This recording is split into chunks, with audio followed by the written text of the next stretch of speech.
Sir, you're charged with especially aggravated kidnapping. You're also charged with aggravated assault, and you're charged with theft of a firearm worth less than $2,500. You're talking about stuff that is not relevant. Hello and welcome to the Court of Public Opinion. I am the Recovery Addict, and boy do I have a case for you today. Why is the dog chewing on this guy? I think they have got the wrong guy there. Got the wrong guy, and the dog was biting him. He roughing him up quite a bit. There's a lawsuit. This is the next search on February 28, 2020, 7:44 p.m. How, does the FBI find people? The people's misspelled P-E-O-O-P-L-E. Did the defendant find out how the FBI finds people in this case? Oh, she found out. I object. What more do you need to see? All right, oops, I left the music off. There we go. Welcome back to the Court of Public Opinion. We are about to return to court in Orlando, Florida. The judge is going to be back any minute now. Let's see. I can't see my face.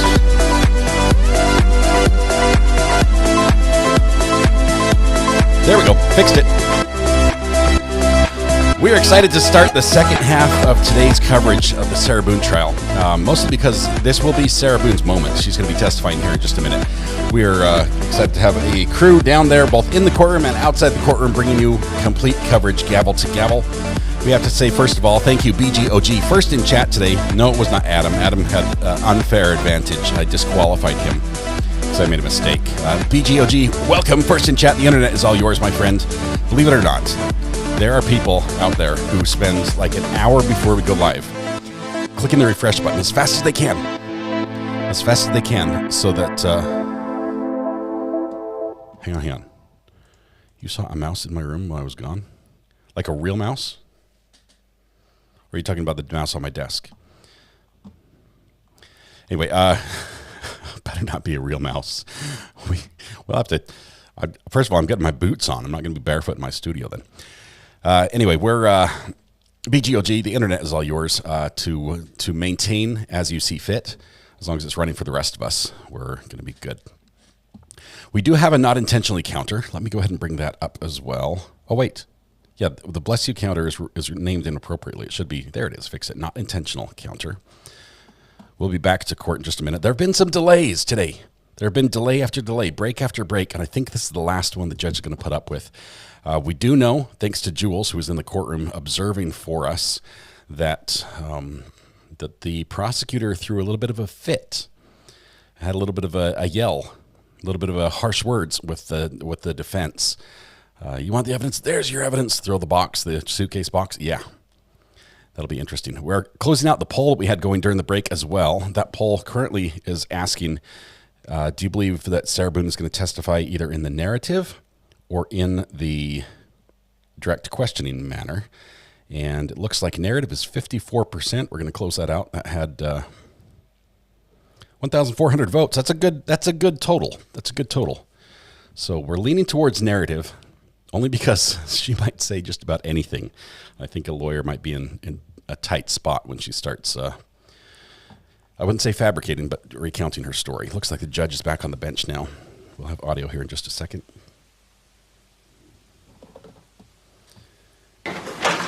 We are on the record. 20. Not here either. We'll wait for it. That's fine. Just hang out for me. Sarah Boone is not back. Mr. Owen said, my client's not here, so we're going to wait just for a second. Judge was quite prompt. It's 2 minutes after, so it's fairly close.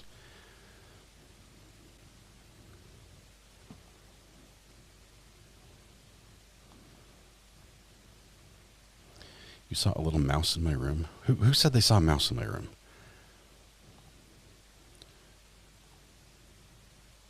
You saying somebody snuck in my room and grabbed some gum? The mouse had long... Ha! The mouse that snuck in and grabbed some gum. I see. I told her we were still live, but I don't think she realized the camera was hot.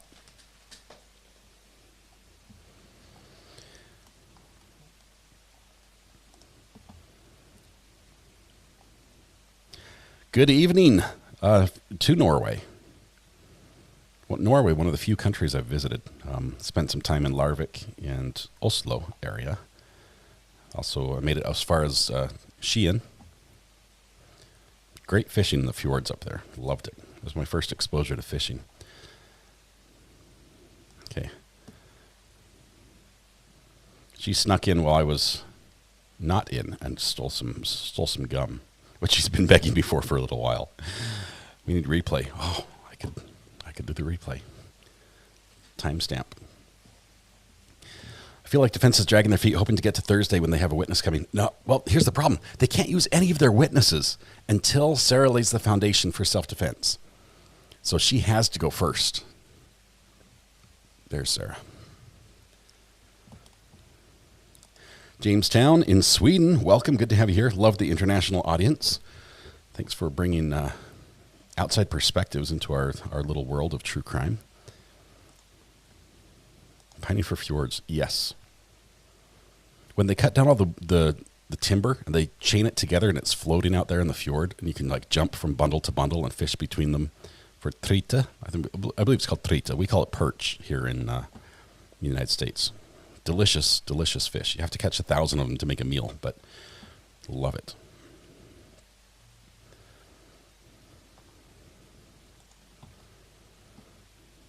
Denmark as well. We've got all the Scandinavian countries checking in. Welcome. I think when I was in Larvik, I think they called it at the time, it was Petravessel. It was a cruise ship that sailed out of the port near the beach. We got to see it come in and go out, and it would throw a little wave when it came in. We'd all wait for that one. Judy, hi from Orlando, Florida. That is where we are watching court from right now.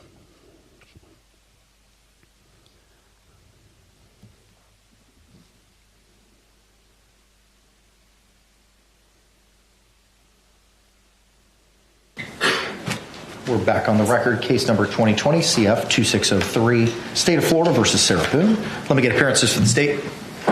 Dave Castro on behalf of the state. William James for the state. Defense. James Owens for Ms. Boone. Connie Henderson from Ms. Boone. Ms. Boone is seated at counsel's table, wearing the same black jacket and blue blouse from this morning. We will be standing when our jury enters. She is in custody but out of any restraints. As she is testifying first, once we bring in our jury, she will walk to the jury box and be sworn in front of the jury. State, are we ready to bring in our panel? Yes, Your Honor. I was able to get the redactions done. I put a disc on Mr. Owens' notebook there. Has the case number on it and 3 black dots in Sharpie, just so that a random way of saying what it is. Excellent. Appreciate it. Thank you for getting that done over the lunch hour. Defense, are we ready to bring in our jury? I've got a couple of issues. Yes. Please, Number please. one, Kevin Beck is working laundry. Let the record reflect that Mr. Beck has appeared.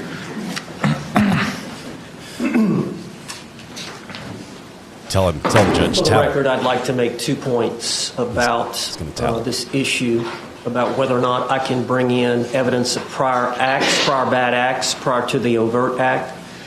And there's 2 reasons that I believe I should be allowed to do so. One is, Judge, in that 2-minute video, Sarah Boone makes a statement, "That's how I feel when you choke me." And then some moments later, "That's how I feel when you cheat on me." And she's angry at him, and she's talking to him. She's talking to him in an intoxicated state, and she's expressing her anger and why she is angry. And I ought to be able to elaborate on what that is that she's angry about as it relates to when you choke me. That's my first motion. Okay. The second one is, Judge, on this... Before you proceed with the second, is the second intertwined with the first? No. I mean, it's a similar argument, but related to something else. Okay. Response. Judge, I don't disagree that they should be able to bring that in once they've established an overt act that is imminently dangerous to an objectively reasonable person. I believe that's the law in our home. Any other further arguments, sir? Not on that issue. Motion's denied. Court, again, is going to rely on the Supreme Court's guidance in these situations based on Holland 916 Southern 2nd 750 at point 760 through 761. My second argument ties into what he just said about what a reasonable person would do under the circumstances facing an imminent threat, whether a reasonable person would perceive the overt act on the part of George Torres that was witnessed by Sarah Boone. Would that be perceived by someone as a imminent threat? And to some degree, you have to understand the history of George Torres and Sarah Boone. They were together 3.5 years. They were engaged, but there had been a history of violence. And from the evidence that's been presented, facing the circumstances in total, if you take what she said at various times, you would understand that she became concerned when he came back from Publix with that second bottle of wine, because she knew when George Torres gets to a certain level of intoxication, he gets sad, he gets moody, and eventually he gets belligerent, and sometimes he can be violent. So she knew when he brought home that second bottle of wine that it was not going to be a good night, and she tried to keep him occupied and tried to keep his mind off of his troubles, because she knew that if he reaches a certain level and is dwelling on his hardships, that he will react to her in a violent way. So she had that state of mind with that understanding of her history and his history in his overt act, which she's going to testify to, coupled with the fact of her state of mind based on her past experiences with him in that intoxicated state and the fact that he is violent. So she was hypersensitive to danger and fear. And I think that ought to be allowed in as part of her collectively an overt act. So it was culminated by his state of intoxication coupled with his overt act created the well-founded fear for her to block the attack, to self-restrain or physically restrain George Torres in the suitcase, to actually use the bat to prevent him from getting out of the suitcase, because she knew she was going to get attacked. He's not listening. And the basis of the opinion of about to be attacked is predicated on the prior incidences of violence, correct? Based on there's an overt knowledge. act committed by George Torres, but she was heightened because she knows when he gets to that level of intoxication in that scenario, and that's an issue. So I need clarification. What is it that you're asking me to do?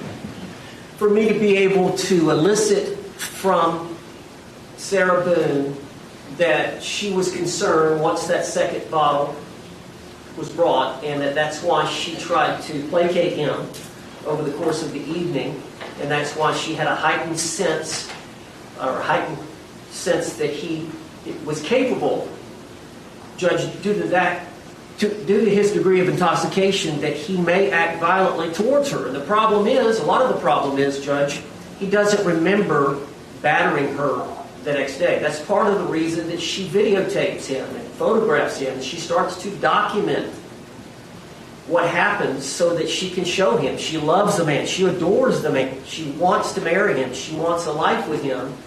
But she's tired of being beat on, and so that all ties into her behavior, her sense of nervousness at that point. The reason she was so confident during that 2-minute video is because she knew, okay, this is my chance.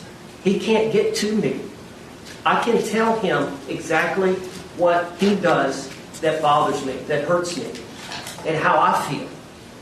And so that's all tied together with then he starts to try to get out of the suitcase, and she reacts the way she does. Response.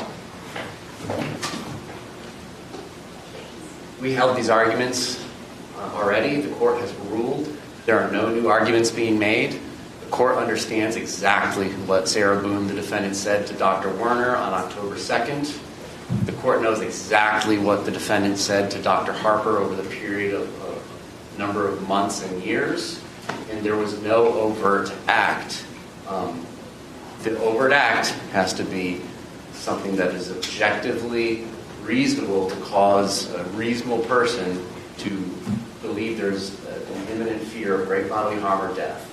What the testimony is not that that's what has occurred, that there's her new testimony is this generalized fear, but you've already read that and you've already ruled on that. And I'll just remind the court that her previous testimony is, it's all fun and games, we're laughing, I zipped the suitcase shut, we're still both laughing, it's funny, and then the decedent says, I can't breathe, and then she flips a switch, gets angry because it reminds her of all the times before where she is asserting that the decedent made her feel like she couldn't breathe.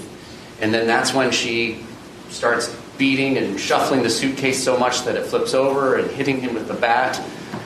We've covered this ground. Aggravated assault, aggravated battery, 2 independent forcible felonies. She's committing false imprisonment. She is the initial aggressor after there being no overt act. She can't start it and then say, well, I'm in fear of retaliation, because that's what her testimony was, is once I started doing these things, once I wouldn't let him out of the suitcase, I was afraid he would come out and harm me or kill me. Well, Judge, if I pull a gun on you and I say, give me everything you own on you right now, and then you in turn pull a gun on me and say, bam, bam, bam, bam, and shoot and kill me, and I shoot, let me strike that, you pull a gun on me to defend yourself, and then I shoot and kill you, I can't assert self-defense. I can't say, well, Judge Kranick pulled a gun on me and I was in fear of death, because I was the initial aggressor. I was committing a forcible felony. That's the facts of this case here, according to her previous testimony. And the state concedes if she wants to change her testimony again, that's one thing, and then we'll cross that bridge when we get there. But if she testifies as she previously has, the court has already ruled there's no overt act, and you've read the transcripts. You know what she has said. Judge, she hasn't testified. She hasn't testified. Dr. Harper's testified. Dr. Warner's testified. They have not testified. They've given depositions. Well, given depositions, but she hasn't testified about the act in question. She hasn't testified about the event in question. She had consultations and evaluations by Dr. Harper where they had discussions that Dr. Harper could relate in her testimony. Dr. Warner can say what was said during the evaluation. Again, both of those were not recorded. There may be disputes. I disagree with his characterization of that assessment. But it's up to Sarah to tell the truth here today. She's under oath. She's under oath today. She's got an obligation to tell the truth. If he thinks she's made prior inconsistent statements, it's up to him to impeach her with those inconsistent statements. To the extent that you are requesting permission to go into presumably and seemingly prior bad acts, vis-a-vis, he got the wine, and I know what happens when he gets it, and everything that follows from that, those are bad acts. That is character. And the Florida Supreme Court has provided guidance and circumstances, specifically in Holland, on what needs to be done. You're attempting to provide information that the defendant was apprehensive of the victim at the time of the homicide by virtue of the wine, etc., as you've proffered. That's bad character evidence that you're going to be bringing in. Historic bad character evidence. This is what happens when he drinks. This is what happens when I don't placate him. This is the situation that I find myself in, which inevitably may dovetail into prior incidents of abuse. That's all prohibited character under 9404. And the carve out for that is if a overt act is established. It's not a subjective standard. It's an objective standard. The jury instruction, 3.6F, identifies it being an objective standard, and the Akendo case specifically tells us that it's an objective standard. And Akendo, the second DCA in 2023 stated, the conduct of a person acting in self-defense is measured by an objective standard, but the standard must be applied to the facts and circumstances as they appeared at the time of the altercation to the one acting in self-defense. I'm going to rely on Holland. Holland is the law of the land. It is what the Supreme Court has told us to utilize. That's what I will be relying on. The overt act has to be established. Ms. Boone, do you understand that? I do. Okay. Anything else? We cannot talk about any prior bad acts or anything of that nature until we talk about the actual event, the attack. Correct? You understand? Do you understand that? I do. Okay. Anything else, State? No, thank you. Defense, anything else, sir? No, sir. All right, let's go ahead and stand and bring in our jury. How long till the first objection? Because she says she understands, but bring the jury.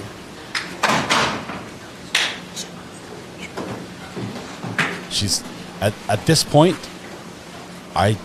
She still should change her mind and not testify. I think she's better off not testifying than going forward with this.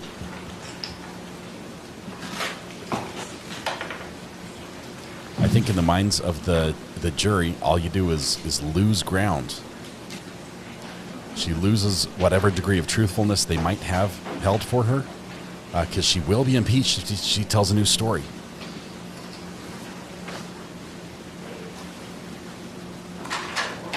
Jury entering.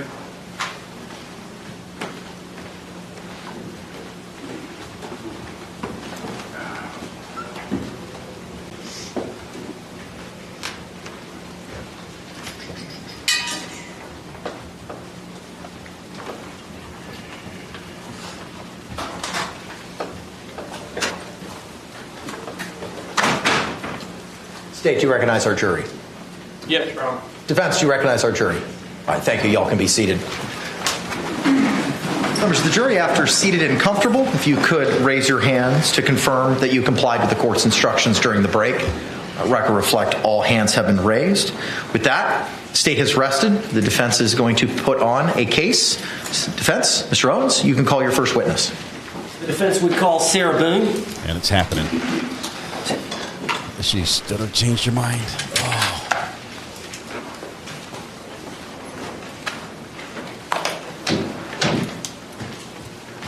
Raise your right hand, please. Sworn, please. Do you swear or affirm that the testimony you should give shall be the truth, the whole truth, and nothing but the truth, so help you God?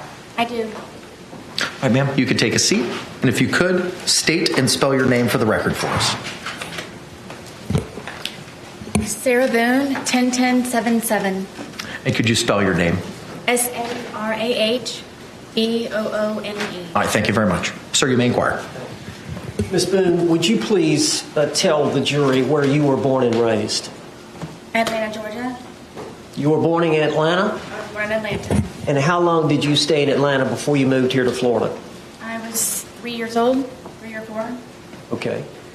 And from that time, y'all moved, you and your family, your mother and father, moved to Orlando? And my grandparents. Okay. Y'all all moved down from Atlanta down to Orlando? Yes, and my 2 brothers. Okay. And were you raised here essentially from that time on? Yes. And you resided here in Orange County, Florida that entire time? Yes. Okay. And where did you go to high school here locally? I did. Where did you go to high school? Edgewater. Okay. And tell the jury, how old were you when you graduated? I was 18 years old. Now, I know you lost your mother and father. Overruled. I know you lost your mother and father in your teens and in your 20s. Is that true? I lost my grandfather when I was a sophomore in high school, and I lost my father when I was a senior. And then my mother passed away a few years after that, and then my grandmother passed away after my mother died. All right, so you were in your 20s when all that was going on? Yes. Okay. And then at some point in your 20s, you met Brian Boone? I did, yes. All right. And how long did y'all date before you married? A good handful of years. I helped my family with paying mortgage and bills for the house since my father had passed away and my grandfather. So you worked outside the home? I did. Okay. Can you tell the jury when you said you and Brian Boone dated for a while? Do you remember when y'all married? I do. Could you tell the jury when y'all were married? The year? Yeah. You remember the date? It happened to be, yes, that after my mother passed away, that he had waited to ask me to marry him because he knew it would be... Objection, non-responsive. Sustained. Just answer the question if you can, Ms. Boone. Are you a little bit nervous? Do you see that A look? little bit. Okay. Well, just tell the jury if you remember the date that you and Brian Boone married. August 21st, 2004. Okay. And had y'all lived with each other for a short time before that? Short time. Yes. Okay. After you married, how long was it before y'all had any children? Gosh, 6 years? Okay. And y'all have one son. Yes. What's his name? Lucas. And how old is Lucas now? Lucas will be 14 years old on the 28th. 28th of this month? Yes. Okay. So you and Brian were married, and y'all lived in Orange County. How long were y'all married? For 13 years. All right, and y'all divorced? Yes. And as part of the divorce, were y'all to share custody of your son? Yes. And so y'all would split days? Would that be fair to say? Yes. Okay. At some time after you and Brian split up, did you meet George Torres? Yes. All right. Could you tell the jury how you met George Torres? I met George when I decided to buck up, I guess, and was tired of trying to patch things up with my ex-husband. And I decided to go one day for a walk across the street and go have a beer by myself and sit and people watch just to get out of my house and a change of scenery. All right, now is this your apartment? No, this is the marital home. Okay. Where is that marital home? Winter Park? You're no longer living in that marital home? No. Who lives in the marital home? No one. It has been sold. Okay. So you met George Torres before you got the apartment? Yes. Okay. And you met him at a bar across the street from the marital home? Yes, we had a mutual friend there. Were you introduced? Yes. All right. How did you and George get along when y'all first met? Very well. It was strange how quickly we hit things off and had so much in common, and I never thought that he would be interested in someone like me, and I just couldn't believe that he was actually interested in me and said a lot of nice things, and 1 hour ended up being 4 hours from when we had first met, and then we would always have something to talk about. Why couldn't you believe that he would be interested in you? He was very handsome. He was very funny. He was smart, and I would show up in workout clothes and disheveled hair, and I guess I kind of felt broken from being in the process of the divorce that he knew about. But then one of the things that we could relate also was the fact that he was here in Florida because he had just been divorced from his second wife. So that was another topic that he and I could compare notes on.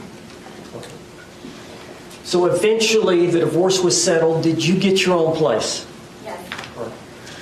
Is it fair to say that after at first you lived in your parents' home, correct? Yes, until I was married. And then you moved directly in with Brian? Yes. And then y'all lived in the marital home, correct? Yes. And then you got this apartment? Yes. So that was the first time in your life that you actually had your own place? Yes. And what was the address? 4748 France Court, apartment number 3. And what city is that in? It's in Winter Park. How far is that from here? 20 minutes. Okay.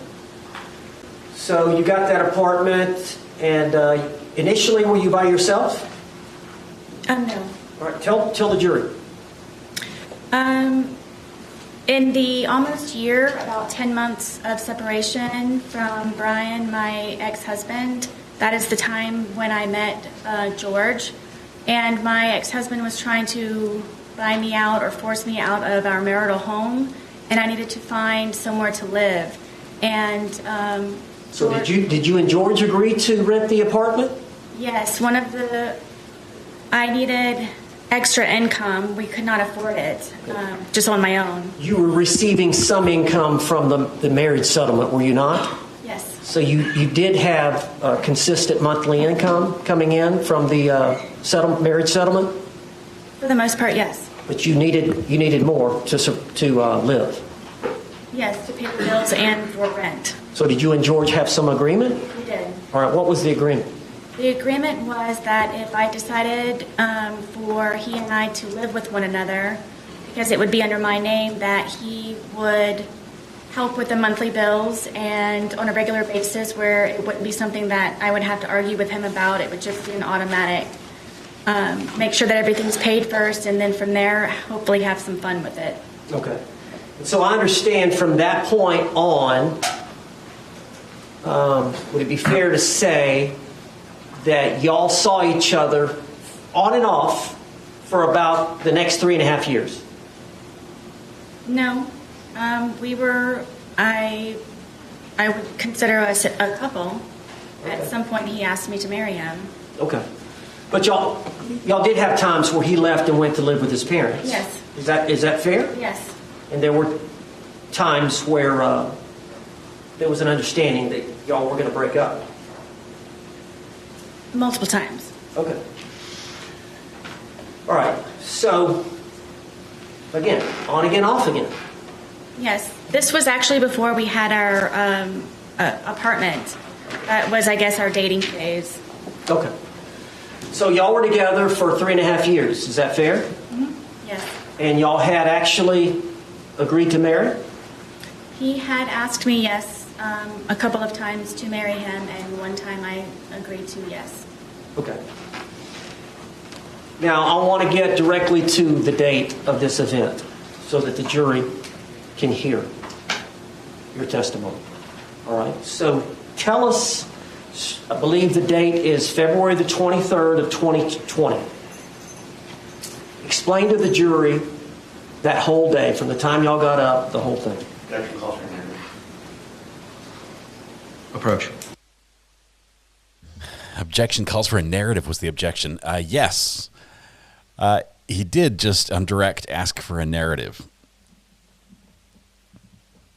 I think, I don't know which way the judge is going to side on this one. Well, under direct question, you can't just give narrative answers. So I think the prosecutor has the law, the rules on his side. This particular instance, though, is the judge might give some leeway. Who is she looking at? She's looking back towards her table. It's got to be the, please fix the mic. Please fix the mic. Yes! Now, Sarah, please don't touch it. Bailiff gets a raise.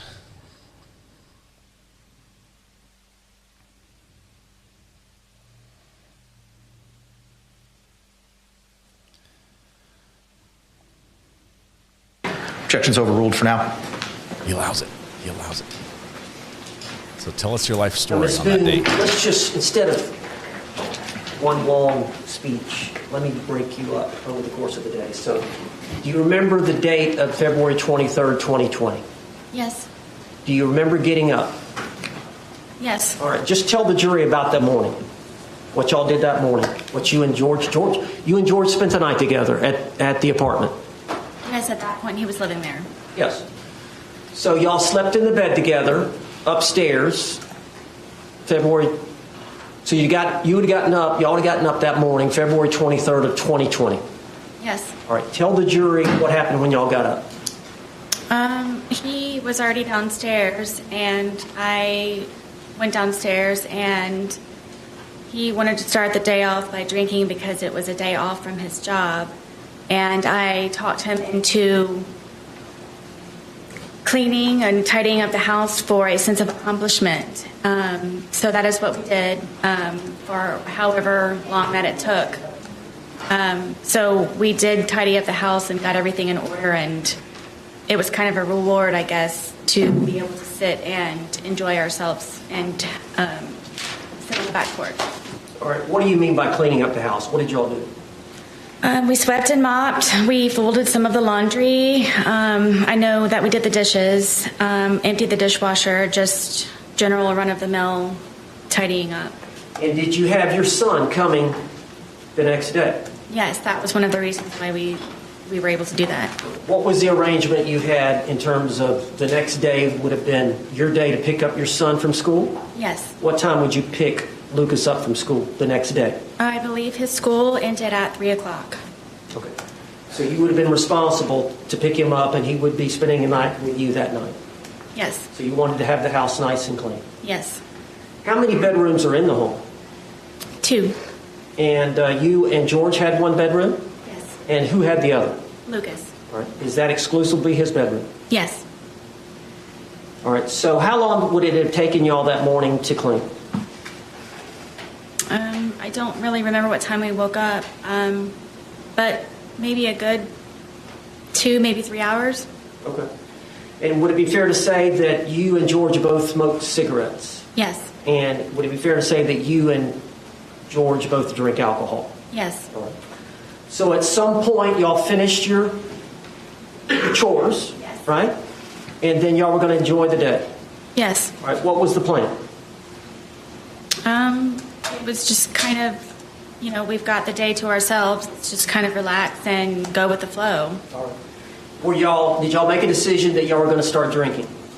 Yes, we had a half of a bottle that was already in the refrigerator, and I did not want to go out afterwards. I, again, had Lucas coming the next day, so we went over to Publix to purchase another bottle of wine so we could not have to go out later on that evening.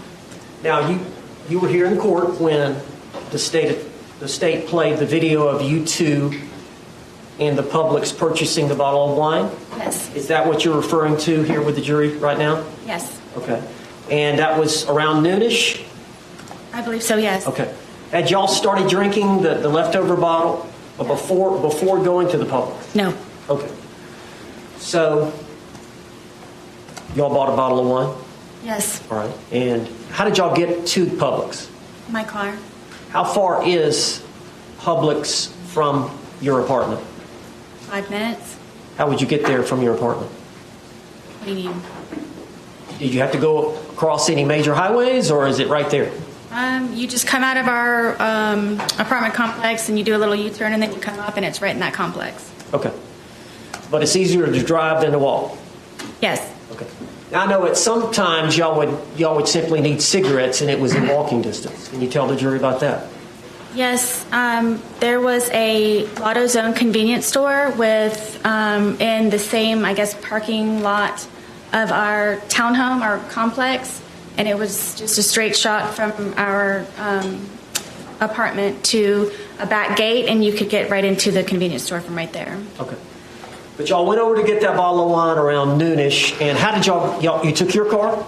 Yes. Did George have a vehicle? He did not. Okay. And how did you pay for the wine? With my debit card. And then y'all came back and started drinking? Yes. Okay. Tell us what you did when you got back from the Publix. Just went on the back porch where we usually spend our time because we're able to smoke cigarettes outside as opposed to inside. And is cigarette smoking not allowed indoors? It is not. Okay. Do you have pets?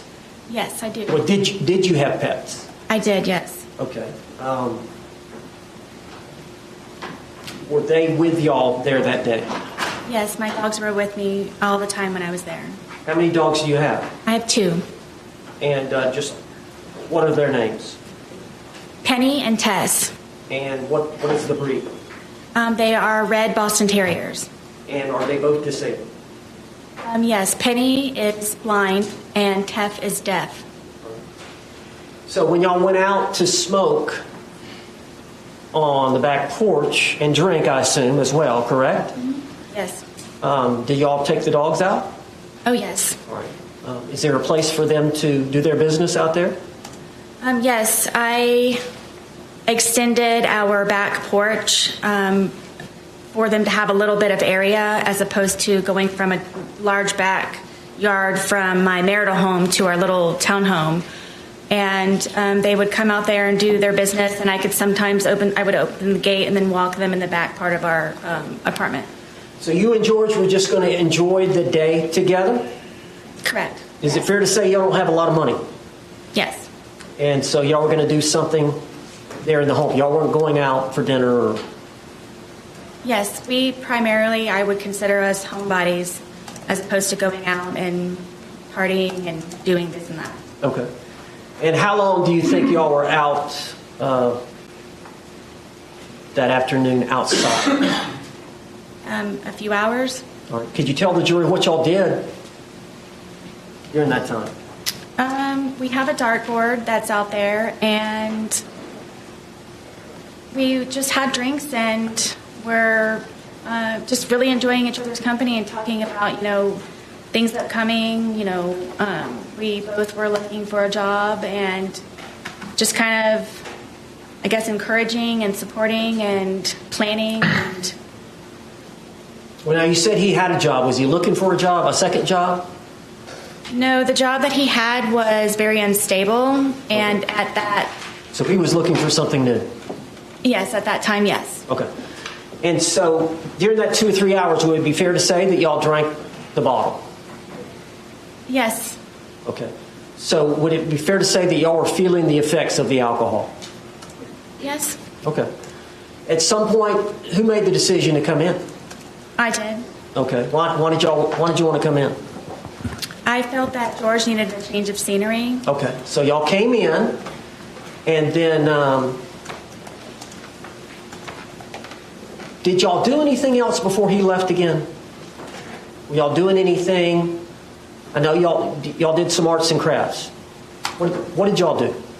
At some point, he went to get another bottle at Publix. Yes. After, I believe it was after we had, it was right before I believe that we had gone inside, because he called his daughters. I was trying to encourage him to call his family. Okay, now where are his daughters? His 2 daughters are located in Pennsylvania. And what are their names? Anna and Destiny. And how old are they? I believe that Anna is in her 30s, and Destiny may be in her early 20s. All right. Does he have any more children? Yes, he has a son. And where does his son? He is in Pennsylvania also. Okay. So part of that afternoon is y'all came in to call relatives, call family? No, I had him call outside, just trying to, I guess, boost the mood. And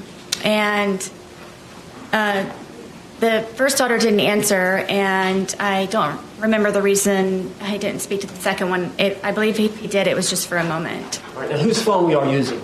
My phone. All right. And is that common for y'all to use that, for y'all to share that phone? It was, because George said that he didn't have a phone, so it would either be lost or given to him by his mother. So I didn't know he had a cell phone, so we would use my phone. So it was primarily your phone? Yes. Okay. And you took a lot of photographs that were on that phone? Yes. Videotapes? Yes. Text messages? Yes. Phone calls? He and I both on the phone calls. So he would use it as well? Yes. And that phone, is that the one that was seized in this case? Yes. All right, so y'all called his daughters, and then during that phone call period, did y'all also call his brother? Yes. Okay, and which brother was that? John. All right, now, how many brothers and sisters does George have? I'm going to list them if that's okay. Okay. It's John, Pharrell, Isaac, Mo, and his sister. Okay. And do they all live here in Florida? Yes. Are they close by? As far as I know, yes. What about his parents? Yes. They live here as well? Yes. Okay. But his ex-wives and his children live up in Philadelphia? Yes. Okay. So you called the girls, then you called, or George called his brother. Yes. Was that conversation that long? No, it was not. Okay. And then after that phone call, were y'all inside by this time? Yes, at this point, I believe that it was a good time to get a change of scenery. So I thought George would be better off inside, and frankly, I didn't want to be outside any longer either. Okay. So just to get an idea, about this time is when he went to get the second bottle, or did y'all stay inside for a while before he left? No, from what I recall, I thought the day was over, and it was going to be get ready for the evening, for the day. What do you want for dinner? Do you have an extra load of laundry that you need to throw in, kind of thing. And that was my understanding. And this was about 5-ish or something? I don't remember the time. Okay. At some point during that time period, did George go to Publix again? Yes, I thought he was going to be walking to the convenience store, but apparently when he returned, he had gone across the street with my car and my debit card to buy another bottle of wine. What was your understanding of where he was going? To the convenience store, walking. For what? Cigarettes. Okay.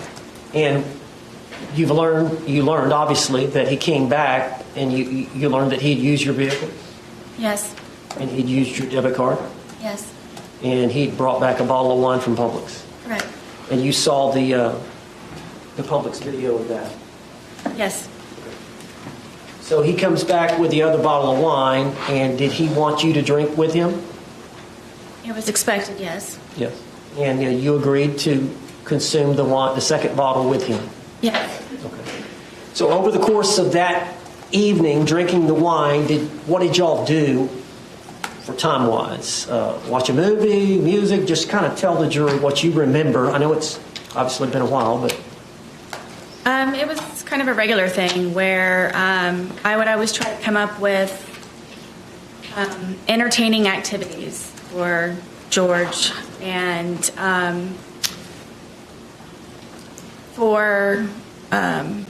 bought a puzzle. We started off at one point doing a smaller puzzle, and then we did that very quickly, so then I purchased a larger puzzle, and I believe it was 1,000 pieces. So I thought to get his mind off of things and to focus on something, it would be smart for us to do the puzzle. So for however long that took, we finished the puzzle. So that was one. Did you every piece was finished, or was it? Every piece was finished. It was strange that we couldn't find one piece, and we thought it was funny that it was in the perfect place on there. But yes, every one but one piece. All right. After the puzzle, what did y'all do? I decided to continue to maintain and focus him, and I have a bunch of paints that I used of my son's that his grandmother bought him. It's a very big art wooden box, and it's got pastels, pencils, paint, any kind of whatever. And he and I were very much into art, and with this resource, it got him very interested in being more creative. How long have you been into art? Ever since I can remember. As a child. You like to draw? I like to do anything artistic. Okay. And I know, we saw some of the pictures of your apartment, but it looks like there was pictures and artwork up. Is that all your work and George's work? The majority of it, yes, are belongings from my home, and then also some of George's, yes, on the wall. Was he pretty good at art as well? Yes. All right, so you both enjoyed doing that? Very much. So y'all got out Lucas's art set. What did y'all do with that? We were just, I guess, doodling, whatever. I would always tell him that everything that you make is a masterpiece. So just let loose and just let it go. And we would just paint and drink. Paint and drink, yes, and listen to music sometimes, and yes. Okay. Now, with the dogs, did y'all get the dogs involved? Oh, yes. My dogs follow me everywhere, yes. Is there some dancing going on with the dogs? Yes, after we had completed the puzzle and I guess we're painted out, I thought that it might be a good point for us to maybe listen to some music. And the music that George listens to is it's very fractious to me, and it was definitely not going to lighten the mood. So we ended up finding some channel on the radio, and he was feeling it. And then we ended up, my one dog gets very active and was dancing with us, and we were just having a good time listening to music. Okay. And I guess it's getting pretty late in the evening. Yes. Anything else I've missed? I don't believe so. All right. So tell us where y'all ended up before you started the game of hide and seek. We were there. I couldn't think of anything else possibly that I had to continue entertainment. But I remember sitting at the end of the couch and him sitting in one of my son's chairs that was in the living room, and just kind of doing this. Like, what are we going to do now? Like, I very much would like to go to sleep. Had y'all finished off the that bottle that he had bought? I don't remember, to be honest with you. Bless you. Would it be fair to say that as the day wore on, the more y'all consumed? Yes. All right. And would it be fair to say that as the day wore on, the more you consumed, the more effects you felt from the alcohol? Of course, yes. Both of you? Yes. Okay. So you would agree, would you not, that at the time y'all were trying to figure out something to do and you put your head down on the couch, that would it be fair to say that y'all were intoxicated? Yes. Tell the jury what happened. At one point, I guess he knew that I couldn't come up with anything else, tapped me on my knee and said, "You're it." So from there, I ran up the stairs and hid into our shower, just waiting for him to find me so we could hopefully go to sleep soon at some point. And your shower, is it a tub or just a walk-in? it's a tub, but it's in the master bedroom, and you have to go all the way upstairs, you have to go in the bedroom, and then you have to go into the bathroom part, and then there's the shower part. So did you lay down in the tub? At one point, yes, I was. Okay. So you were hiding? I was trying. Okay. And did you believe that he was going to come try to find you? Yes. Did you wait? Yes, for quite some time. All right. Then what did you decide to do? That I decided that I need to go to sleep. I'm picking my son up the next day, and we need to start wrapping up the evening. And I went downstairs to find where he was. And what? I think the jury has seen pictures of your. Would you call it an apartment or? It's considered a townhome. A townhome. So you walk down the stairs, right? Mm-hmm. And at the bottom of the stairs is a bookshelf here? Yes, at the very end of it, yes. Okay. So you walk down the stairs and you turn and look in the living room. What did you see? I don't even think I made it all the way down the stairwell because I was just looking for him as soon as I could to hopefully go upstairs as soon as we could. And I looked over and I saw him settling himself in the suitcase. All right, tell us about the suitcase. How long? Is it an older suitcase? Yes. Whose suitcase was it? This is George's suitcase. All right. And did he use it for traveling back and forth to Philly? Yes. I had recently taken him on a trip to go see his children in Pennsylvania, who he hasn't seen in years. And we took that with us. And because of how dilapidated it was, how broken it was, in the end, after that trip, we decided that we would donate it. All right. And I understand y'all kept the suitcase upstairs. Yes. How long did y'all keep it upstairs? Since we had moved in. Oh. Is there a closet up there you kept it in? Yes, it was in the master closet, the master bedroom closet, all the way in the back because of the size of it, and there was nowhere to put it, so it's all the way in the back. So when did y'all decide to move it down from upstairs to downstairs? Was it that day or sometime earlier? No, it was maybe a week or so prior. Okay. And so what, y'all were going to donate that to Goodwill, or? Yes, we were going to do, I guess, a spring cleaning. My anyone who has children understands that they grow quickly, and there was a lot of clothes that I needed to go through of my sons, and then also from George and I moving in and just kind of putting everything in there, at one point where we just needed to actually go through it and organize it and get things more in order. So is that the reason it was downstairs? You were going to donate it and a bunch of things that you were going to put inside of it? Correct, yes. Okay. So it had been down there a week, so it was already down there? Yes, George brought it down. Okay. So you said that you got down there, you're looking for him, you see him settling into the suitcase. Yes. What did you do? In my head, I said, oh man, we're obviously not going to be going to sleep anytime soon. And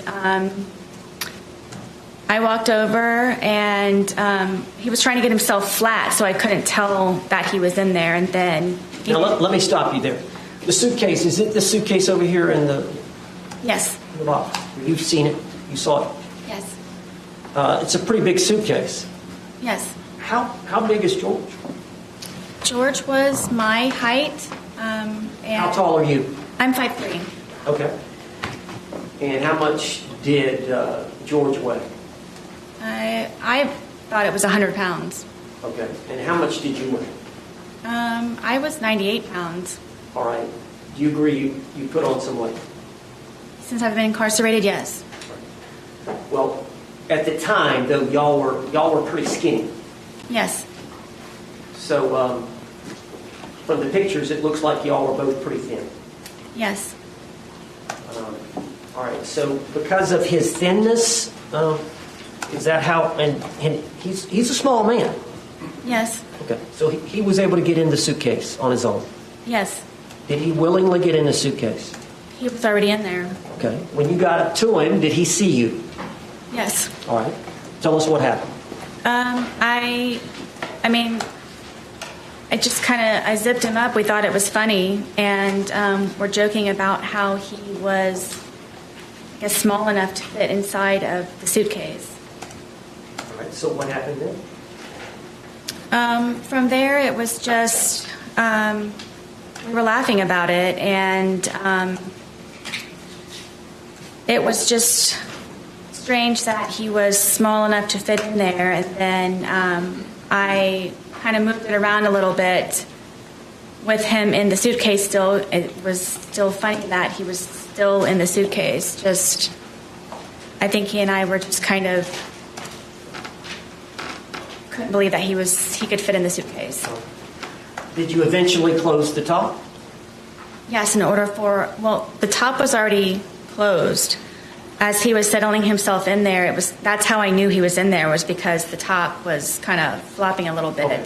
So he had got in there to hide, and he pulled the top. Yes. On top of it. But you could tell he was in there. Yes. You saw him right away. Yes. All right. So at some point, did you zip him up?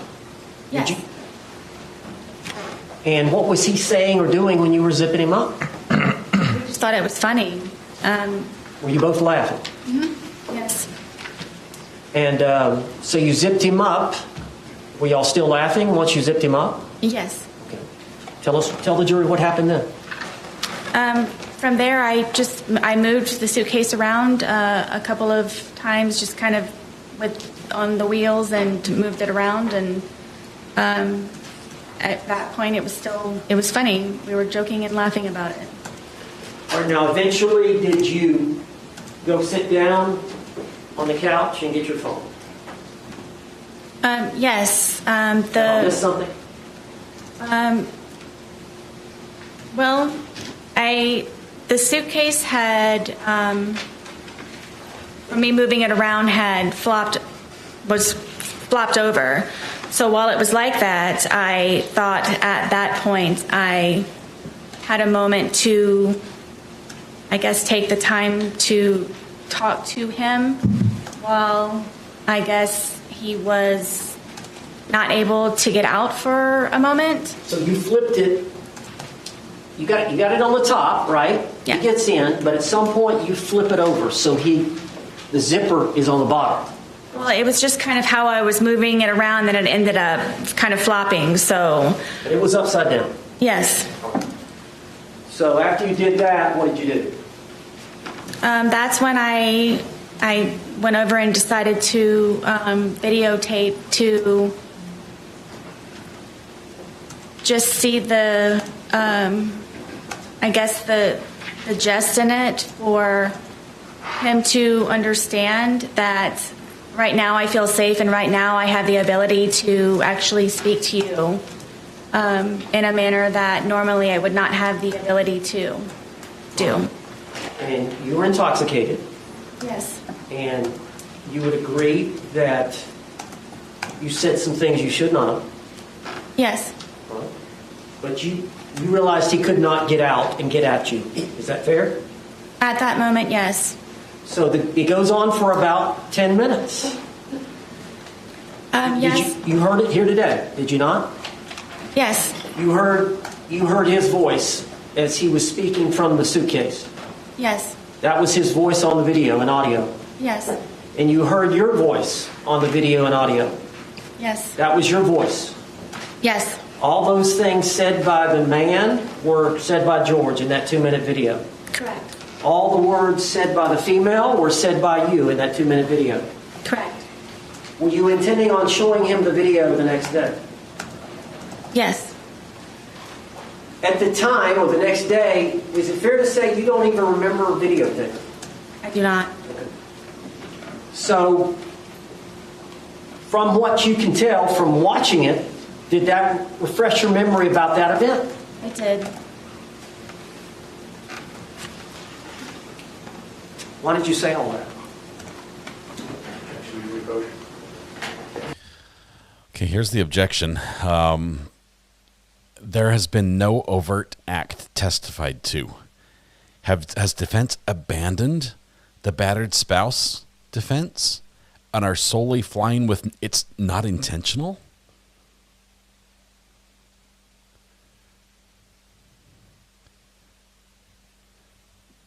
I'm stunned. I don't know.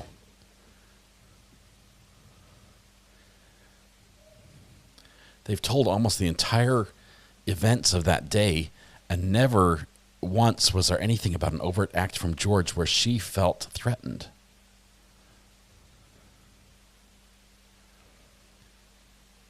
Sarah keeps catching the eye of, I believe, one of her defense team, one of the ladies on her defense team, and smiling like they have an inside secret.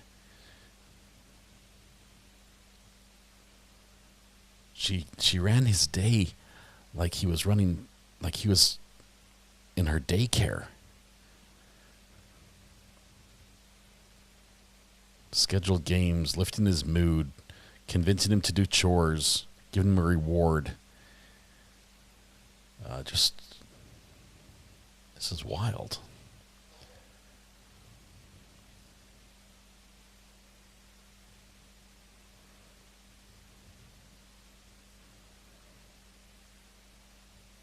If you look at her eyes, she's not making eye contact with many people around the courtroom. There's just that one section she likes to be looking to. Everything else is just a quick glance. Although the objection that came in here, I wonder if they're saying, look, the threshold hasn't been met. You can't go into anything else here. Is there more? Is there more to tell?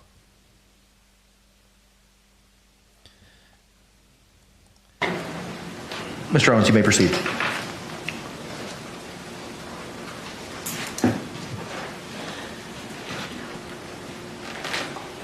All right, I'm talking about just the 2-minute video part that was recorded. Could you just tell the jury what you were feeling, what your feelings were at the time, and then explain that to the jury? You mentioned, you talked about it before. You said he was in that confined space and it was my chance, but do you want to elaborate on that? Or? Sure. I want you all to know that the majority of the time, am always afraid and always scared. All right, well, I understand that. Okay, I understand that. But would it be fair to say that you had some anger at that point? I did. Would it be fair to say that you wanted to tell him off to some degree? I just wanted, yes, for him to have a better understanding, which was the whole point of the videos and documentation prior. And you could tell that he was uncomfortable. I'm guessing. And did you want him to feel some uncomfort? I did. Okay. Now, at some point, you turned off the video. Yes. And then we saw a second video, which was approximately 11 minutes later. And you've seen that video that was played to the jury. It was 22 seconds long. Yes. And I don't think you speak in that video. You hear George say Sarah one time. Yes. Is that fair to say? Yes. So between the 2-minute video and the 22-second video is an 11-minute period. Would you tell the jury what happened? We continued to, I guess, speak to one another, and his tone changed, and I knew the tone, and we ended up, I guess, arguing back and forth with one another, and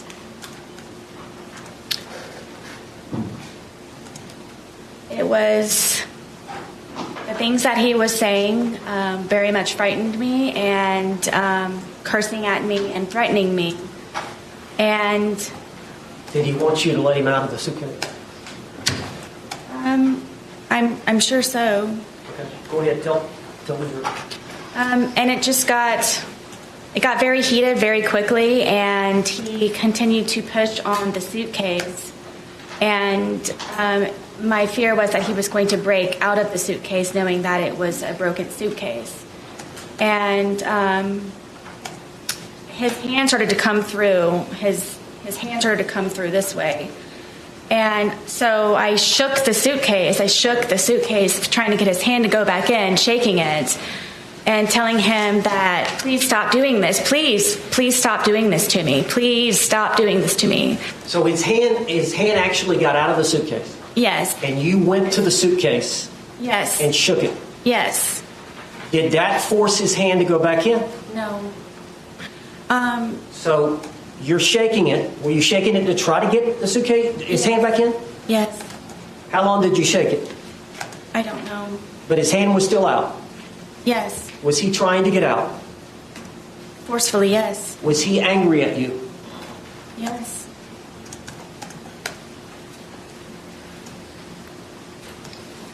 Were you in fear? Always. If he would have gotten out of the suitcase, what would he have done to you? Like he used to tell me, he probably would have made me unrecognizable, or I would have lost my life. Did you lose the grip on the suitcase? Yes. Where was the bat in relation to the suitcase? It was leaning up against the dining room table, right there. How far was the bat from the suitcase? 3 feet, 2 feet. Was his hand still out of the suitcase? Yes. And was he getting out of the suitcase? He very much was trying, yes. And so what did you do? For the split-second reaction that I had, I happened to see that, and I grabbed the baseball bat and was trying to poke his hand to go back in, to please don't break through, please. So I hit his hand. Did you hit the outside part of his hand? Yes. We've seen the photographs of his left hand. Did you cause the bruising there? I'm guessing yes. Now, you've seen the bat. It's a youth bat? Yes, I bought it for my son. Is this the bat you used? Yes. And you said you poked him with it? Yes, I kind of pushed, like I held it with the skinny part here, and then so the grip here. Prodded at it. Yes. You grabbed it with both hands here. Yes. And then the barrel of the bat, the big part of the bat, is here. Correct. And you thrusted it into the different areas of the suitcase? I started with his hand, and his hand, he was still trying to get out. He was still trying to do that, so I started to push on the suitcase around it, hoping to have his hand retract and go back inside.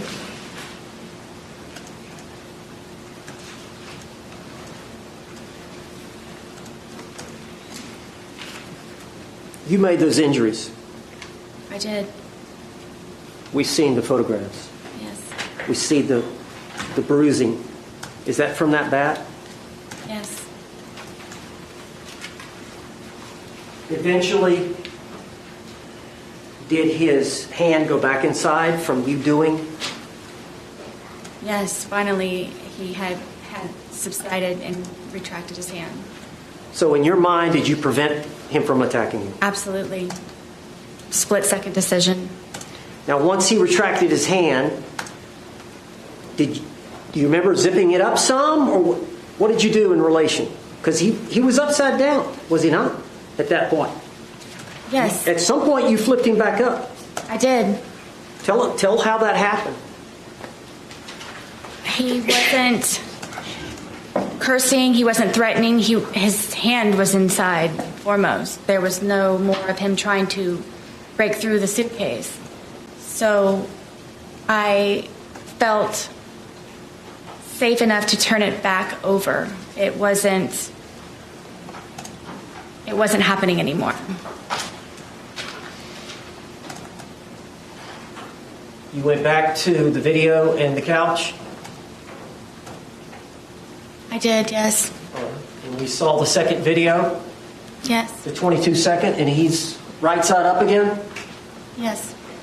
And you hear him say, Sarah? Yes. Had you left enough room for him to get out? Zipper to zipper? Yes, that's how his hand was trying. That suitcase has two zippers, doesn't it? And they meet at various places along the line? Correct. How much room, when you flipped it over, how much room was between zipper to zipper? I don't know specifically. I mean, it was enough to where his hand was coming out. After you had hit him with the bat, was he not trying to get out anymore? No. Did you believe that he could breathe in there? Yes. Did you ever believe he could die in there? No. At all. Were you trying to kill him? Never. Did you want to kill him? I did not.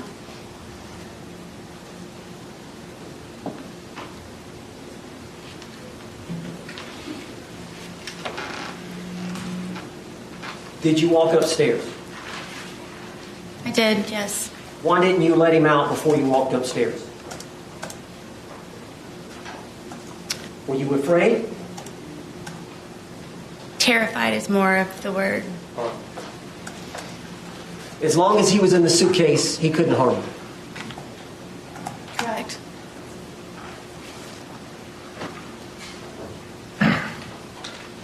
When he's...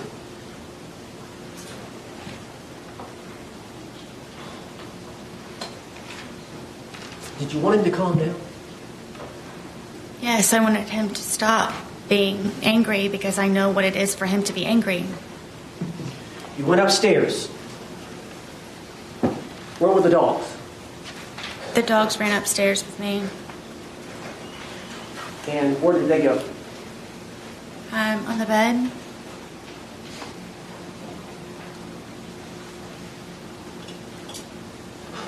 Did you have the phone with you? Yes, I know at some point you called your husband Brian, did you not? I did. Do you recall how long that conversation was? Not very long. Can you recall what was said? I don't remember exactly. No, I don't.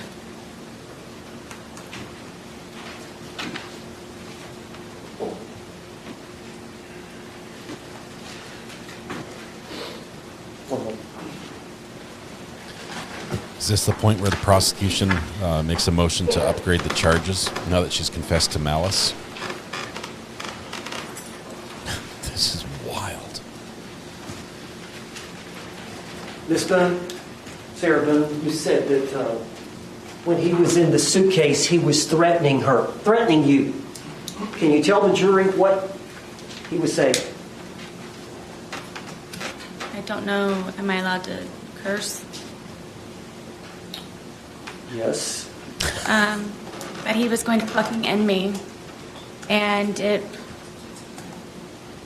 that's what made me ask him please to stop doing what he's doing to me. That he was going to, I'm guessing, try his best that night to probably take my life. But what the threat you heard was he's going to say the word. End me. Excuse me? Fucking end me. End you? Yes. One more. Yes, sir.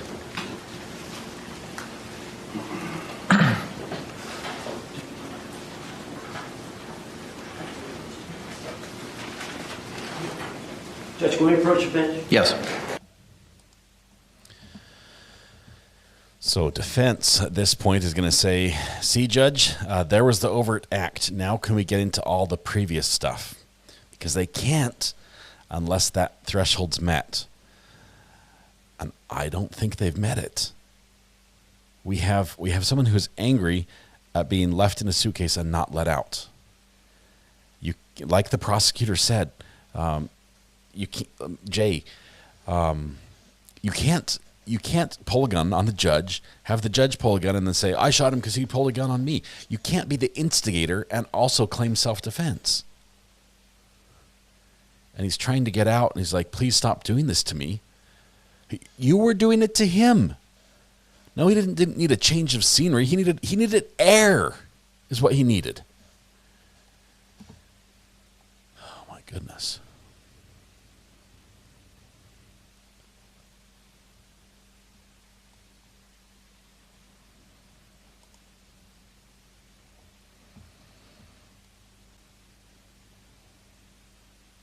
All right, members of the jury, it is 2:14.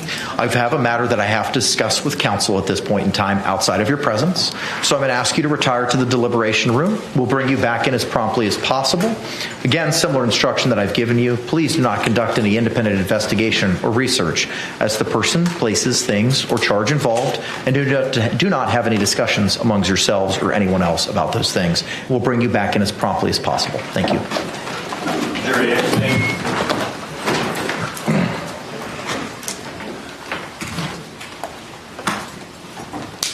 The story we heard for the first time during Sarah's testimony is her rendition of what happened around the time the videos were taken. She remembers now, but she didn't remember then, even taking the videos. I'm sure the prosecution on cross-examination is going to address that issue. But first, we decide if the overt act meets the threshold. Y'all may be seated. Thank you.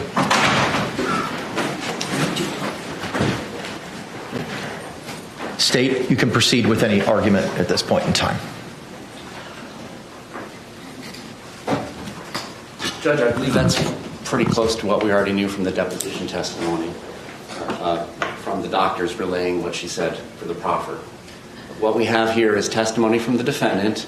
Her timeline is she comes downstairs after having gone up to the shower and hiding, laying down, after being declared to be it. She comes back downstairs, and before she gets back to the bottom of the stairwell, she can see that the victim is in the suitcase trying to get flat because the lid is flopping, and he's not hidden just yet. And so she comes over, and I believe she testified she was moving it around before actually zipping the lid shut, but moving it around, everybody's laughing, it's all fun and games still, and then she zips it, and it's still fun and games, and everybody's laughing. And then at this point, she testifies that this is now her opportunity to get on her pulpit to express her true feelings about everything. And that's when she sits down on the couch and opens up her phone device and begins recording what later turns out to be IMG _1062.movie at 11:12:45 for 2 minutes and 3 seconds. During this period of time, the decedent is expressing meekly that he can't breathe. The only time he ever curses at her is, "Sarah, I can't fucking breathe. Babe, I can't fucking breathe." He is demonstrating under the law that he is in fear of losing his life. She has committed an aggravated assault. She has committed false imprisonment. She was the initial aggressor. There was no overt act to justify these actions that she took against her boyfriend. She then goes on to say that during this period of time between the end of the movie at 11:14:48 seconds and before the next one starts at 11:23, that it's now at this time, while he's still constrained and clearly unable to get out under his own power despite having his hand out, she begins beating him with a bat, poking his hands, poking the suitcase with a deadly weapon. A bat is used for baseball, but it can also be used to harm another person. And according to the medical examiner's testimony, there was great harm caused to him, deep ecchymosis bruises. She can't start to do this out of fear, like the analogy I gave earlier. If I pull a gun to rob you, Judge, and you pull a gun, I can't shoot you in self-defense. She started this. She started this. There was no overt act.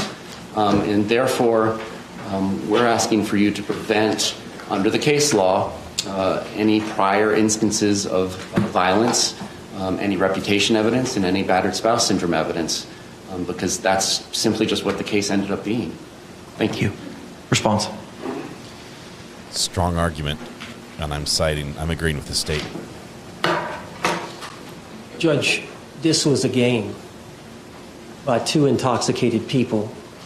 When people are drunk and intoxicated, they do silly and stupid things. The evidence is uncontroverted that George Torres willingly, by his own choice, elected to hide in the suitcase.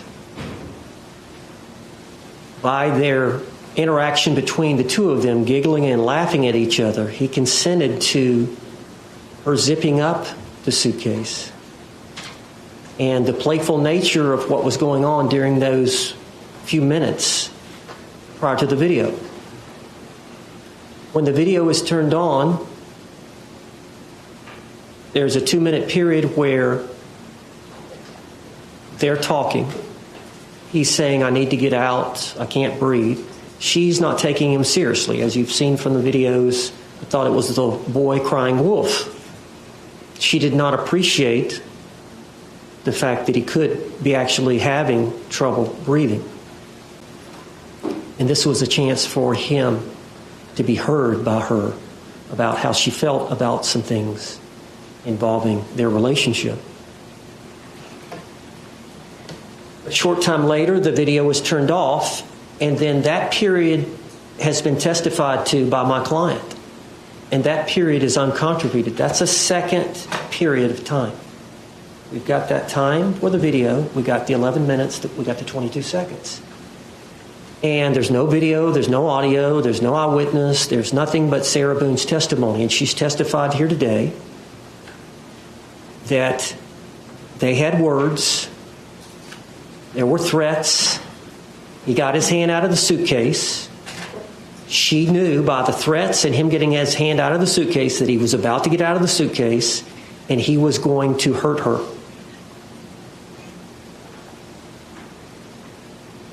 A reasonable person under that scenario would believe she was about to be harmed. She was an imminent threat of harm. She blocked that attack by grabbing the bat, hitting his hand. When that didn't work, she started poking him with the bat in the suitcase. Eventually, she poked him several times. He put his hand inside the suitcase. She put the bat up. When she realized he was not going to do that any further, she flipped him over right side up.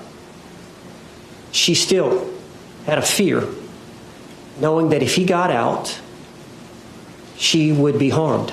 He would beat her up. She went upstairs. That is an overt act based on the discussions, coupled with the fact that he threatened her, using the word, I'm going to fucking end it for you, or some words to that effect. I don't remember her exact words, just before she went upstairs while he was still in the suitcase. If she would have let him out, and this is a crime, now this is an event involving an omission, failure to act, failure to unzip him at that point, before she went upstairs. The failure to act, the failure to unzip, which would have let him out, which would have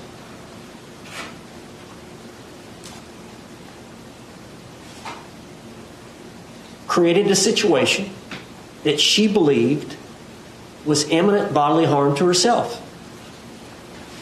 And I guess I'll get a couple of examples. Let's say that a police officer is called to a scene and the only thing he hears is there is a suspect and the suspect may be armed. So, of course, the officer pulls out his revolver and he's walking around. Well, then eventually he finds the suspect and the suspect reaches for his waist. The officer doesn't see the gun, but the officer sees the movement to the waist. The officer fires and shoots the suspect. The officer is justified because there's an immediate threat of harm. The officer has to react instinctively. There's no time to think. Similar to the actions that Sarah Boone had to take. Another example, you're in a bar with your buddies and you've had something to drink and another group has had something to drink and one of your buddies gets into an argument with one of the buddies on the other party. Is this the Karen Reed and case? One of your friends, seeing that it's being escalated and the guy that's arguing with your buddy is aggressive, more aggressive than your buddy is. Your buddy's trying to settle the thing, but this other individual, maybe he's had too much to drink and he's more aggressive. So you go around behind this individual, and before he's able to strike your buddy, you grab him. You lock him up. That's physical restraint to block an attack. Or you grab him by the neck and you choke him. Physical restraint to block an attack. That's what she was doing with the suitcase. If she let him out of the suitcase, she was going to be harmed based on him trying to get out with his hand, based on the threats he made while he had his hand out, and based on the threats he made while he had his hand inside just before she went upstairs. Thank you. Thank you. Court's going to re-review all the case law that it's obtained in its research in this matter and come back with an oral ruling momentarily. Thank you. Okay, the judge not willing to rule from the bench right there without taking a brief break. He's going to step back and, with his law students, wouldn't you love to be a law student right now? Head back to the judge's chambers really quick and get to be a fly on the wall as he makes this decision, which will make or break the rest of the defense's case. The case as it sits right now, if Sarah Boone is not allowed to, or if her lawyers are not allowed to present that prior bad acts of George, the other injury pictures, and there were, okay, I'm not minimizing them, they were there, but if they're not under the Florida law, which is what we're operating under, if they're not allowed to bring those into court, they virtually have nothing left other than just saying it wasn't intentional. But even in saying that, guess what? The law doesn't care. If the state was trying to prosecute for intentional murder, it wouldn't be the one they charged you with. It's basically her own testimony is going to seal her fate if she doesn't get this in. So this is an important decision for the judge because obviously this is important for the defendant. And if you rule that the defense cannot present their evidence, it's got to be rock solid to prevent appeal. So we got a few minutes of break. I counted three. I counted 3 times where she gave a version of she did not intend for what to have happened, and they were all back to back to back. So I added that. We're up to 60 on the not intentional counter, but that counter may go higher when the prosecution takes over on cross, because that part's not over. She's not done. The defense could say, we're done. We'll tender the witness, and then Jay gets to step up. And Jay's a heavy hitter, and he's not pulling punches. And I think he's going to seal this deal right here on this one. Wow. I've given a little thought to this. Sarah Boone's story and the lawyer's argument is that the prior bad acts, basically the overt acts happened previously, and she recognized the indicators that another overt act was going to happen, and she basically jumped to the gun and prevented it. Florida law does not allow that. And you might say the law is wrong. Somebody who's in an abusive relationship, you might say, hey, when they get the chance, they should take it. Florida law currently does not allow that. And this case is being tried by Florida law, under Florida law. The jury is on a break right now. We've heard from Sarah Boone. The jury has heard Sarah Boone's testimony, her story of what happened. Almost everything she said was pretty much identical to what we'd heard before until it got to that period with the suitcase. From tag you're it, right? That's where it sort of deviated from what we'd heard before. Previously, tag you're it, that means we're going to play hide and seek. And it's my turn to go and hide. And she goes and hides in the shower, and then she comes down. And when she comes down the stairs, she says, I was looking for George, and I could see, even before I'm down off the stairs all the way, that he's trying to hide in the suitcase. The suitcase with the unzipped top, so he's pulled the top over him, and he's just trying to hide there, and it's moving around. She described this process like 7 times, like the zipping it up and laughing and joking about it, which made it seem like it lasted forever. I don't think it did. But she, on the outside, zips the suitcase, so he's in. I'm not sure if you've intended for it to be zipped up at all. We've got her word for it, and honestly, as a juror, an external juror here, we get to weigh her testimony and decide on the truthfulness and what weight we give it. We've heard a lot of things from Sarah, and they don't always match up with the truth or with what she said previously. And I'm not buying what she's selling right now, that this was all fun and games, and they were laughing, they were having fun.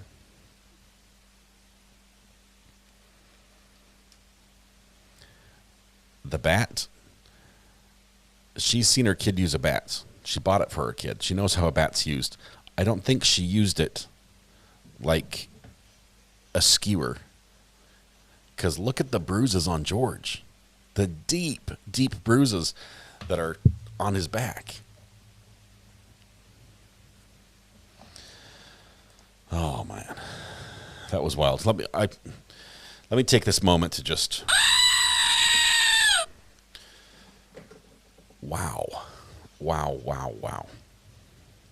Props to her lawyer for, I guess, just being sneaky enough with leading that the prosecution didn't realize they could and should have objected all the way through that to the leading comments that were being made. Call from Denise. Hey, Denise. This is R.A. How are you doing? Hey. I'm good. How are you? I'm just trying to wrap my head around what we just heard. It's crazy. Okay, so I need chat to help out here because I've been wrestling a toddler. But when the detective, or when we listened to the video, when we saw the interview at the police station, didn't Sarah say that the phone was downstairs and that she kept hearing it ring over and over and over, and she knew that was her ex-husband calling, but she just didn't want to get out of bed yet. Yeah. It was just 11. It was still early.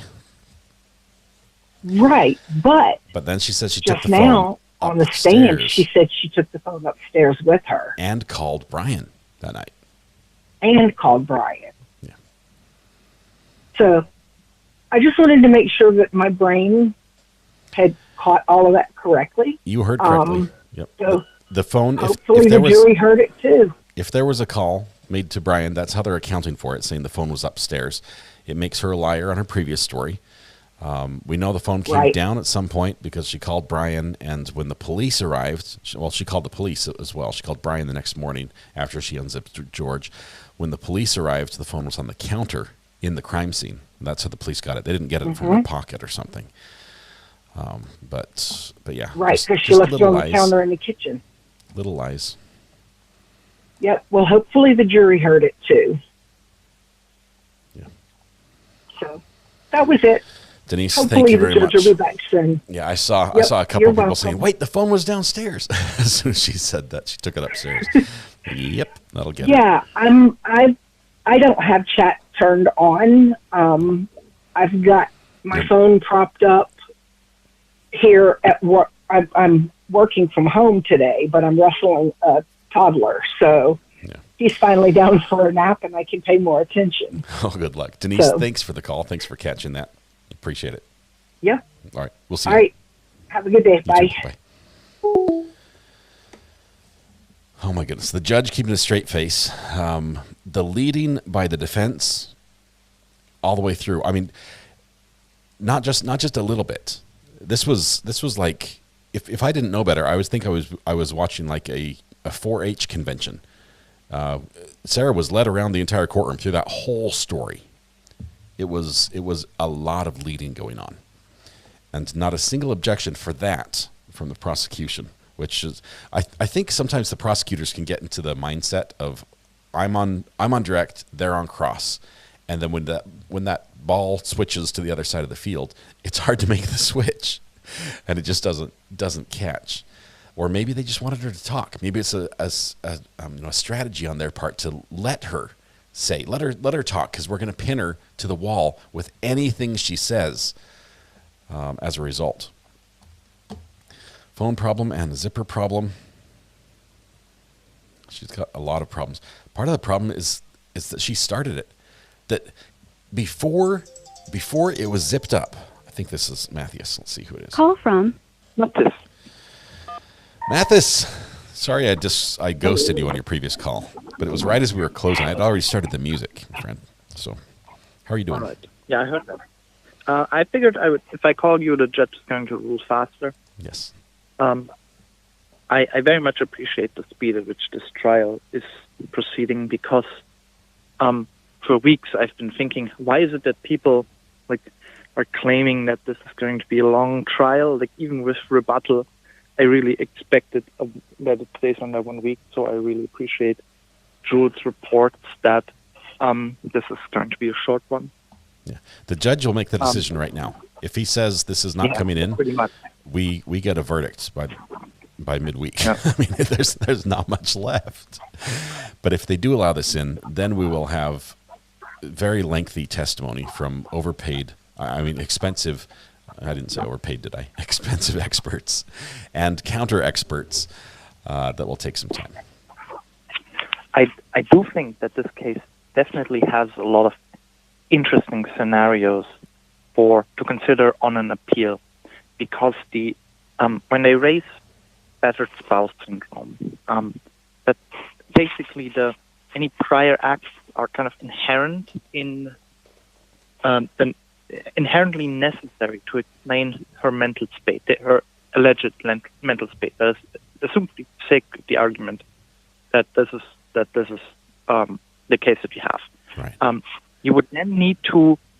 So the Holland case law that I was not able to find, but it seems to say you can only bring in prior bad acts if there was a overt act that would put a reasonable person into fear of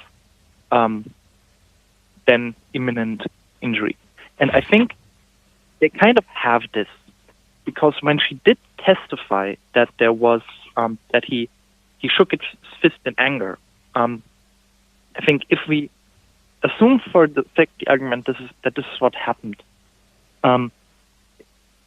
you kind of have to go with that. You kind of have to assume for the sake of the argument that because we're really thinking about what if all of these allegations are true.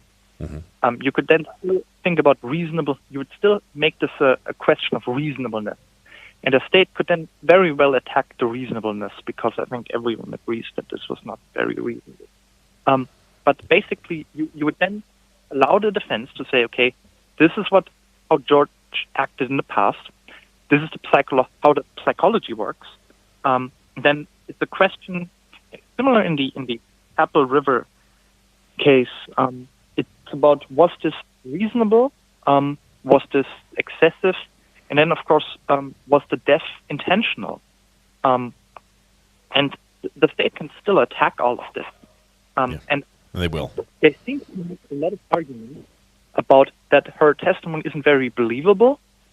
But you kind of have to let her pick her poison in that regard. So I think the judge needs to let this go in, and I think he's not going to risk on a new trial. He's not going to risk a new trial on the off chance. Your audio's cutting in now. It's getting hard to hear, Mathis. I hear what you're saying. That you're saying the judge might have to let this in for fear that it might be an appeal issue. And where did we see that before? The judge just in a previous case says, "I hate this. My hands are tied. I have to let this in, even though I shouldn't, but I've got to. Please appeal me." Okay, judge is back. Decision. Thank you, Mathis. Appreciate talking to you. Very good. Bye-bye. All right, we're back on the record. State of Florida versus Sarah Boone, case number 2020 CF 2603.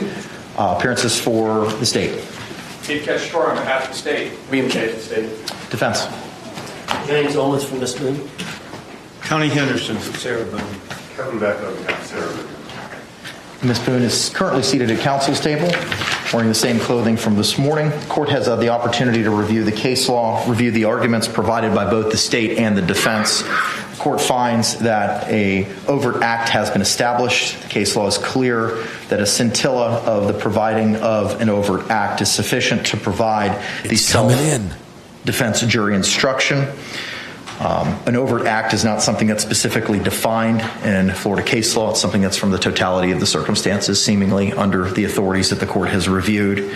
As such, the court is going to find that under Holland, a overt act has been established and will allow the defense to proceed with evidence of reputation and specific instances of conduct and battered spouse evidence, so long as the necessary predicates are established for those items. Any questions or clarifications with regard to the court's order, state?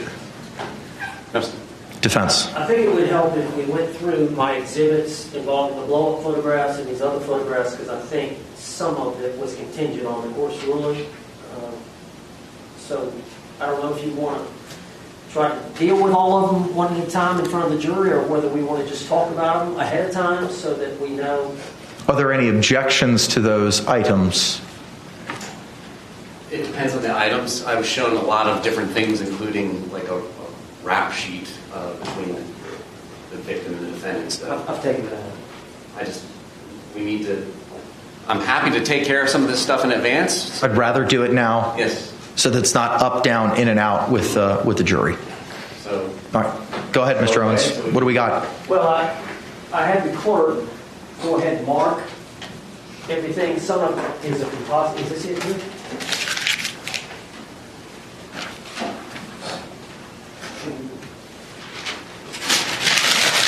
This first is Judge crumbling something up. Defense identification K. It's 4 pictures involving injuries to the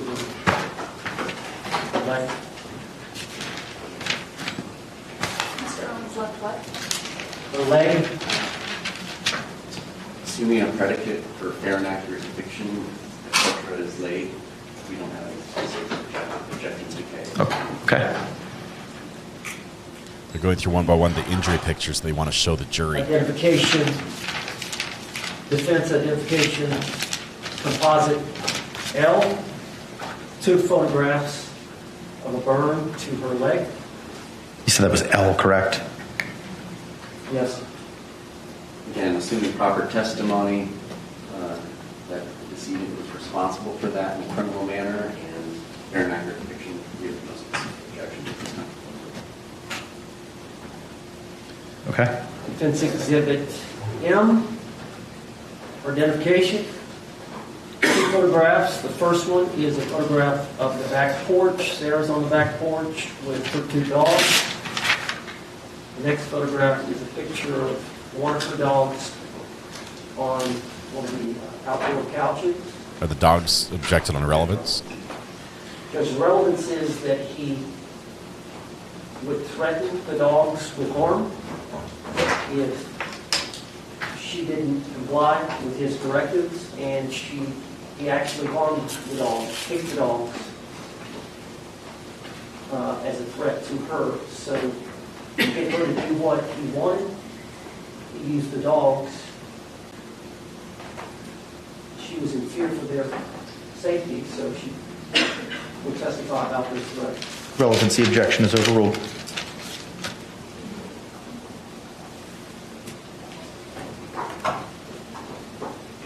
So the dogs are coming in.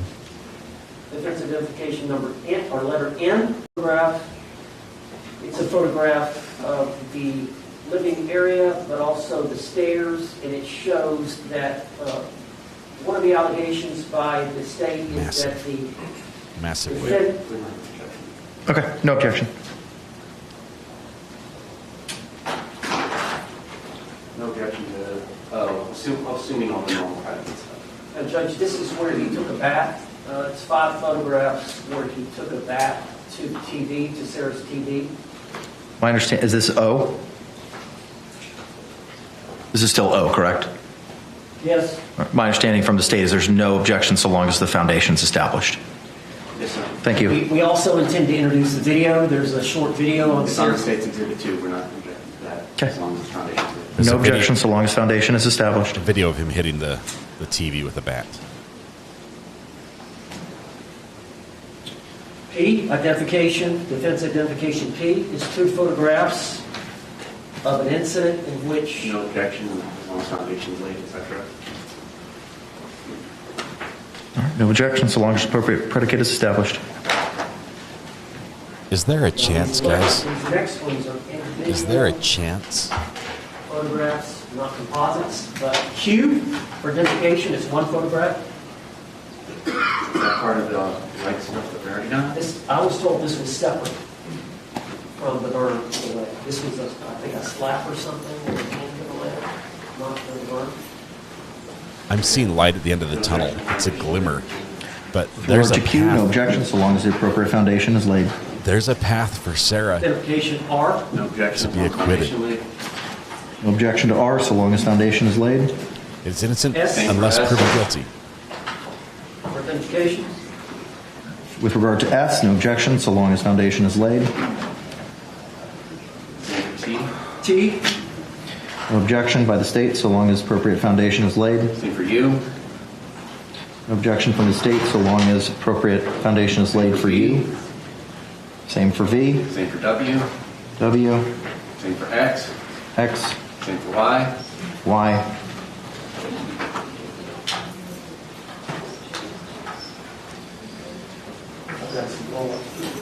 They're going to be able to lay all this foundation because they ask Sarah about them. She'll testify that that's actually how it occurred, that they're accurate pictures, the injuries that happened. That's the foundation.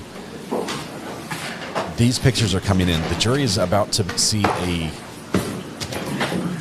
a stack of images showing Sarah Boone injuries and George acting out.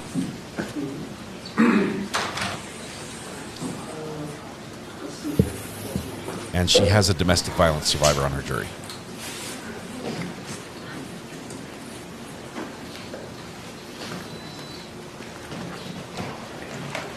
Yeah.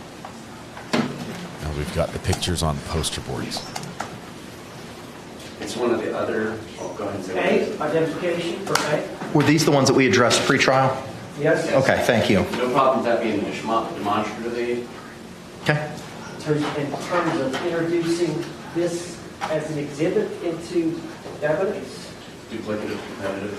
Is it contained in K through Y? Yes. Then, is that accurate? I believe so. I know the clerk probably doesn't want the blow up, but If it's it's going to be easier to handle the clerk to handle the 8.5 by 11. If it's, I'll allow you to use it for demonstrative purposes, but I'm not going to accept it into evidence as it is duplicative of what's already in evidence as X. Defense pre-marked X. And then identification C. Same thing. It's one of the photographs. That was it was one of the earlier ones we addressed. M or N was the staircase. Okay, for the same reasons, you can utilize it for demonstrative purposes, but it's duplicative as the exhibit itself will be entered into evidence, presumably. D, identification. Same thing. It's one of the photographs and it's on the state's digital exhibit. Any disagreement that it's included in your pre-marked? I agree. Okay, then same ruling. It is duplicative. You can utilize it for demonstrative purposes. Identification E. Same thing. Is it included, sir, in K through Y? Yes. Purposes only. F for identification. Same thing. It's included in your submittals? Yes. All right, same ruling. It's duplicative. You can utilize it for demonstrative purposes, but it will not be accepted into evidence. Identification G. Same thing. Is it included in your submittal, sir? Yes. All right, for the same reasons, I find it's duplicative. You can utilize it for demonstrative purposes, but not seeking it into evidence. H. Same thing. Yes. Same ruling. You can use it for demonstrative purposes, but it will not be received into evidence by virtue of it being duplicative. These are rough pictures, guys. Same as T. Any disagreement with that, sir? No, sir. All right, same ruling. If my court finds it's duplicative, you can utilize it for demonstrative purposes. Identification. Madam Clerk. Hang on, is that the house? It's either Delta or B. I think that's Bravo. Is it the defendant on the porch with the two dogs? Yes. That was pre-marked before trial as Bravo. That a B? That's a B. Same. It was as defense M. Relevancy objection is overruled, but I'm not going to allow the enlargement as it's duplicative, as the native photo is in evidence. But you can use it for demonstrative purposes. I probably want to use these in closing and just use this, use that for the... However you see fit, sir. Okay, this is not working today? I can't speak to that. I don't know that anybody today has utilized it. But that's not connected to the overhead. That's separate and apart from the overhead. Okay, okay. Judge, what other evidence do we have? Body cams? Excuse me? This almost didn't happen. Nothing else. That we almost didn't get to this point. We literally were almost to the... There may be some body cam footage to refresh memories. We've got two deputies out there. Okay. Any other exhibits with regard to Ms. Boone at this point in time, Mr. Owens? No, sir. State any reason why we cannot ask Ms. Owens or Mr. Owens to continue his inquiry of Ms. Boone and have her return to the witness stand. All right. Mr. Owens, anything else we need to discuss, sir? One moment. Sure. I'm looking at on my shirt that has Sarah Boone's advertisement for an attorney, right? Inmate seeks attorney. And are you zealous with the sight of keen? Extraordinary expertise, confident ingenuity, original creativity.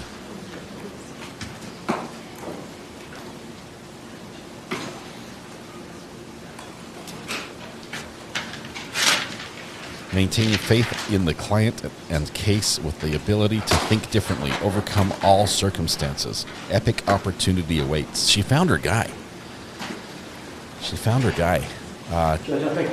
Okay. If we can bring Ms. Boone back up to the witness stand.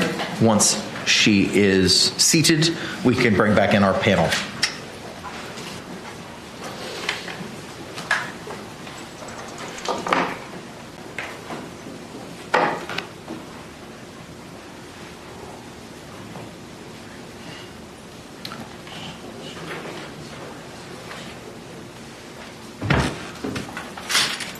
Let's go ahead and stand and bring back in our panel.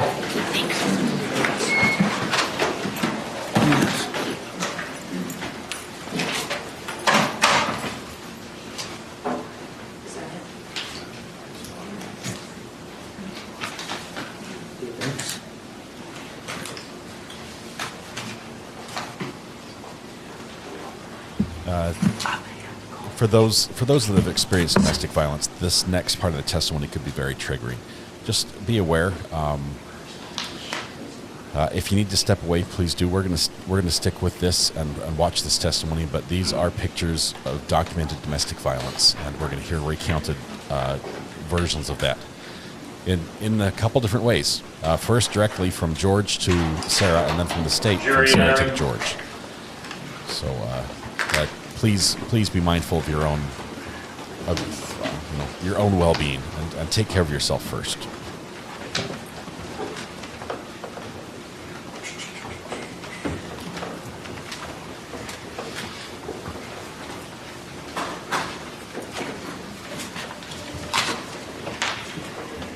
State, you recognize our jury? Yes, sir. Defense, you recognize our jury? Yes. All right, thank you. All can be seated. Members of the jury, again, you could, once seated, raise your hands to confirm that you complied with the court's instructions during our last break. Record reflect all hands have been raised. Mr. Owens, you may continue with your inquiry, sir. Thank you, Judge.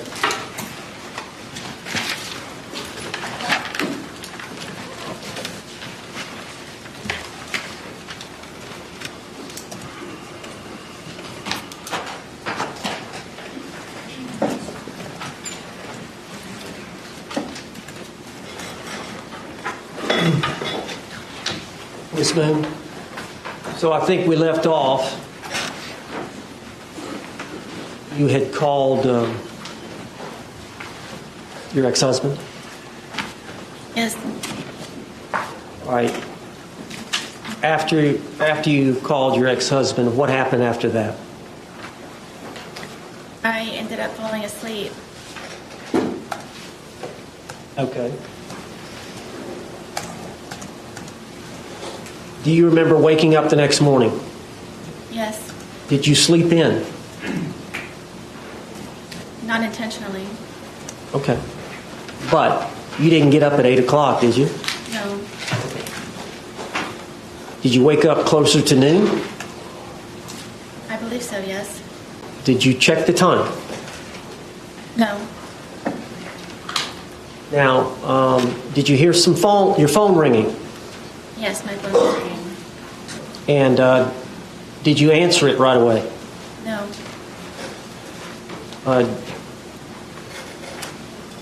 Do you know approximately how many times it rang before you answered it? I believe the call was about 3 times. Did you know who was calling? I figured it was my ex-husband. And why would he be calling? To make sure that I was still on schedule to pick up our son. At 3 that afternoon? Correct. And he goes to school there close by? Yes.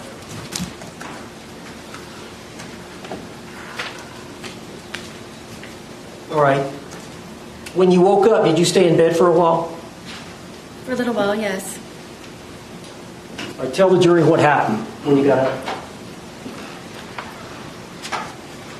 I knew it was my ex-husband calling repeatedly. I didn't answer right away because one of our problems is that he doesn't understand that I'm doing things around the apartment and looking for jobs and so on and so forth. So I inevitably just let it ring, and I laid in the bed, and I figured that George was downstairs either drinking or looking for jobs, or may have just left. And so eventually I decided to get out of the bed and start moving to go downstairs. I was motivated enough to go downstairs, and when I went downstairs, it was very quiet. So I had the understanding, I believed that he had left. And did you check to see if he was, where would he be looking for a job at? Usually on the couch. He would have my son's laptop, and he and I, which we would share. Y'all only have the son's laptop? Correct. And the TV was not working at this time? The TV was not there. Okay. So you thought he would be in the living room on the laptop? Yes. He was not there? No. Where else did you look for him? I looked on the back porch. I went through the front door to see if my car was there, thinking maybe he had taken my car. I checked the bathroom, and when I was checking the bathroom, I saw the suitcase, and I remembered about the night prior, and I unzipped the suitcase and... Let me stop you there.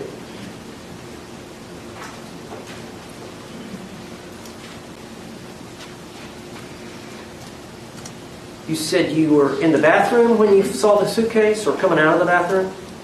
No, where our bathroom is, I would have to go to the bathroom here, and then when I turned around, I noticed the suitcase, and I remembered. How did you feel when you saw the suitcase? I don't think I've ever experienced anything like that before. Describe it to the jury. I guess it was... I was aghast, and I just can't describe the feeling. It was terror to a certain degree. I'm sorry, say that again now. It was terror to a certain degree. I just can't describe it in words, the feeling of remembering. And then he was still in there. So what did you do? I immediately unzipped the suitcase, and I was screaming, "George, George, George," and I was shaking him, and I pulled him out, and I stretched him out flat, and then I began instantly trying to do CPR, and then was trying to look for a pulse or a breath or just anything, and was just screaming his name over and over and over again, and come on, George, and I continued CPR, and I continued CPR, and he was gurgling, and... What color was he?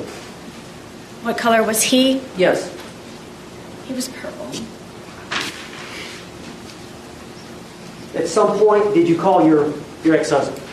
Yes, when he started to gurgle, and I knew that my ex-husband is notorious for bringing my son over in very inopportune times when George is possibly drunk or doing things not appropriate for my son to see. And I just didn't know what to do. It was just a quick knee-jerk reaction. Quick, don't bring my Ryan son was kind over? of my go-to person because of my family being deceased, and I don't have anyone else that I can call.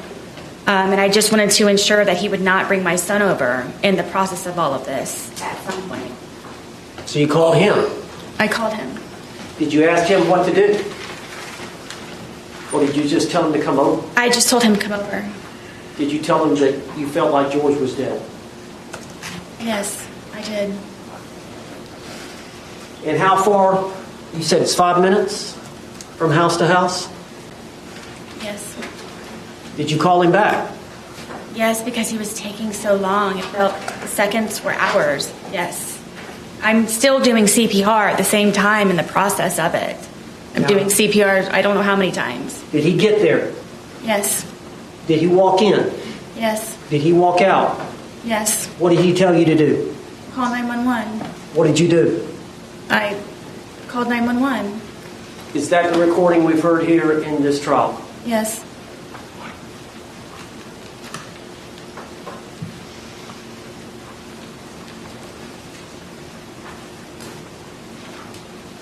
Did you love George? To this day. She choked on that one. Did you love him? George was very passionate. George was a very real person. George was nice to me on the good days. George complimented me. George and I were two bodies with one soul, he and I would always say. I don't believe that I've ever had a connection with anyone like I have with George. Did you have that connection with your ex-husband? I did not. Was it even close? No.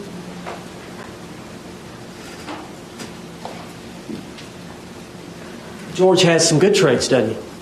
Very much. Did George have some bad traits? He did. Did you drink too much? I did. Did George drink too much? Yes. Tell the jury about George's drinking.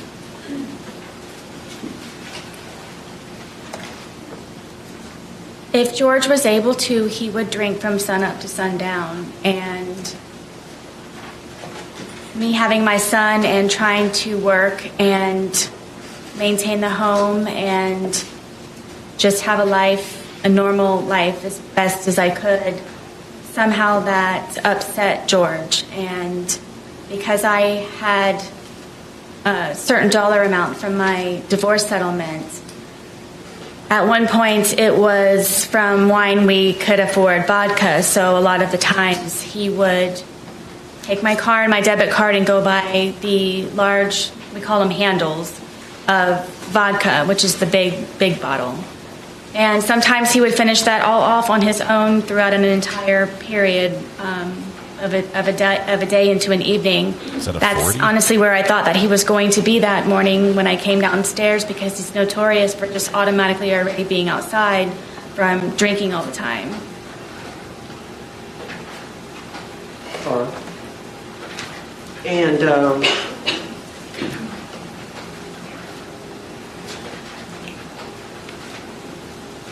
you said you have an alcohol problem. George has an alcohol problem. Yes.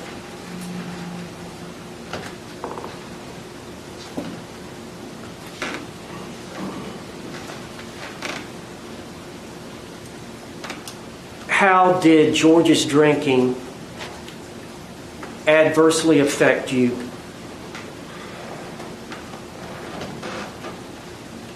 It would debilitate my ability to help him the way that I was always trying to help him, because it would be one good day, a day of survival, and then it would be another day where I'm having to peel him off of me and call 911. Why would he get that way? Tell us his pattern as it relates to drinking and then Object. Approach. Possible objection on the narrative here. The state really needs to object on the leading. I think the judge would sustain in a heartbeat on those. But this is pretty much all coming in. This is all coming in. I can't see why it wouldn't at this point. Once they establish that scintilla, the scintilla of an overt act that the judge found, and I am surprised. Wow.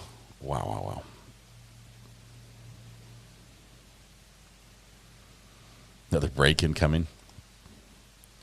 I think they can work this one out at sidebar. And I think the judge will allow Mr. Owens to continue the questioning here. Prosecution, still is they're going to regain a lot of lost ground on this.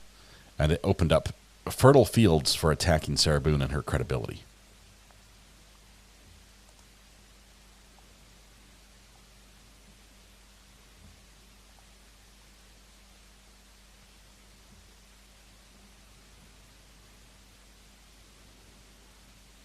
Can't believe she said she stretched George out and was doing CPR.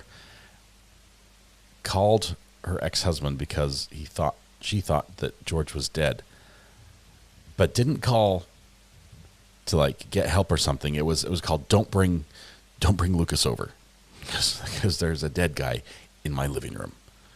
That was her concern. So many decisions she made during the course of this were what I would say not rational, not reasonable. I don't know how the jury is going to relate to some of those and say, yeah, I can see that happening. Pantoufle, Sarah Boone is the Karpman drama triangle unto herself. Victim, martyr, and persecutor. She's the trifecta.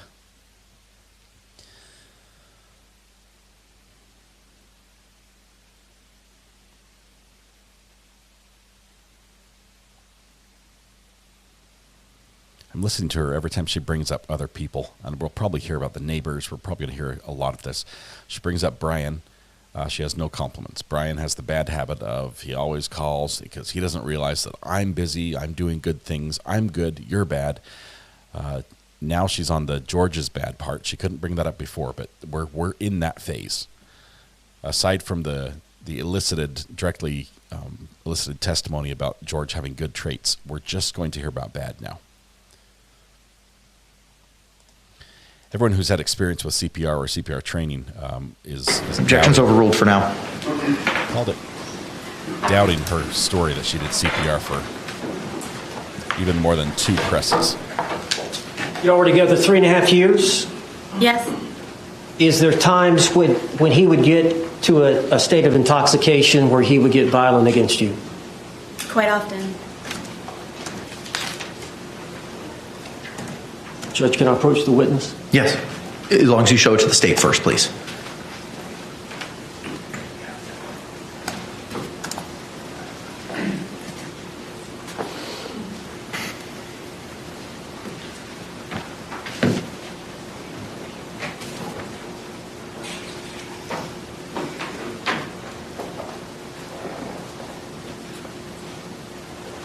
I'm going to show you defense exhibit for identification P. It's 2 photographs. Could you look at those photographs and see if you recognize those? I do. Are those 2 pictures of your body? Yes. Do they show injuries to your body? Yes. Were those injuries caused by George Torres? Yes.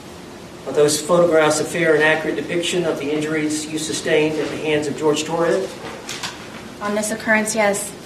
You remember this occurrence? I don't. It was so often. You don't remember a specific date? I don't. But you're sure that that's you? Yes. Is that the injuries that he... What's the injury to the rib cage? I don't remember specifically. These may be the pictures. So, when we used to go over to his brother's house, one of his brothers and his... Non-responsive. Sustained. You don't have to answer the question. Do you know what happened to... Did George cause these injuries? Yes. All right. Were y'all both drinking at that time? I don't remember on this instance. Judge, I'd like to move this exhibit into evidence. Okay. What was pre-marked as P will be received into evidence without objection as Defense Exhibit 2. What we're seeing right now is going to play out over and over with all the pictures that Mr. Owens has to display. Mr. Owens, may I get into time just a number, please? Thank you. Mr. J, would you be so kind? Thank you. He pushes the power button for him. Here, let me turn it on for you. Yes, sir. You may do so.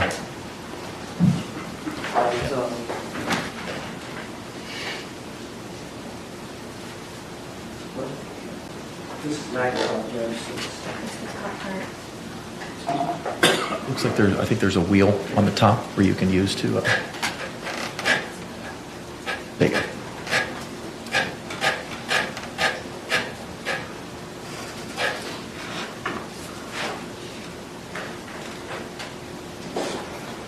Ms. Boone, is that you? Yes.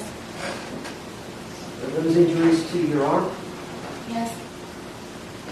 Were they caused by George Torres? Yes. And during the same incident, is this you? Yes. Is that an injury or bruise to your rib cage area Yes. and your arm? Yes.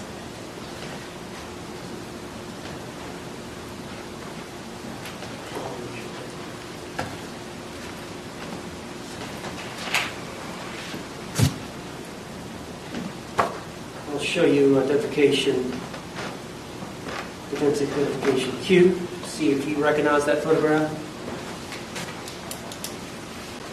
Yes. Is that your thigh? Yes. Okay. Do you remember this incident? Yes. Can you tell the jury what happened?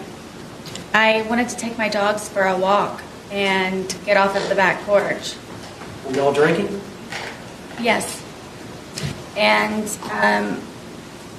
he was upset that I would rather go walk my dogs than sit there and continue to drink. So he slapped my thigh as hard as he possibly could and said that you're not going anywhere. And it was a good smack on my thigh. Is that a fair and accurate depiction of the wound that you suffered as a result of George Torres slapping you on the thigh? Yes. Judge, I'd like to offer Q in evidence. No objection. What was pre-marked as Q will be received into evidence without objection as defense 3.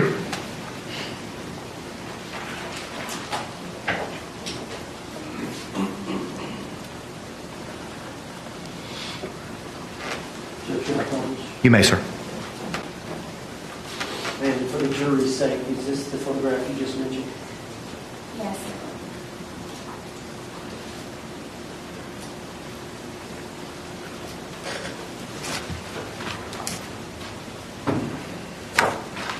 I'm going to show you identification, defense identification S. See if you recognize that photograph. I do. Is that your hand? Yes. Is that your blood on your hand? Yes, it is. Is that you standing, looks like in a room with flip-flops? This is in the kitchen at Brian's house. Okay, what happened there? So George was very drunk, and I wanted to leave, and he's notorious for taking my car keys and putting them around his neck and my phone in his crotch area and telling me to come get them. And I really wanted to leave because of how drunk, and I knew the escalation of his anger. I didn't want to be there when it was at its peak. So I tried to take my keys from around him because he kept taunting me to take my keys, come get your keys. And so I attempted to go and get my keys. And so he ended up getting a butcher knife, and I had an opportunity to call Brian to come and help me, to please come pick me up, to come get me. And of course, he brings my son with him. And so I'm in the parking lot asking Brian to please help me get my car keys away from him. And there's neighbors, and it's a scene at this point. And George comes to the doorway of my townhome wielding the butcher knife, saying that, do I curse? Yeah. That no one's going to take her fucking keys. No one's going to fucking come into this house. And he's waving the butcher knife. And I walked up to him, and I just wanted to leave. And my little son, who was, I believe, 7 or 8 at the time, just is screaming, give mommy her keys, give mommy her keys, let her leave. Brian was even trying to negotiate with him, saying, please, you know she'll come back, just let her leave. So I went up to try and take the keys from him, and he was pulling on them, and I ended up pulling harder, and he pulled them back again to try to pull me in the house, and I pulled them even harder, and it ripped my finger. And at one point, I had lost the fingernail, and the tip of my pinky was severely gashed. Judge, I'd like to offer this for the evidence. Okay. What was it pre-marked as, counselor? Looks like S, but not importantly. What was pre-marked as defense S will be received into evidence without objection as defense 4. So he pulled, she pulled. He pulled harder, she pulled harder. He pulled harder, and then she pulled even harder, and then this happened. Is this the picture you were referring to? Is that the nail? Was it on? Still on? I believe so, yes.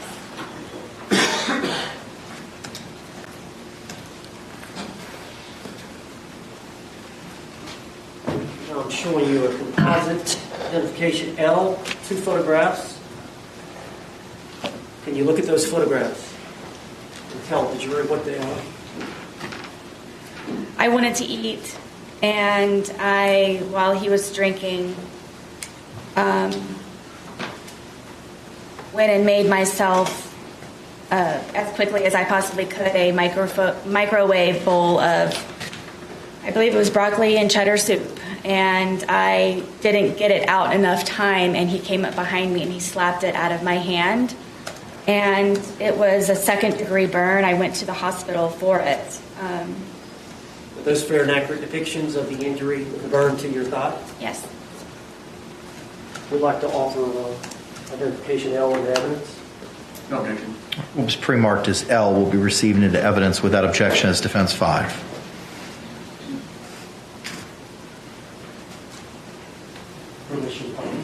Yes, sir. You had to go to the hospital as a result of these injuries to your thigh? Yes. It was extremely painful. Is that a depiction of the burn? Yes. Is that your thigh? It's my thigh, yes. And your knee? Yes.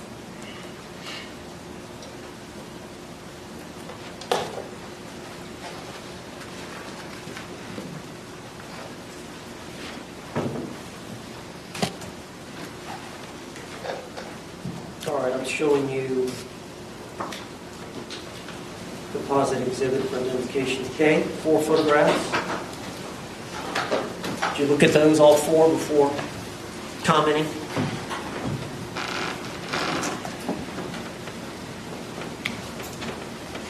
This is a longer story, isn't it? Go ahead and tell me.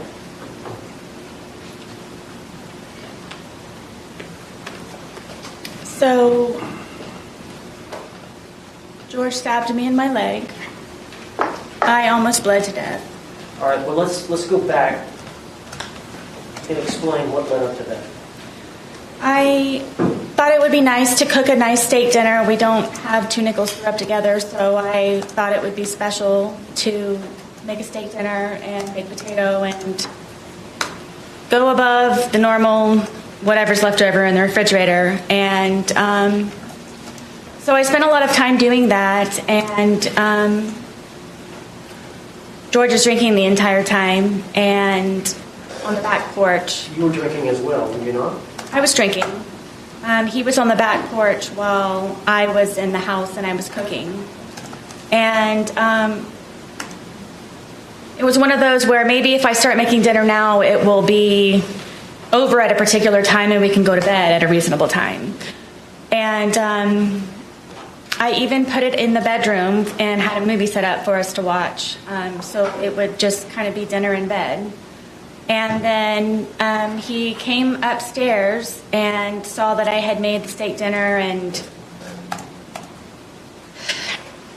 I don't know how to describe how drunk he was, but it definitely was not George. And had him come lay on the bed, sit on the bed, and put the I got the dogs out, and I presented him with the steak dinner and sat down and was getting ready to start playing the movie, and he starts being very rude and cursing the steak and finding fault with it. And then I'm having to encourage him to eat. If you want me to cut it up for you, I will cut it up for you. Did you want some more sour cream for your potato? What can I do to make you happier? And then he started to pull on me and kept saying that I just want to fuck you on the steak and fuck you on the potatoes. And I took offense to that, and I kept trying to encourage him to eat. I started to eat. Was this just him really drunk and saying nonsense?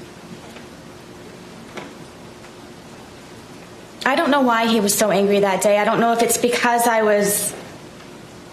got steak. I don't know. Most of the time I don't know the reason why. I couldn't take it anymore. Obviously, I was not going to be able to eat, so I started to crawl off of the bed to leave, just the bedroom.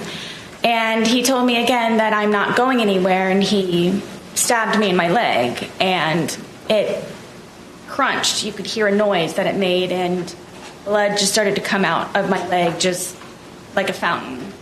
So I got off of the bed. He's starting to freak out, and grabbed me a towel.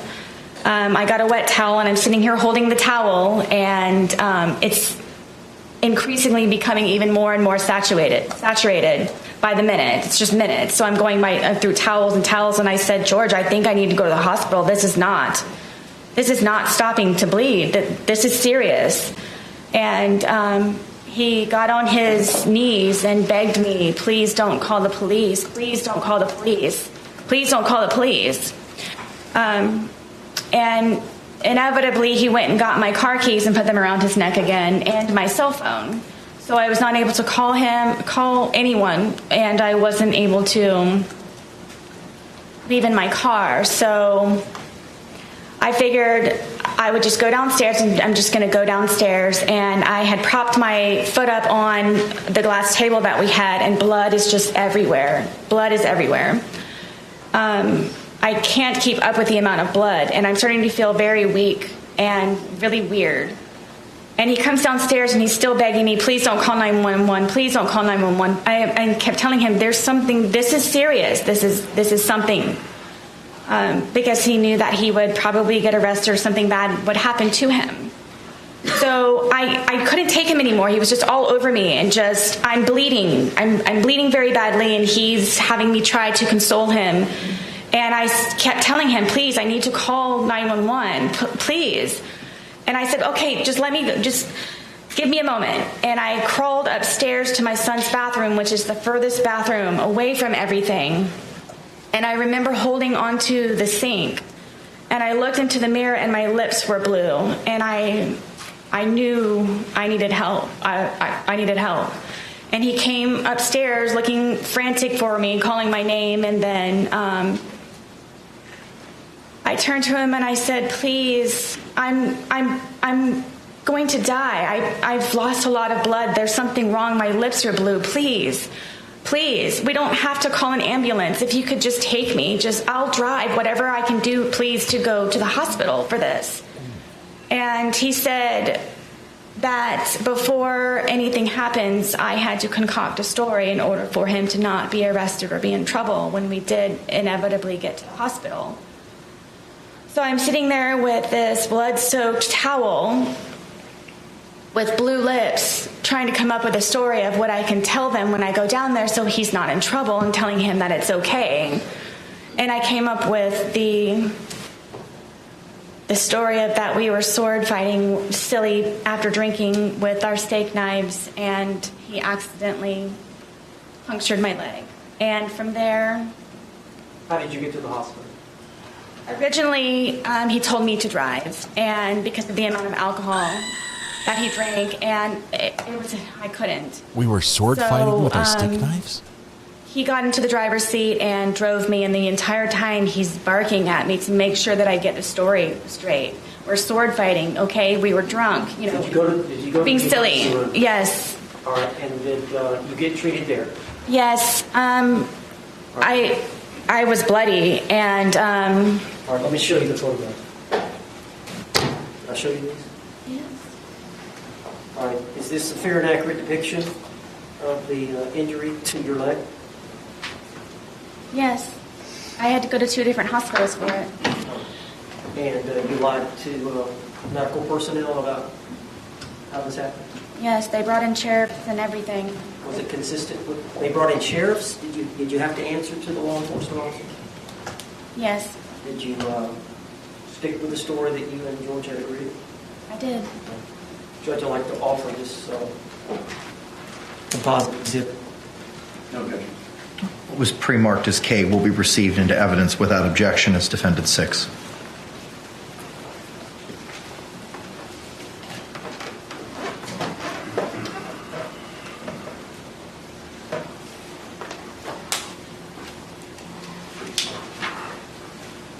You may publish, sir. Thank you.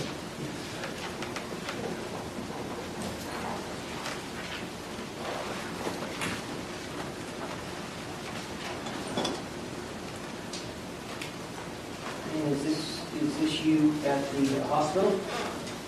Yes.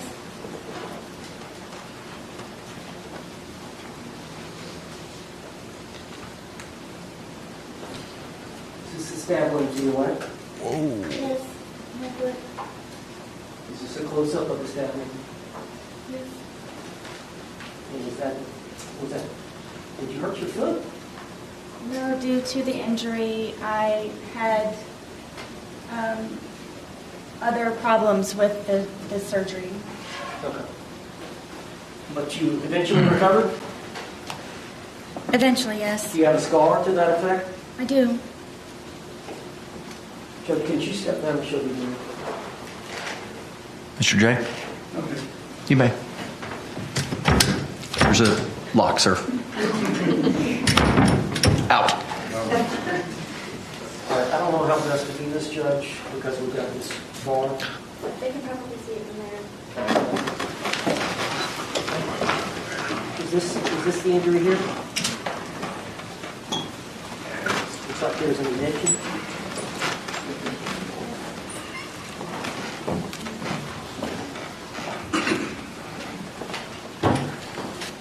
For a second there, I thought he was going to throw the garter. Filmed too many weddings.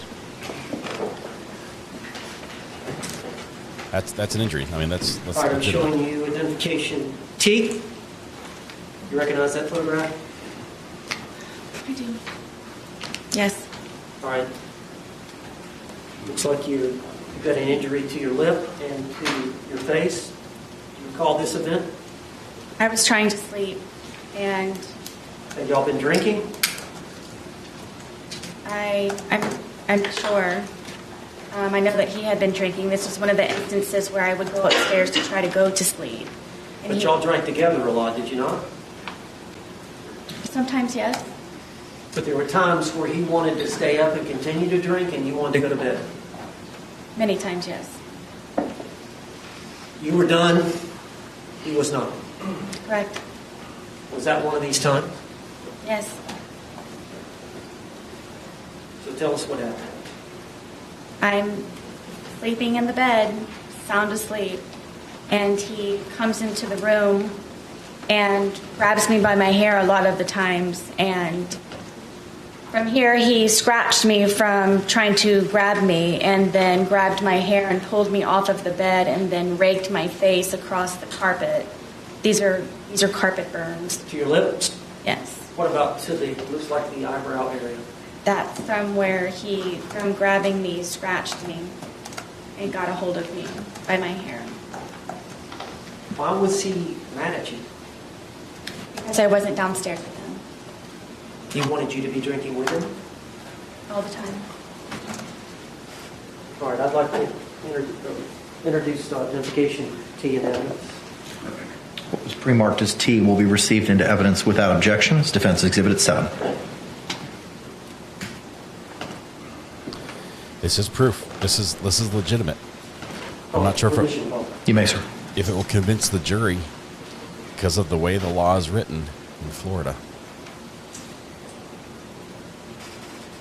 All right, you see the injury between the eyes and the injury to the lip? Yes. As you described? Yes, and then the blood going down my eye, yes.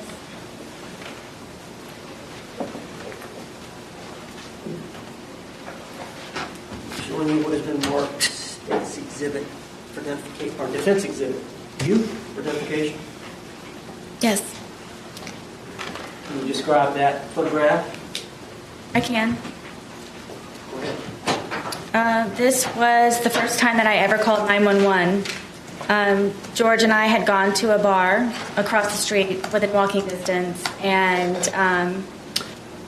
at some point I asked a guy, or he asked me, somehow or another it was over a cigarette, and he left, and I didn't know where he went, and the bartender said, oh, he left. He took your car and he left. So why would he do that? Well, I found out when I got home it was because I spoke to another man. And so I paid the tab and I walked home, and he's sitting on the back porch with the handle of vodka, and I was walking on eggshells and terrified and kind of treaded lightly when I came in, and he acted all natural and fine. So I didn't know the reason why that he had just gotten up and left with my car. So then he calls me a whore, and then he calls me a slut, and then he calls me a cunt, and gets up and pushes me. And he pushed me with both of his hands so hard that we have this little area where our washer and dryer is, and there are metal doors that are on it. And he pushed me into the metal door. And then I fell back, and he got his knees on top of me, on my arms here, so I was pinned down, and was starting to strangle me, and hit my head up against the metal closet over and over and over and over and over it again, and calling me a fucking whore, and you're such a slut, and fuck you, and everything. And my tongue was flopping out of my mouth, and I thought I was going to bite my tongue off, and because of the amount of noise I guess my head was making on the metal door, he slid me down and got back on me, and then started to strangle me again. And it was on, we have carpet, but it's like concrete, and I was able to get my arms out from underneath and grab his throat and get him off of me. So I got him off of me, and I pushed him off, and he came up and he goes, "You fucking bitch," and he stomped my face. And the next thing I know, I woke up. I obviously blacked out. Down? I'm obviously, I guess, yes. And he was passed out on the floor, and I woke up frantic, looking for my phone, and I immediately called 911. Okay. The police arrived on that incident? Yes, they did. Is this a fair and accurate depiction of the injury you sustained as a result of him kicking you? Stomping, yes. It was a stomp? Stomp. All I saw was his heel. We ask that this be identification of you be admitted today. Okay. What was pre-marked as you will be received without objection is defense 8.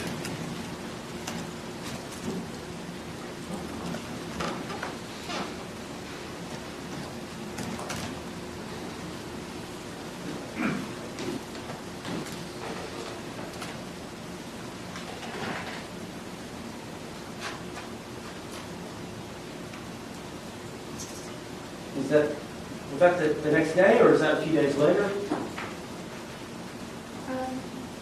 That's a couple of days later. And that's the bruising from the kicking of the eye? Yes. Now, the police were called, and we're going to talk about that in a minute. Let me go through these notes.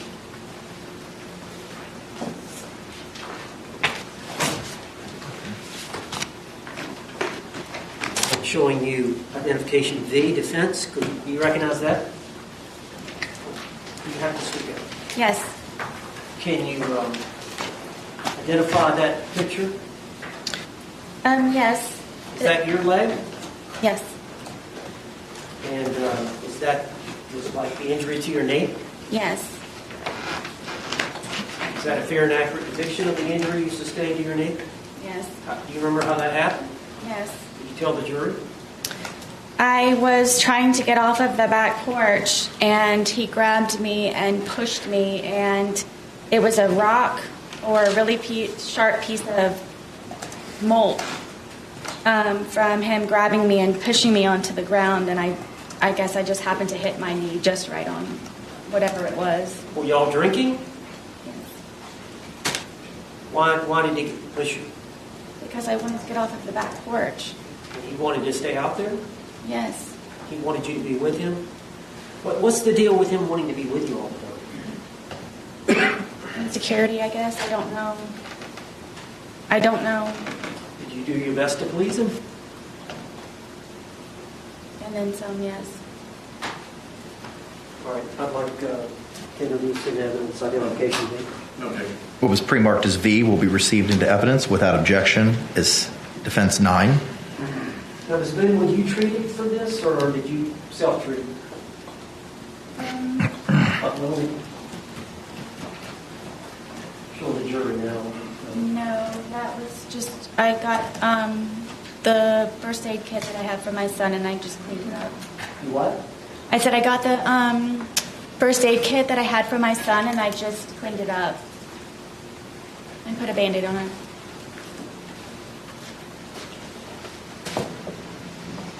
Bart, I'm showing you identification W, defense identification. You recognize that photograph? Yes.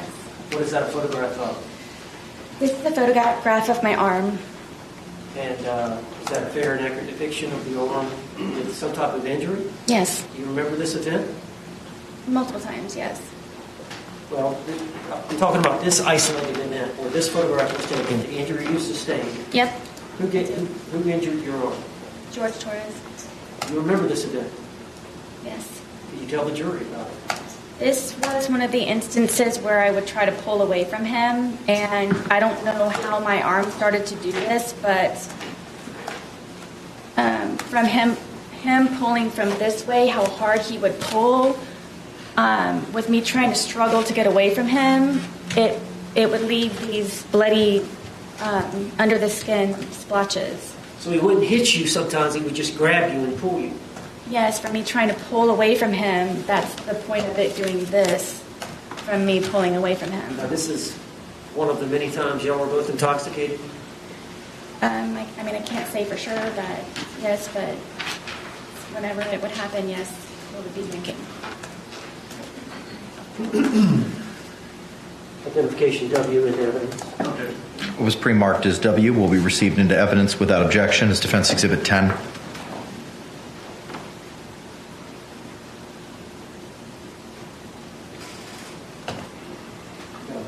You may, sir. It doesn't look like a wound or anything. Objection to commentary. Sustained. I'm sorry. Tell me, you said it's just from the grip? Him losing his grip? Yes, It's like it would be from me pulling away from him, and whatever under the skin it was that it was disturbed from, the amount of pressure of him holding and then pulling from me would create those on my arms. Okay.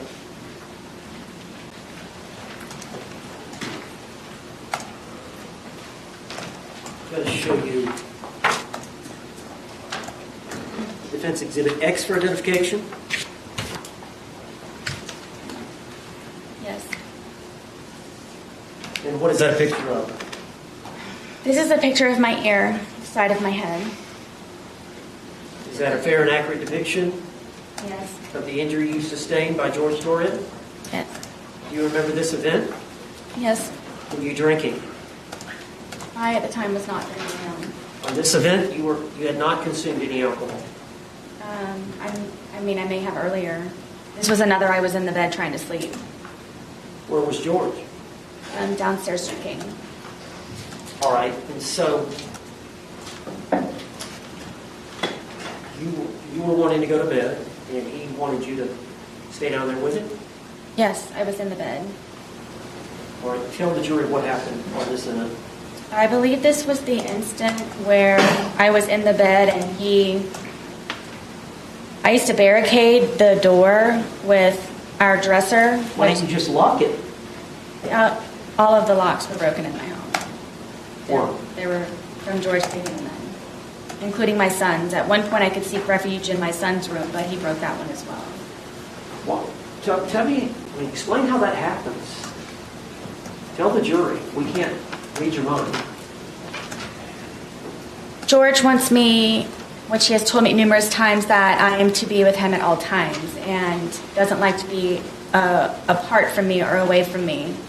So whenever it was even just to go to the bathroom sometimes, he would go with me. And you have to understand, I have a 2-story, 900 square foot townhome, so there's not many places to go. So it just happened to be that it would be upstairs or downstairs, or I'd be in a particular room or not. So inevitably. Did you want some time away? Yes, I did. Even if it were just him upstairs or me downstairs or vice versa. So I rarely got to sleep. This was one of the instances because I had barricaded the door with our, 200-pound dresser that we had. And then I had my nightstand barricaded up against the bed, to where it was even more difficult from the prior times of him breaking in. And he would, I don't know how he would ever do it, but he would get himself in through the crack of the door that he would be able to wedge in wedged the dresser in the nightstand, and he pulled me out of the bed and told me I was going to die. And I believe it's this incident, and punched me and punched you in the side of the head? Yes, in my temple and everything. Was it an open fist or a closed fist, or do you know? It was fully closed.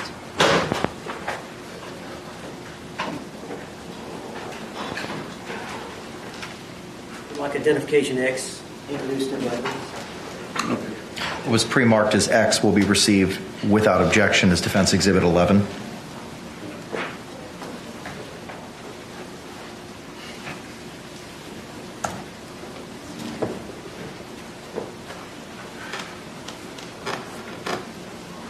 I'm showing you this exhibit.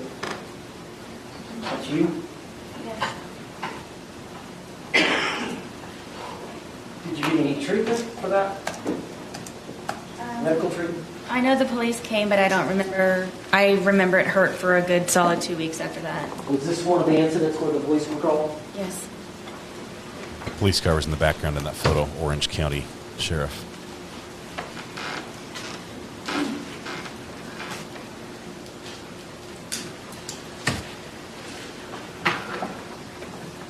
Now, do you recognize this photograph, which is identification Y? Yes. Was that the date of the incident? The date of this event? No, it happened prior. But this picture that was taken of the... This picture would have been taken February 24th of 2020? Yes. And do you recognize that as your close-up facial shot? Yes. Is that a fair and accurate depiction of how your face looked on February 23rd of 2020? Yes. What's the significance of this picture? Again, because I was sleeping, George was upset with me and came in with a metal curtain rod and bent it and snapped it in half and then crunched me in the forehead with it. And then started to beat the furniture that was in the bedroom. This is probably a good month before or after it had happened, before I really do believe that I should have gotten stitches, but I was not allowed to go to the hospital. Judge, I'd like identification Y introduced into evidence. It was a gash. Okay. What was pre-marked as Y will be received into evidence without objection as Defense 12. Is that the same curtain rod that you mentioned in the 2-hour interrogation video? Which they didn't take, yes.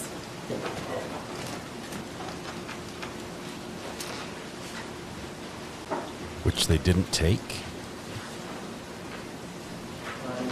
This was photographs that were taken, I guess it would have been the crime scene. Was it the crime scene investigator that came out and took photographs? I don't remember who it was, but yes, someone did on the day of the incident. Was it different from the extraction, the phone extraction expert? Was it somebody different? I think. But isn't this wound right here? Yes. And remember, that's a month later. And then on that same date, same time, they took this photograph as well, which is identification R.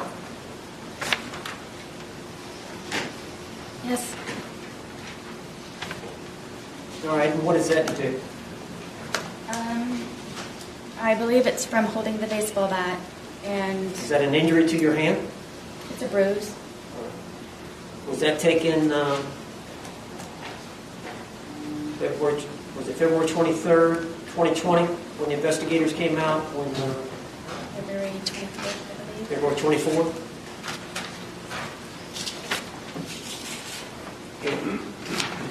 I'd like to introduce identification law to the evidence.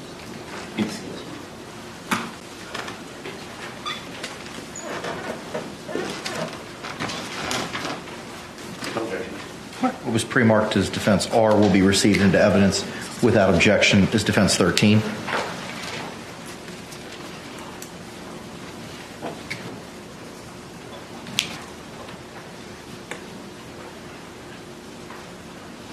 Judge McAlpine. Yes, sir.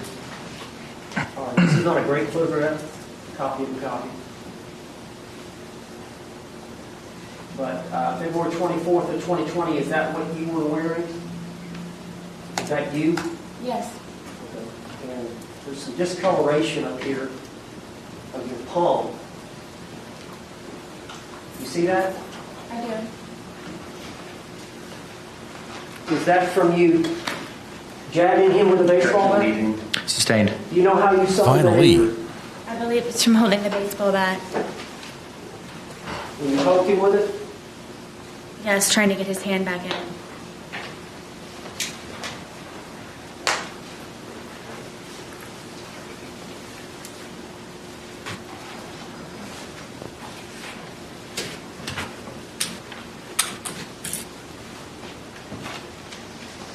I'm showing you defense identification in.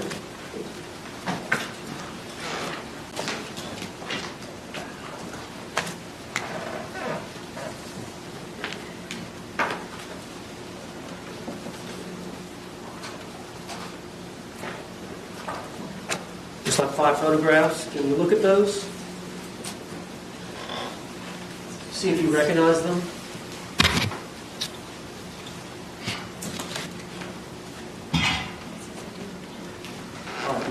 It's in now. So. Yes. And are those fair and accurate depictions? Yes. As a composite of the events that occurred in relation to George Torres and your TV? Yes. We're almost done with these. All right. Are those stills of a videotape that you took? Yes. And is that videotape, was it on your phone? Yes. So when law enforcement seized the phone, they would have had access to this video? I believe so, yes. And tell me about it.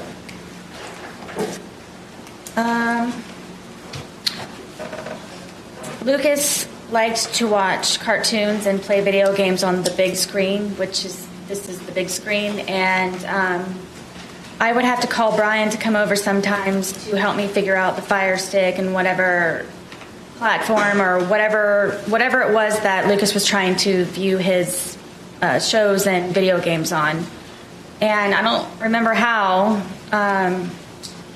George found out that Brian had come over. I believe because it was actually fixed and he knew that I didn't know how to do it. Found out that Brian had come over to fix it, and... Was he jealous of Brian? I don't know if he was jealous of Brian. I think that he had a fear that I somehow would go back to Brian. So I think by Brian helping me with things for Lucas, he just didn't want him to be interacting with me at all. So Lucas wasn't over here this day, was he? No. Brian wasn't over here this day. He may have been. I can't remember when he actually fixed the television for Lucas. But y'all were drinking this day. I know he was for a fact, yes. Chances are you were. Probably so, yes. Okay. I would agree. So how did it end up badly? He accused me of sucking Brian's dick and told me that he was going to break my face with the bat and that he was going to make me unrecognizable to my son with the bat. And then told me that he's going to destroy my fucking television and then I was going to remove it from the apartment. And if I didn't, I was going to be, again, unrecognizable to my son. So did he grab the bat? Absolutely. He already had that in his hand, and he told me that I had to videotape it. Did you videotape it voluntarily? No. All right, but there is a video, but I'm going to go ahead and ask Judge if I could introduce this identification of these 5 photographs into evidence. Objection. Is it O or N? I have O being a composite with 5 photos and not having a single photo. We're moving in O. Okay. All right. What was pre-marked as O will be received into evidence without objection as defense 14.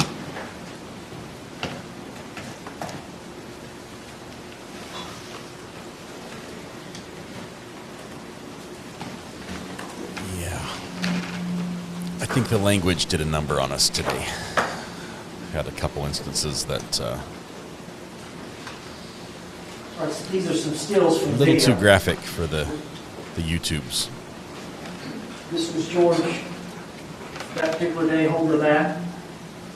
Yes, telling me that I'm going to take the television out once he destroys it.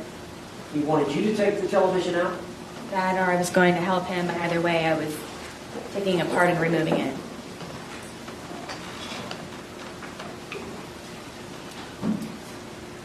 And what is this picture of? The process of him destroying my television. While you're videotaping? Correct.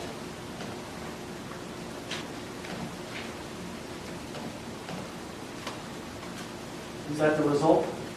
No. After that, he ripped it off of the TV stand. Did you later pass out? Yep, like he usually does.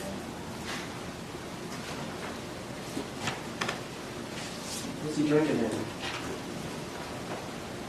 I don't know. Vodka and something, I'm sure.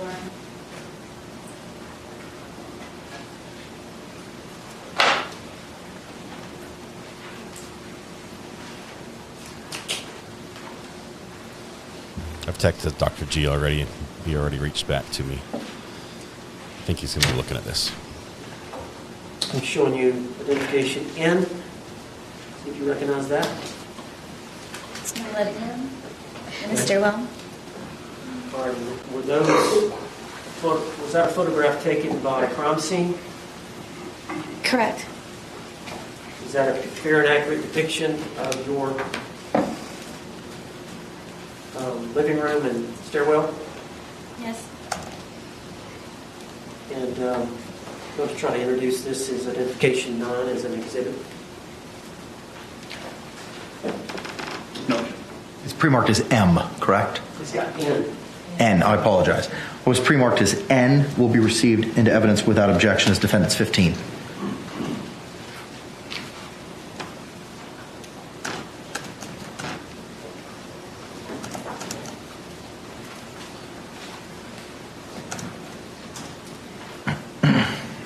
Can you tell us a little bit about this room? This is my living room.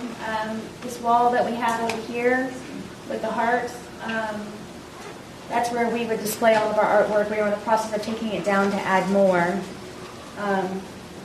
so he could continue to be entertained. The bookshelf over here is my son's bookshelf with all of his toys and little guns and musical instruments. He's got his little karaoke machine down here, his guitar. The stand right here with the red bucket on it, that was the television stand. And then my back porch area and the dog bed here. Okay. And then it looks like in front of the bookshelf at the foot of the stairs is that a doggy? It's a baby gate, but my dogs would wander upstairs sometimes and go to the bathroom sometimes when we couldn't get them out. So I would, at nighttime, or whenever we weren't home, make sure that they didn't go upstairs. And plus, Penny was blind. There's an allegation that you pushed George down the stairs? Apparently. Or got him in the suitcase upstairs and pushed him down the stairs? Supposedly. Did that occur? Absolutely not. Is that bookshelf disturbed in any way? No, nor the plant next to it.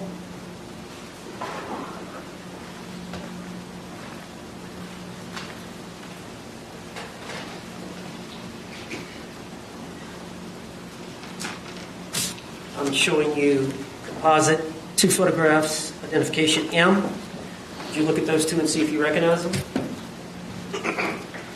Yes, this is me sitting on the back porch with my dogs. And as you can see that we are both drinking.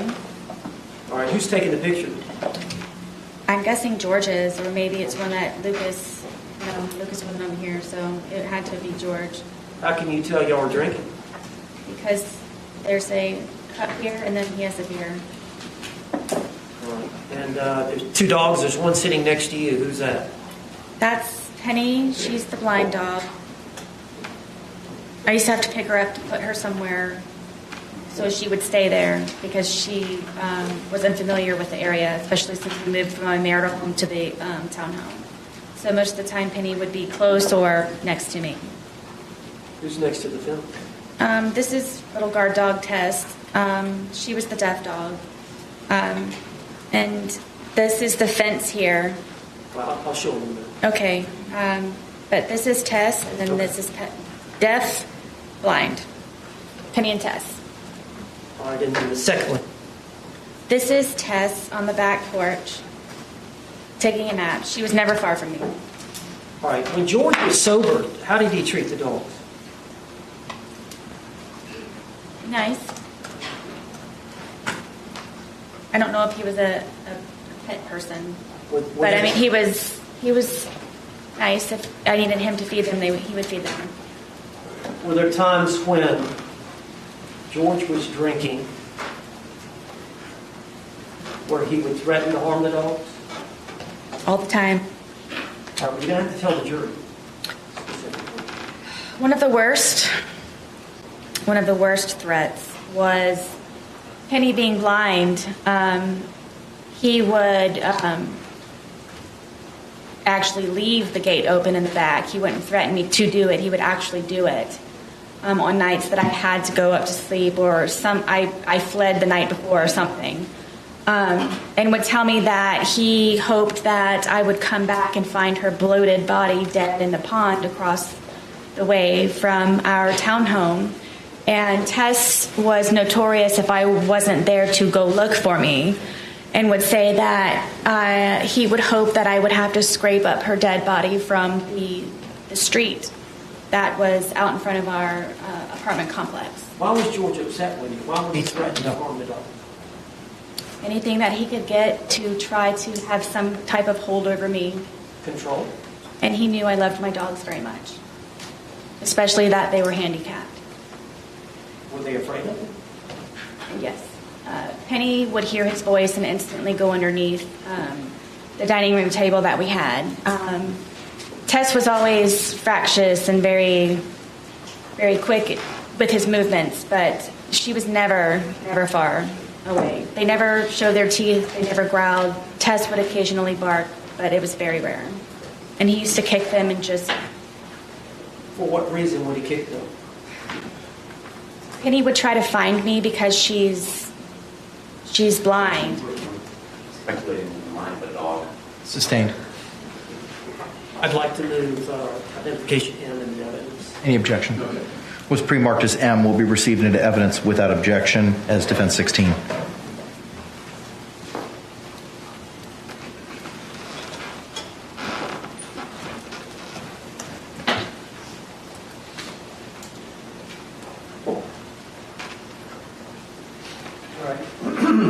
Can you describe this for the jury?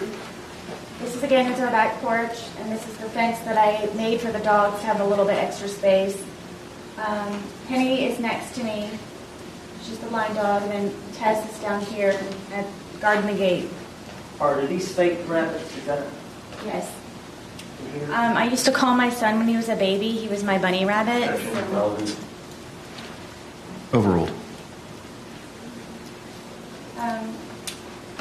He was my bunny rabbit, so I used to collect bunny rabbits, and so I have rabbits here and there throughout my house and in my little garden area. All right, this is the alcohol you are consuming? Yes. And this is a close-up of which one? This is Tess. She's the deaf dog. How old were these dogs at that time, 2020? Gosh, maybe 9, maybe 10.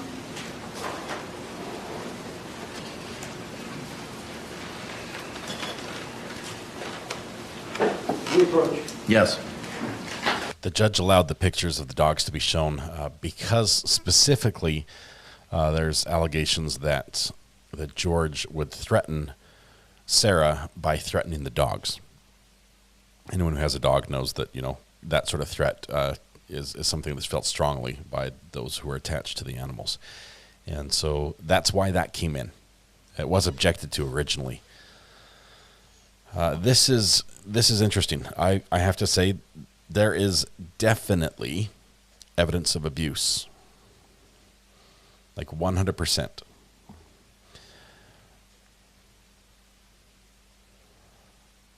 The law says there has to be an overt act. I'm just not sure if that was there. For the swear jar fund. Unholy Saint. We're going to need a bigger swear jar. Today we got all the words. We got all the words. All the ones that YouTube is not a big fan of. So I'm expecting a little notification to pop up on my end here soon. To let me know that YouTube will no longer be searching for advertisers for this video. And you can't blame them. I mean, who wants to have their ad pop up? All right, members of the jury, it's 4:03. By show of hands, would you like to take an afternoon break at this point in time? Okay, court sees no hands. We may have to work also a little bit past 5 o'clock, maybe going between 5:45 and 6 this evening. I know juror third from the right, you may have to make a phone call as to that. Does anyone have any concerns about working a little bit later today till 6 o'clock? If you have those concerns, please raise your hand at this time. All right, court sees no hands. Ma'am, are you in a position to step out to see if you can get assistance with childcare, or is that not an option for today? I'm actually all set for today. She's already taken them up. You are? Okay. All right. Excellent. Very good. Thank you very much. I appreciate you all. The jury is here. With that, Mr. Owens, you may continue. Bring it. Judge. Yes, sir. I think one of the jurors raised their hand. Oh, I'm sorry. Yes, juror fifth from the right. Are we going to get a break before the 5:45 work? Because if not, then yes, I would like a break now. Then I tell you what, let's go ahead and take it at this time. We'll give you all a 15-minute recess. It's 4:04. Hang on. Don't leave yet. I got to tell you a couple things. It's 4:04. I'll see you back here at 4:20. Same instruction as before. Please don't conduct any independent investigation or research as the person, places, things, or charge involved, and don't have any discussions amongst yourselves or anyone else. We'll see you in a couple minutes. Thank you very much. The jury's just excited to be coming back at what the judge said, 4:20. 4:20. No, just kidding. It's just the only time I've heard that. Cyber Raider, what does YouTube do to you for the swear words? The swear words, nothing. The C word and what she said she thought George accused her of with Brian, that they demonetized the entire channel. Thank you. Like the entire video. So basically just zeroes out the day. It's a bummer. It's a big bummer. If Ms. Boone needs to use the facilities, we might as well take advantage of that at this time. All right, court will be in recess till 4:20. Thank you. Call from the Grim Bratface, formerly known as to accept, press 1. I'm sorry, your name got cut off. The Grim Bratface. What? What? Who is this? Hello? Hi. Who is this? Hello, my name is the Grim Bratface, formerly known as Sheep. Formerly known as Sheep. Okay, well, welcome. What a name. What a name. It cut you off on there. What are your thoughts? We're watching this testimony. This almost didn't happen. This is insane. This is insane. Okay, so they're going for this, like, self-defense angle, right? Mm-hmm.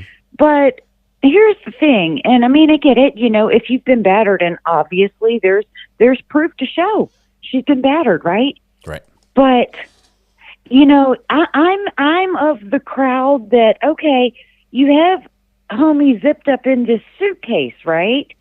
So at that point, if you were in fear for your life, why didn't you just call 911 and say, hey, this man's going to kill me. I currently have him locked up in a suitcase. Can y'all come help me? You've been here before. I don't understand. It's so wild. Especially because she had called 911 before. Now, I realize I'm in a situation where I can't speak from experience, and I don't want to say something that is wrong. here. And what we know from watching court is we know that people who are in abusive relationships often stay. And everyone on the outside says, why? And it's hard to explain, but look at the numbers. They stay. They stay and they stay. And it takes 7, 8, 9, 10 times before they leave. She was staying. I'm not questioning. I've got Jules on the line. Sheep, can I let you go just for a minute? Is that all right? Call back after. Yes. Yes. Oh, Jules just hung up. Sorry. Okay, we'll let her give us another call. Sorry, Jules. Sheep, let me let you go and free this up for Sarah, for Jules with our courtroom, in the courtroom with Sarah. All Yeah, right? I just had to say this is wild. I'm watching. Y'all take care. All right. Thank you so much. I appreciate it. Bye. All right, Jules, give us a try again. Sorry about that. Oh, there she is. Perfect. Call from. Hey, Jules. Sorry about that. Hey, no, you're fine. You're fine. You're fine. What do you call it? As you can tell, we're going late. I can confirm. I don't know if you've seen my tweets or not, but she has one supporter in the courtroom, and what do you call it? Okay, are you ready? Her one supporter, oh God, is a former cellmate. What? Yes, sir, and it is confirmed. I mean, it came directly out of her mouth. Wow. That she was incarcerated with Sarah, and was it since George's passing, or was this from a previous stint? No, this is from this stint. Wow, she made friends in the clink. And wait, there's more. Oh no. She didn't refer to herself as I'm a friend, but I am her girlfriend. All right. And on that topic, since we got demonetized today for a couple words, we had some words. There was one point when Sarah Boone would ask almost timidly, do you want me to say the word? Do you want me to cuss? And then there was another point where she did not hold back, and she said it all. Yes. And they're not YouTube friendly words, unfortunately. So sorry. Ooh, there we went. But it happened, and we're here for the good days and the bad days in court, and this was a bad day. But my question is, when this started, we've been watching incident after incident of documented domestic abuse. Okay, we don't know the facts. We're getting her side of the story. And people can say, oh, there were two sides of the story. I wish I knew what George was saying, or what happened to George in that fight, or did she start it? I don't know. We only get one side. But what we do know is this is documented, and there are injuries. And that's what is the jury doing? Are they shaking their head in disbelief? No, but there is one juror that her face is getting flushed. The longer, the more she's seeing these photos, her face is clearly getting flushed. There's another female juror who appears to be visibly shaken with the photos. Everyone is taking notes as the photos are being shown. They're not taking notes while she's describing what they're about to see. They're watching her very, very intently, but then when the photos come up on the screen, they're writing down, and all of them are. Yeah. Jules, I have to say this. I didn't think they'd meet the threshold to get to use this self-defense Dude, I was so wrong. I was so wrong. I said, there's no way Judge Kranick is going to approve it. Boy, was I wrong. But he saw that scintilla. I don't know. I wish he had verbalized what it was he saw that met that threshold, and his hand coming out of the suitcase after she zipped him in it. Somehow in the judge's eyes, he said, looking at the law and looking at the case law, which he did, he took his time to make this decision. This wasn't just a flip a coin and go forward. He said, it's there, and that's what the law requires, so we're going to allow it. This would have been Mr. over. Jay was not happy. It would have been over today if we it would have been. But and I think that's why Mr. Owens told me what he told me yesterday. So now I have been updated. Now we're looking at it will be done by Monday instead of Friday. Done by Monday. It'd be done by Monday. It's wild. We realize this, what they did when they reached that threshold for the battered spouse syndrome evidence, that prior bad acts evidence that's been brought in, they opened the door not just for their evidence, but also the state has prior bad. So we're going to sit through this again, and there are most likely other pictures, other court records, other documents, maybe other medical records.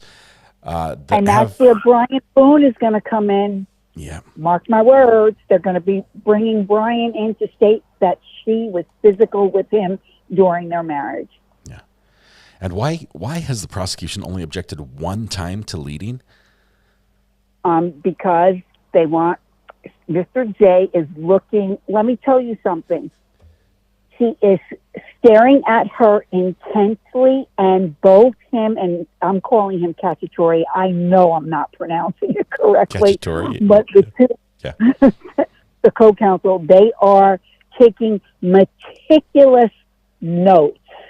I think the reason why he is not objecting and letting that go on is because when he gets his shot at her, it's going to be bad.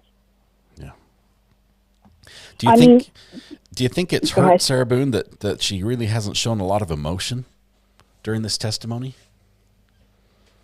My personal opinion is 50-50 on that.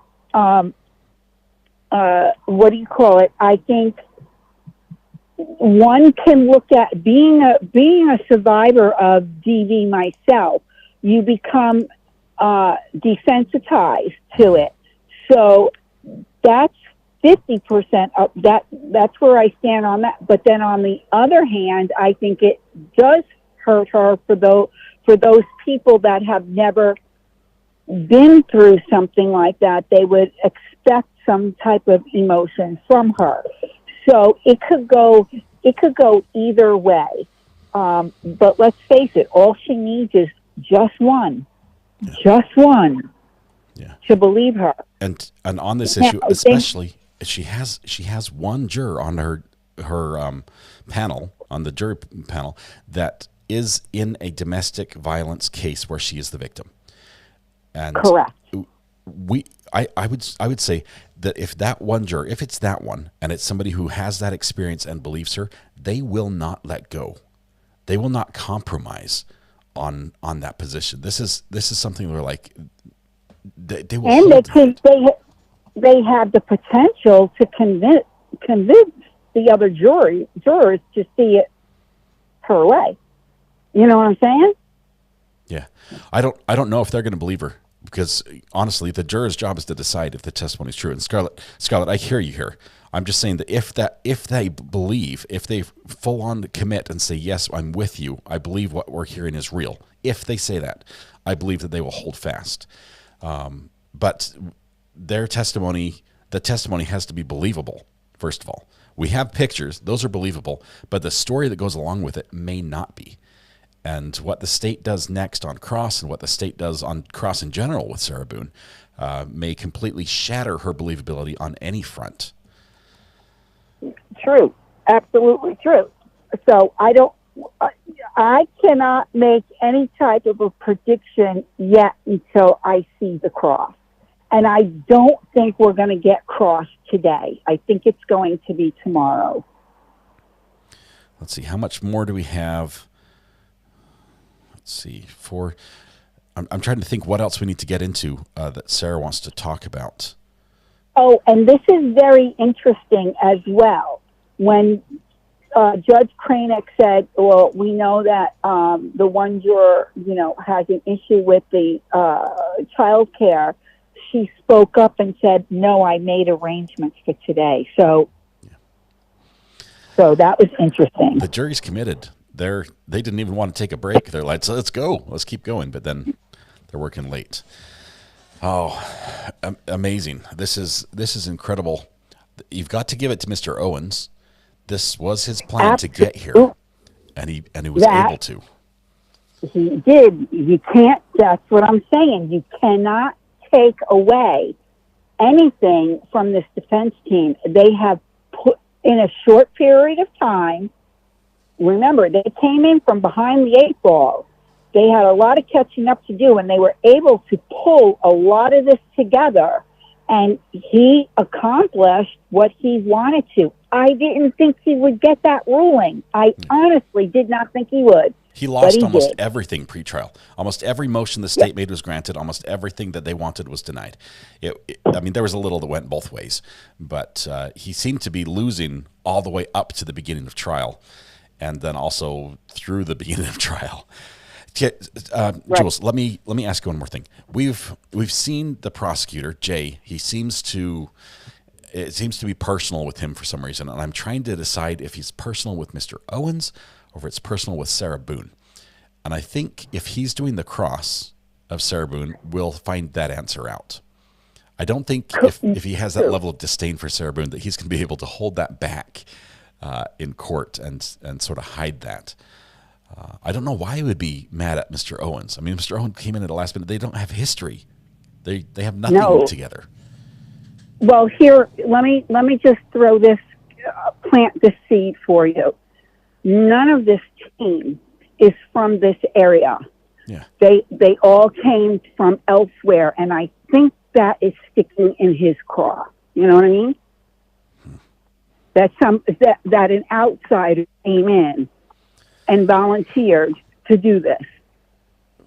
I don't know. It's got to be something else. I wish I Maybe. knew what it was that made this personal on that level for him. I mean, the way you described his interaction with them on the break when they were looking at the evidence and here's your evidence type thing. Yeah, there's something there. Hopefully we find out what it is.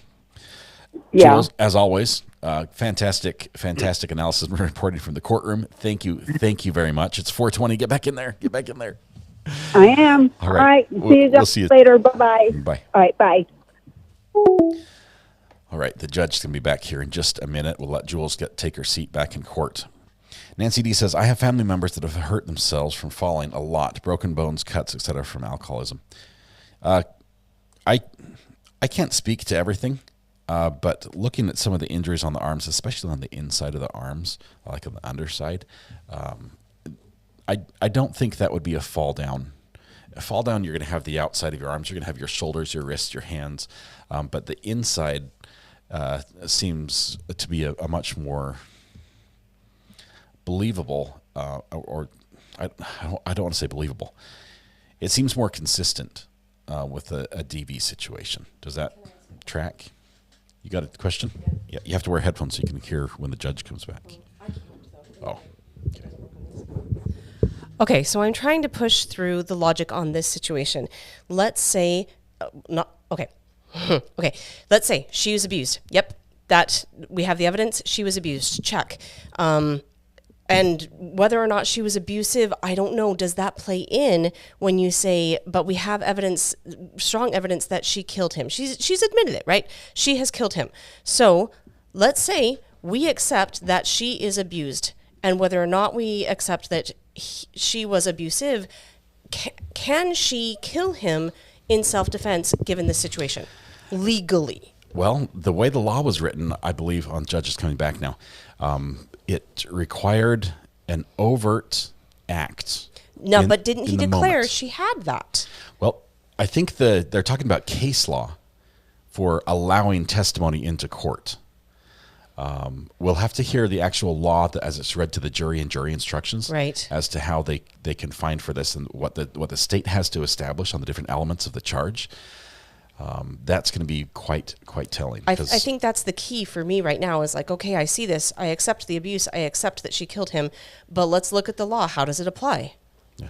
It's possible that all this testimony could come in and really not be a consideration when it comes to guilt on the charge, depending on how the instructions for the jury go. Okay.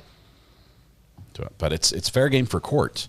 So you'd think that it would apply to it should apply. I mean, what a waste of time if it doesn't. Yep.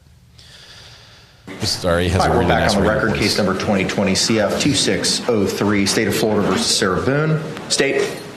Dave Ketchner on behalf of the state. William J. for the state. Defense. James Owens for the Boone. Tommy Henderson for Sarah Boone. Kevin Beck on behalf of Sarah Boone. All right. Ms. Boone, let's go ahead and bring you back up to the witness stand, please. Judge, we're going to try to go with 6 today. Yes, sir. That's the plan.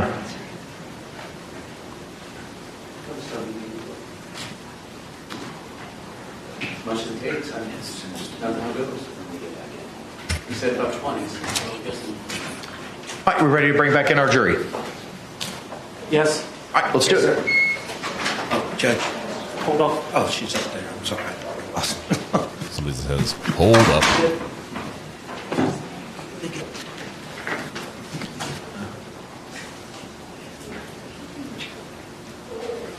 So Sarah Boone has a friend in the courtroom. Former cellmates.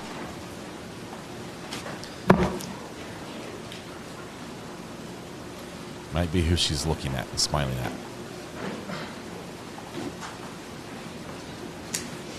I just said friend. That's all I'm saying. I'm just saying friend.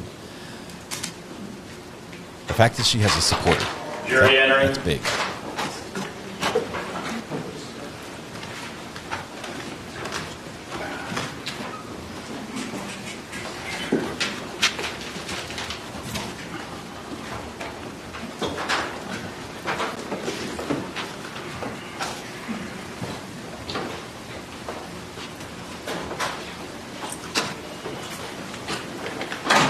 State, do you recognize our jury? Yes, Your Honor. Defense, do you recognize our jury? I do. All right, y'all can be seated. Thank you. Again, members of the jury, if you could. Oh, wait.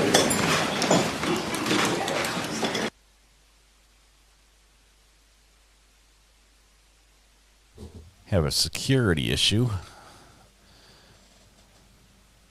Okay. Can the parties approach for a moment? Uh-oh. Do we have a problem? There might be somebody who is about to be removed from court.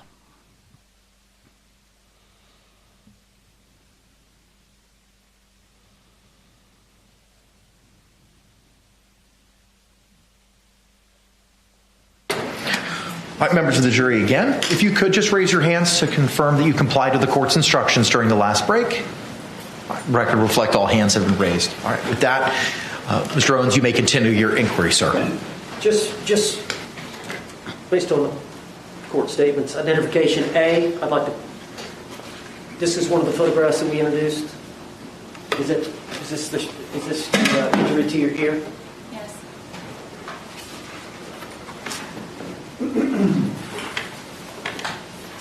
And then this is your living room. This is identification C, the blow up. Yes.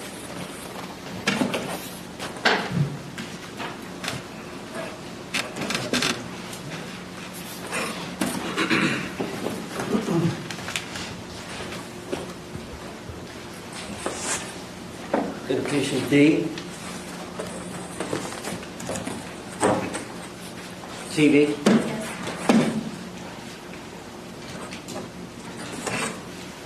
Wonder why they haven't shown us the video. If she filmed a video, it was on the phone. Wouldn't that be the best evidence of him smashing the TV? E. Is that your arm? Yes.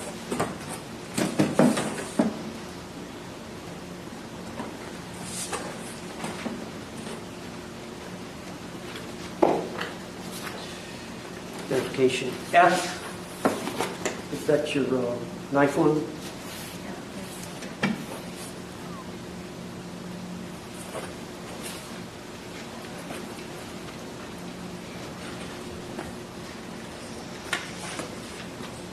Identification G. Is this the curtain rod? Yes.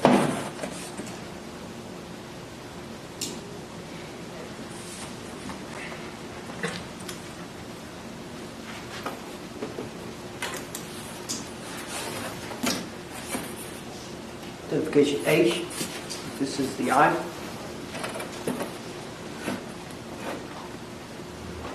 These are exhibits the judge allowed them to show. They're not the evidence pictures, they're exhibits.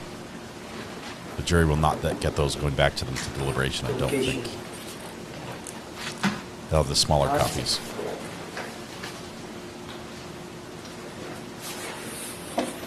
See your face shot? Yes. With the lip and the eyebrow.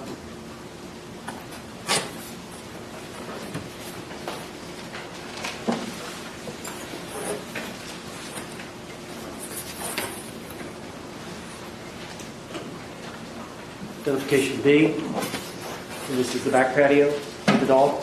Yes.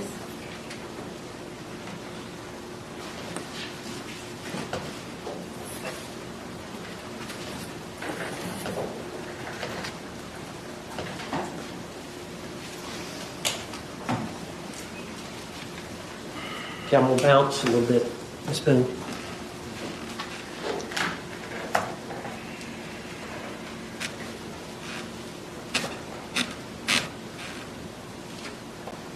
Let me go back to the night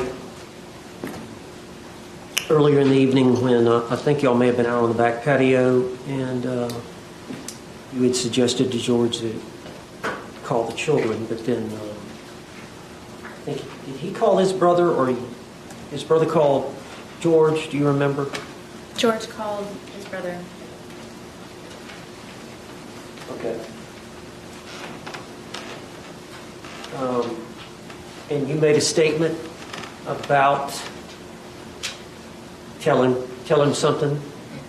Explain that to the jury. I told him to tell his brother about you choking me the other day. This is a separate choking incident. We had been drinking, and I wanted George to tell him, but he didn't tell him, so I said it in the background, so he would be aware. What did you tell him? Tell him why you choked me, or that you choked me. Okay. Now,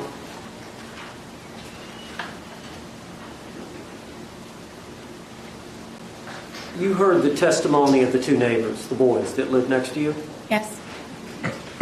And you heard that they were actually questioned. I think the audio, they were audio interviewed. You heard from Detective Copsell. I think it was a couple of days later on the 25th of February, or 27th of February. It's a nice suit. And you heard their testimony earlier this week. Yes. Where they hear a kind of a thumping sound starting at the top of the steps, ending at the bottom. Yes. Have they got the night wrong? Yes. Explain to the jury that. So it was the night before. Again, I was sleeping, and in the middle of the night, with the door barricaded, he came in and ripped me out of the bed. And first got me with one hand, and then got both hands and pulled me completely off of the bed. And then, like a caveman, had my hair like this and was going down the stairwell, taking me with him to come downstairs so I could sit and drink with him.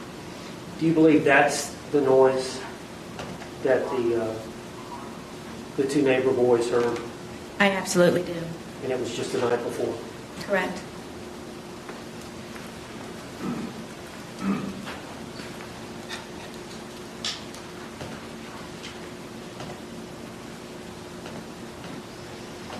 Now, some of the time when this abuse occurred, you called the police. Yes. And other times the police were not called. Correct. I want to refer to you the first time, I believe, you mentioned the 911 call. I believe that was July 25th of 2018. Yes. And that was the incident in which George had kicked you in the eye. Stomped me, yes. Stomped you in the eye. And you had grabbed his neck. Yes, I was able to get my arms out from him pinning me down with his knees and grab his neck. So law enforcement came and investigated. Yes. And both of you were arrested. Correct.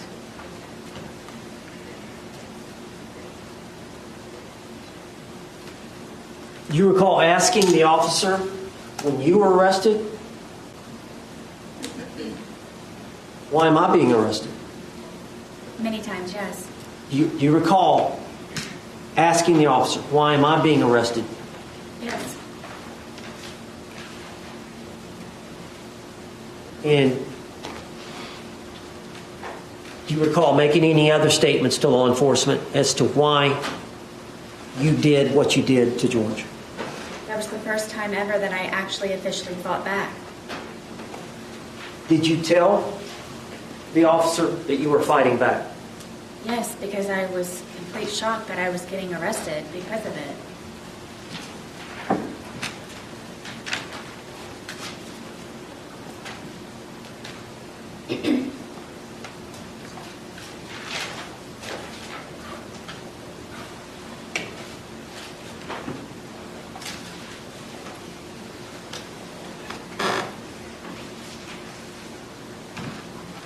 Now, on the 2-minute video, the suitcase video, you mentioned to him, I think you said something, I can't breathe. He said, I can't breathe, and you said, that's how I feel when you're choking me. Were you referring to an isolated incident of the night before, 2 nights before, or whatever, or were you referring to in general? In general, the more than 2 or 3, 4 times that he had done it. Okay.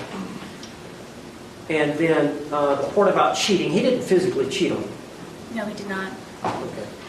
And just, I don't want to go into a lot of detail, but what are you referring to there? George was, I believe, addicted to pornography, and a lot of that would be found on my phone from him supposedly wanting to call about job interviews. And as a solution, I sat him down and I explained to him, to me, that's you visualizing yourself with someone else, or at least having a pleasurable moment with someone else or watching other people. And to me, I told him that I considered that cheating on me. Okay. And so he would download that on your phone? Yes.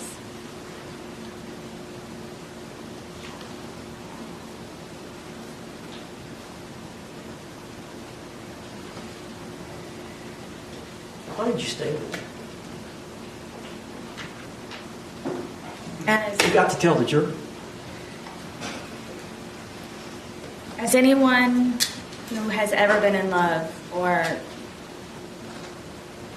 when you love someone, or primarily someone or something, you go above and beyond, and you tolerate and you endure and you persevere, and you try to make that person as spectacular as you possibly can, no matter the sacrifice that you may have to go through to serve someone else in a positive light so they can be better people for themselves, and to just make them a happier person.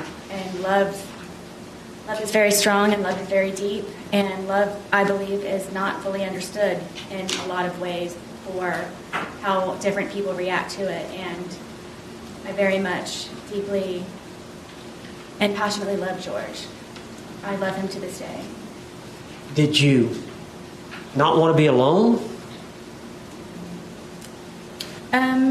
Beginning through my divorce, it was very nice to have him around, and he was a man to me, and I felt protected, and Man. he's very nice, and Like as lame man as it squared? sounds, he used to compliment me, and it made my day. So yes. During that period of time when you first started seeing George, would it be fair to say that you had low self-esteem? Yes.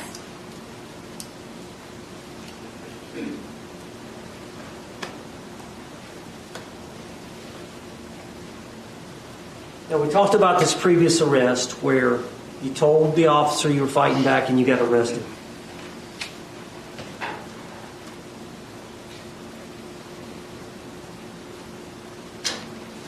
And I want to talk about your conversations with law enforcement. But first, I want to ask you, why did you go to the police station that day when you were interrogated there? We saw the 2-hour video. Tell the jury. The day of the incident, the detective Copsell gave me her business card with her personal cell phone number on it and said if I happened to remember anything or anything that I would like to add to the day for me to not hesitate to give her a call. So throughout the rest of the evening, something was off. I didn't feel comfortable with what she told me and how she told it to me. How long were you at the scene? Gosh, all day, from the moment that they were there to the moment that the coroner's van drove off. All right, when it ended, did you stay in your home? No, I raced inside and collected some pajamas and a toothbrush, and I went over to where my son was at my ex-husband's house. Did you take the dogs? I didn't even feed them. It was so fast. All right, and then once you got over to your ex-husband's, what happened? Is it released to Detective Copsell? Something just wasn't sitting right with me, and I had a suspicion that she just wasn't being honest with me, so I took it upon myself. Sustained. So you called her. Tell us about that. I called her and I told her that I felt that she was being dishonest with me. She originally had told me that due to her being pregnant, it would just be a lot easier for her to have me come down to the station to pick up my phone. The original plan was for she and Detective Loman to return the phone to my apartment. But she said that it would be a lot easier for me to just come down and pick it up because I remember when I was pregnant. That's what she said. You remember when you were pregnant. So I said, I feel that you're tricking me, and I feel that you're being very sneaky about something, and I don't believe that you're being honest with me. And I said, regardless, I'm still going to come. Sustained. So you agreed to come, but you understood it was to get your phone? Correct. All right, you came that Objection afternoon was to the narrative. station? I did. And the original agreement was they were to come to you? Correct. All right. When you got to the station, what happened? I thought I was just going to be picking up my phone. My car was there. I had everything in my car. It was just a regular, I'm just going to go in, maybe sign something and pick up my phone. And there's people that are over here at the windows, and I thought that I was supposed to go over there to get my phone. And Detective Lowen came down and said that my phone was upstairs. So if I would just follow him upstairs, that's where my phone was. And then I was taken into I guess it was an interrogation room, and they told me to sit down, and that then I guess the interview or interrogation began, and I just simply was getting my phone. Sarah, tell the jury why. Yes. Tell the jury why you lied to the investigators.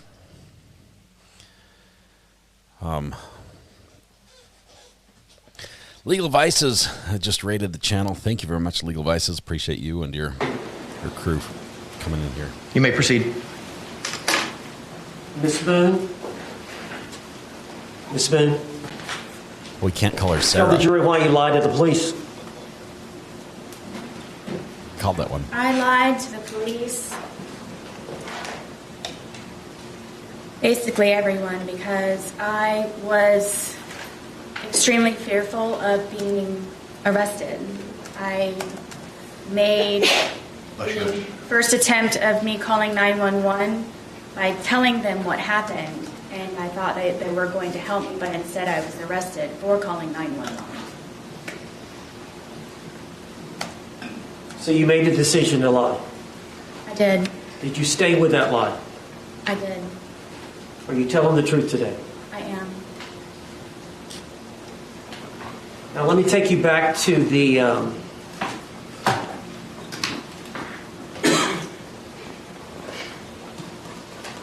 to this incident.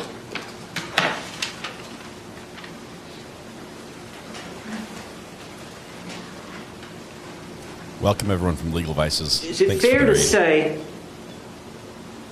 Please click the like that when button. George Torres is sober, he commits no violence against you? No. Is that fair to say? Yes. Is it fair to say that every time that he's intoxicated or every time that you're hit by him or harmed by him, it's when he's intoxicated? Yes. As a result, when he's drinking, does it change your outlook? Yes. Could you explain that to the jury? I'm always fearful, paranoia. Why? Because I try to protect and defend myself for fear something happens at the last ultimate second. But you're always that way, fearful. Is it because of these prior incidences?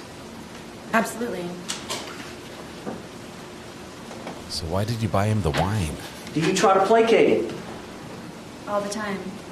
What do you mean? With the puzzles and the painting and feeding the ducks across the way at the pond, listening to music, trying to go for a walk on the trail, anything that I possibly can. I told you I was running out of things to entertain him with. Why do you think George, what bothers him?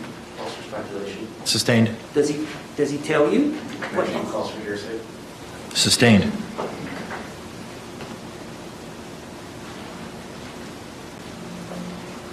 As a result of how he behaves towards you in that intoxicated state, how were you feeling the night of this event? Objection has been answered. Overruled.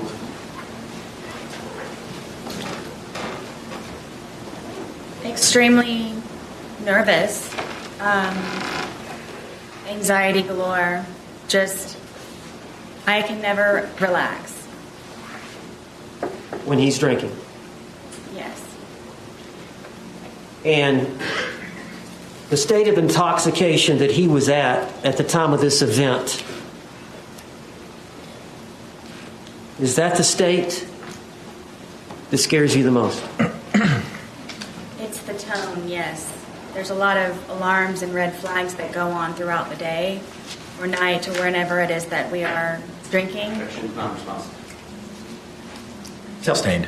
Tell us about that. How that does that heighten your sense of safety? At all times. But especially when he's drinking? Oh, yes. All the time. And then his mood? Yes, it depends on what mood he's in that day. Well, do you have like a sixth sense of how he's doing? Yes, I knew George very well. Objection non-responsive. Yes or no? Sustained. Can you tell us what you mean by that? Sixth sense, or knew him very well? I guess you can say that I was trained by fear with him. It wasn't fun anymore when we would drink and we would hang out on the back porch. It wasn't fun anymore because I knew inevitably that something was going to happen to me, one way or another.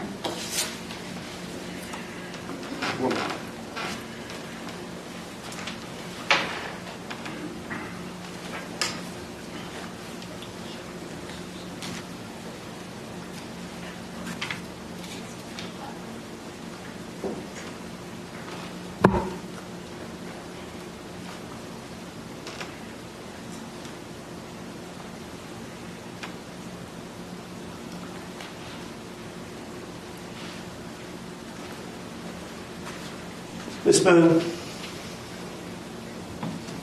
you know, those bruises that we saw of him, they look pretty deep.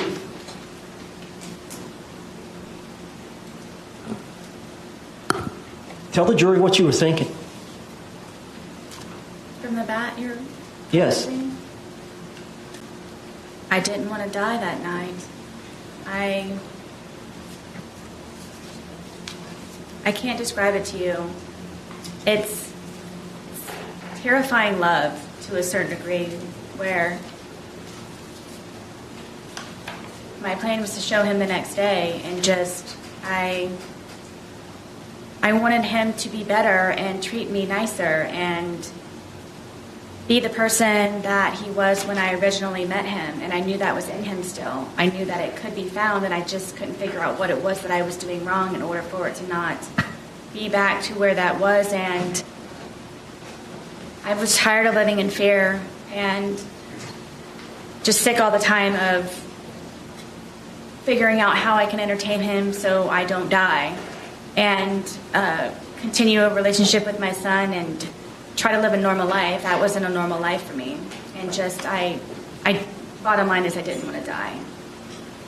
I would have died, or I would have been disfigured or maimed, or if it weren't me with the bat, it would have been him if he were to have gotten out.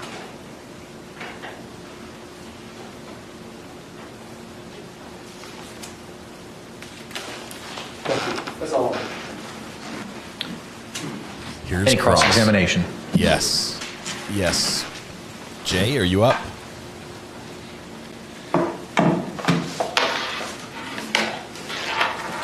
Did George know somebody named Crystal? Did you ever mention Crystal in your text messages about being one of his bitches? I don't know. I don't remember. How about Christine? Did George know a Christine? I don't know. How about a Pamela Erickson? These may have been people that he was communicating with on whatever the platform was. On your phone? I believe so, yes. And did you find these communications? I believe I found one or two of them from some of them. And did you send a long letter to his family to relay to him about George and his girls that he was cheating on you with? I believe so. Okay, so you do know those names, right? I don't remember them. It's been however long. Okay. Now, on February 24th, 2020, you called 911 at about 1 p.m., correct? Yes. And at that point, you were still feeling a little intoxicated, were you not? It was more shock, but yes. So you agree that you previously stated, I was still, I believe, intoxicated to a degree? To a degree, yes. So 1 p.m., it's about 14 hours after 11 p.m. the night before, correct? I'm guessing so. All right. Well, 12 hours prior would be 1 a.m., and then 12 a.m. is 13 hours, 11 p.m. is 14 hours, correct? Okay. And you were present here for the medical examiner, Dr. Zadovich, to testify, correct? Yes. And you heard her talk about all the effects of ethanol that it has on the human body, correct? Yes. And she also mentioned something that it, on average, dissipates at about 0.015 an hour. Do you recall that? I believe so. Okay. So,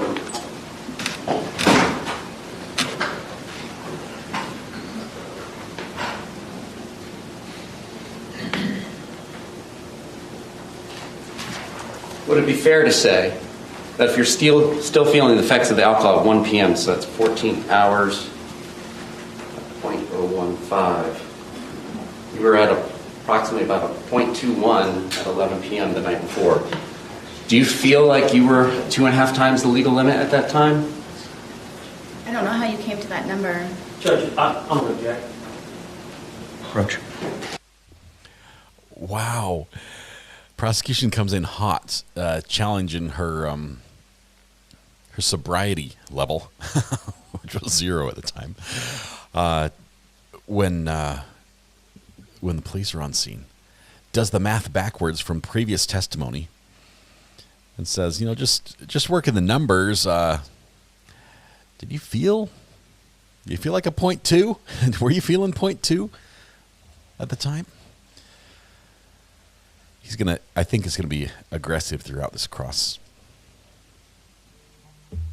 This is good. Krista, thank you. Thank you. A couple of you have sent both Venmo and PayPal for the demonetization fund. Thank you. Thank you. I can't put those up on the screen, but thank you very much. We do have cross-examination beginning right now. Thank you, Josh, for the pin. You may proceed. So you testified earlier that you all had about half of one of these bottles left from the night before, correct? Yes. He's bringing the bottle out.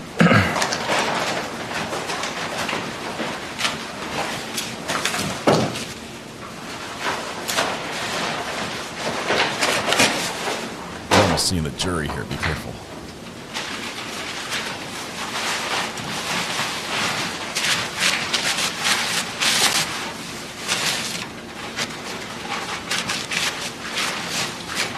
Boom. And so would you agree that this is one of the 3 bottles that was purchased between February 22nd and the 2 that were purchased on February 23rd of 2020? I'm guessing. Okay. It's like the bottle, yes. All right. And it's 1.5 liters. Would you agree?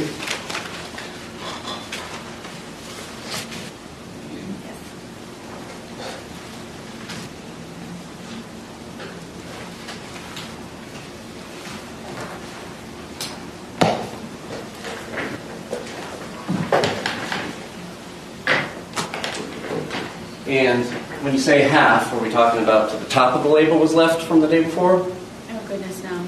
All right, a little less, halfway through the label? It's too right about. Okay, about halfway through the label. So in addition to halfway through the label, which you began consuming after going to Publix at about 12:15, correct? So you all would have began consuming around 12:30, is it fair to say, when you got back? I can't tell exactly. Okay. And after finishing what you all had left over from Saturday, the 2 of you consumed 2 1.5 liter bottles, correct? I'm not sure about the second bottle that he purchased, if it was empty or not at the time. Well, you did mention that the police would find 2 empty bottles in the top of your trash, correct? Yes. And we did all see that in the photographs, correct? See that they 2. were empty in the garbage, yes. All right, and you say you were about 100 pounds at the time? Yes. And we all know Mr. Torres was 103 pounds at the time of his death, correct? That's what they say. All right, so that's 3 liters of wine between 200 pounds split between 2 people over the course of a day, correct? Yes. And you testified today that you were intoxicated at the time that this occurred, the videos between 11 and 11:30 at night, correct? Yes, at some level, yes. Now, what does that mean to you? Previously, have you indicated that that means the room is spinning? Do you ever recall saying that? I do. So what was your level of intoxication at this point in time when the first video was filmed at 11:12 p.m.? Do you mean from lack of sleep or alcohol? From the alcohol. What was my level? What were you feeling? Did you have trouble with your balance? I was more tired than anything. Did you have trouble with your balance? I don't believe so. So you were able to flip a suitcase over with a 100-pound man in it, right? I mean, yes, it happened, Okay. How about your speech? Do you feel like your speech was slurred? clearly. How about your inhibitions? Do you feel like you were doing things that you wouldn't do when you were sober? I wasn't thinking about that. Well, on reflection, do you feel like this is something you would have done when you were sober? I didn't know me and George. I'm just asking you, looking back on this, when he's in the suitcase and you're telling him how you feel, and then you wait 11 minutes and you film another 22 seconds, and then you go upstairs, upon reflection, is that something you would have done and left him in there had you not been drinking? I don't know. I can't say. Okay. If I was scared, then it would be something. All right. Now, today you testified about the time frame between the two videos, correct? Yes. So you came down from the shower where you were hiding, correct? Yes. And as you're coming down the stairs, before you even get to the bottom of the stairs, you can kind of see over your shoulder or towards your right that he's trying to hide in the suitcase, correct? Yes. And the lid is down, but it's not closed, and you can tell he's hiding in there. It's not a great hiding spot just yet, right? Correct. And so you come over to him, and you're laughing, right? Yes. And you move the suitcase around some before zipping it shut, right? No. No? You immediately zip it shut? Yes. Okay. And you're both still laughing about it, correct? Correct. All right. And then it's during this course of time, how quickly is it after you zip it shut that you begin filming the first video? I don't know without watching it. I don't know. Okay. I mean, the video's not going to catch you zipping him up because you're like 10 feet away, right? How quickly after you zip him up is it before the video starts, is my question. I don't know. Okay. And then during that 9 minutes and 14 seconds is when he begins to get angry, correct? What, 9 minutes? Between the two videos, there's 9 minutes and 14 seconds between the end of 1061 and the beginning of 1062 and 1063. So you got the 2 minute, 3 second video that starts at 11:12:45, correct? I guess. Permission to use State 17? You may.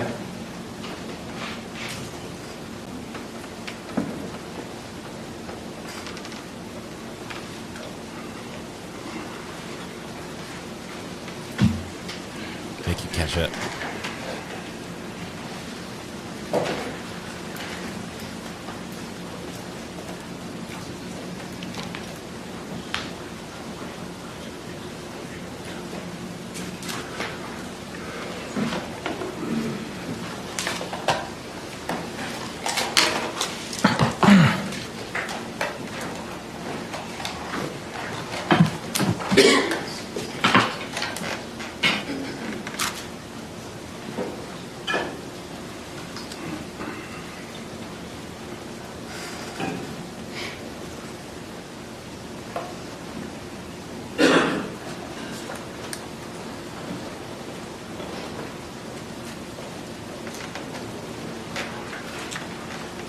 All right, so we're looking at entry 31107. That indicates, according to the phone extraction, 2/23/2020, 11:12:45 p.m. Image _1062 movie begins being captured. And we have seen that that is about 2 minutes and 3 seconds. Entry 31113 indicates that image _1063.move. We just lost the feed. Somebody wiggled the cord.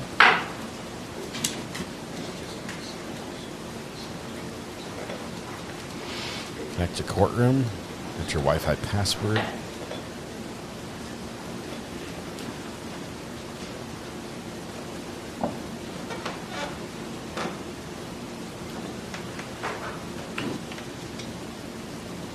I was disconnected.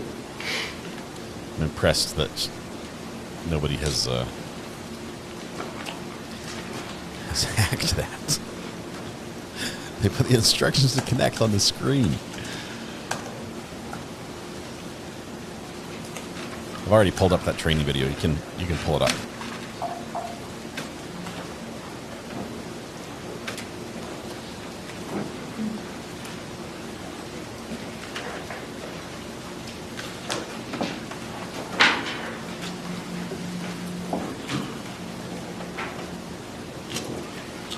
Okay. 31113, a second movie is captured at 11:23:03 p.m. Your testimony was that after that first video was captured by your phone and you, Mr. Torres began getting angry and trying to push his way out, correct? Say it one more time, please. Between these two movies, of which there's about 9 minutes and 14 seconds, Mr. Torres begins to get angry and try and push his way out and get out of the suitcase, correct? He had been angry on and off throughout the entire day. Okay. You didn't tell us that earlier. You said it was a wonderful, fun day all day, correct? That's because I lived. Okay. Good But you did not response. tell us earlier today that he had been angry throughout the day. When would I say that? You described your entire day of doing puzzles and arts and crafts and outside by the dartboard, and you said it was a wonderful day and everything was fun until he was in the suitcase. Did you not testify to that earlier today? I did. Okay. My specific question between these two movies is, this is when he begins to get angry and trying to push his way out and to get out of the suitcase, correct? Angry again, yes. And he was expressing his anger in what manner? How did he say this? At which point throughout the day? Ma'am, you know very well that I'm talking about between these movies. Please answer my question. Between these two movies, how did he express his anger with you? Told me that I was going to fucking die. Okay. Now this is happening after he's already told you several times he cannot breathe in the suitcase, correct? Correct. And he's been in there for whatever brief amount of time it took you to zip him up, and the laughter stops, and then you go over and begin to film, correct? Yes. And you're filming, your purpose of filming is to kind of teach him a lesson. This is your chance to say something to him when he can't say anything back to you, correct? No. Then correct me. There was no lesson to be learned. It was just I wanted him to try to understand how I felt so maybe he could progress in being a better person the next day. So you wanted him to understand how you felt in the past, and that's not teaching a lesson? I just wanted him to understand. Okay. All right, and so immediately prior to zipping him up and putting him into the movie, you had been upstairs, correct? I'm sorry? Immediately before coming down and zipping him up and then filming the first of the two movies, you had been upstairs in the shower, correct? Yes.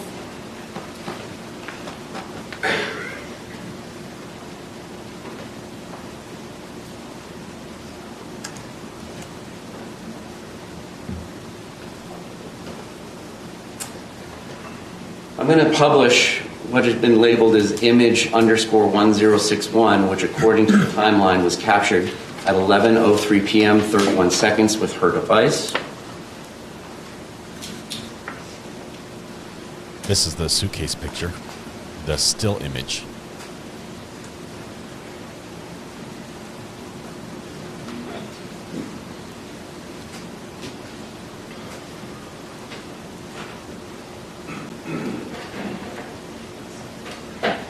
All right. Does this appear to be the suitcase that's in question in the two movies that are filmed at 11:12 and 11:23 p.m.? We're not seeing it. Oh.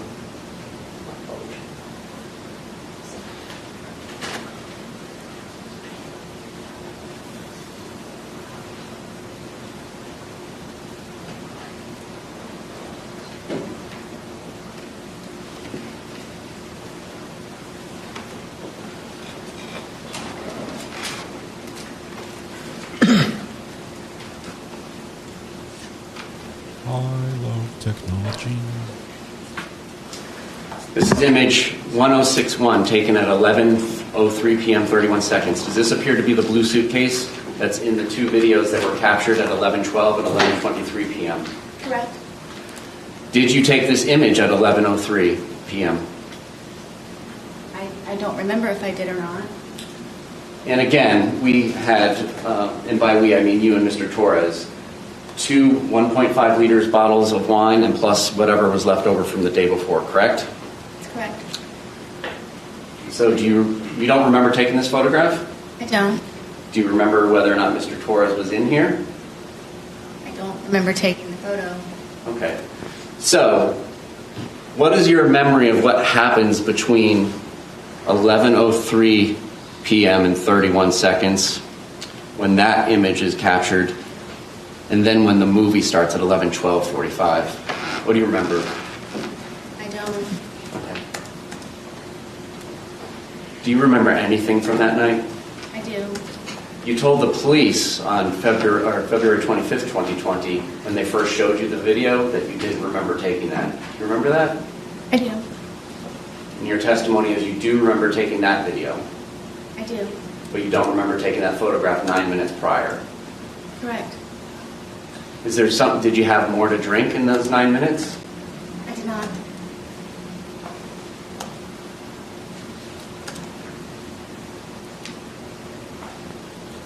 Was Mr. Torres in that suitcase the entire time between 11:03 when that image was taken and then when the second video was taken at 11:23 p.m.?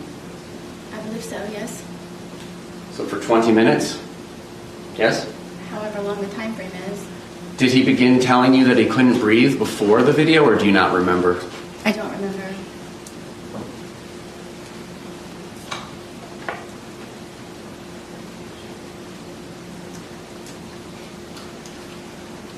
Now, you testified moments ago that your two neighbors must have misremembered which night the loud noise was, correct? Yes. And now you're telling us that you don't remember taking the photograph at 11:03 p.m., correct? Correct. Did the police come out to your townhouse on Sunday, February 23rd, 2020? Yes. I'm talking about Sunday. This is the Sunday fun day when we're going to Publix twice. Were the police out of your residence? No. It was the day after, Monday the 24th. Correct? Yes. And that Monday morning, you called 911, well, Monday afternoon at about 1 p.m., correct? Yes. And between that time frame, you were the only person in your apartment plus Mr. Torres in the suitcase, correct? Yes. So if anything had been disturbed in your apartment, you had all the time that you wanted to undisturb them before calling 911, correct? If I wanted to. Okay. And your testimony is there was no loud boom that shook the walls of your townhouse at about 11 p.m. the night of February 23rd, 2020, correct? Correct. To the best of your memory, correct? Correct.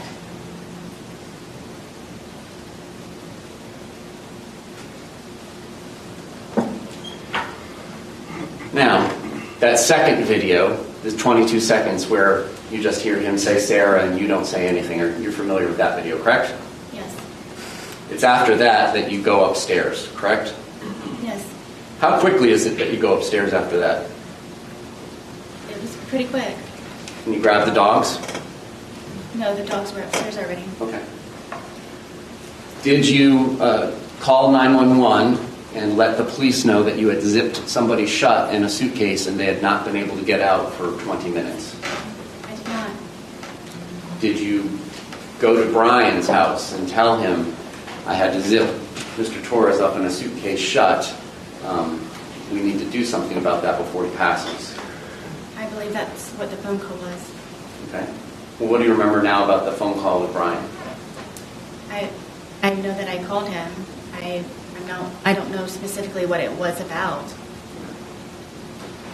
Now, your testimony, it seems like you spend day after day finding things to entertain Mr. Torres to do, correct? Yes. Almost like having a child.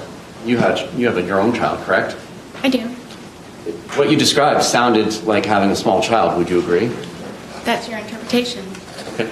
Well, you take him from doing arts and crafts to doing puzzles, so on and so forth, correct? When he's been drinking, yes. Okay. And Mr. Torres was notorious for doing some of these things, correct? What do you mean? Well, you described Mr. Torres as being notoriously known for doing things. You described your ex-husband, Brian Boone, notorious for doing things like nagging and calling all the time. You remember your testimony calling people notorious for doing things? Yes. What would you say people would say you're notorious for? I don't know.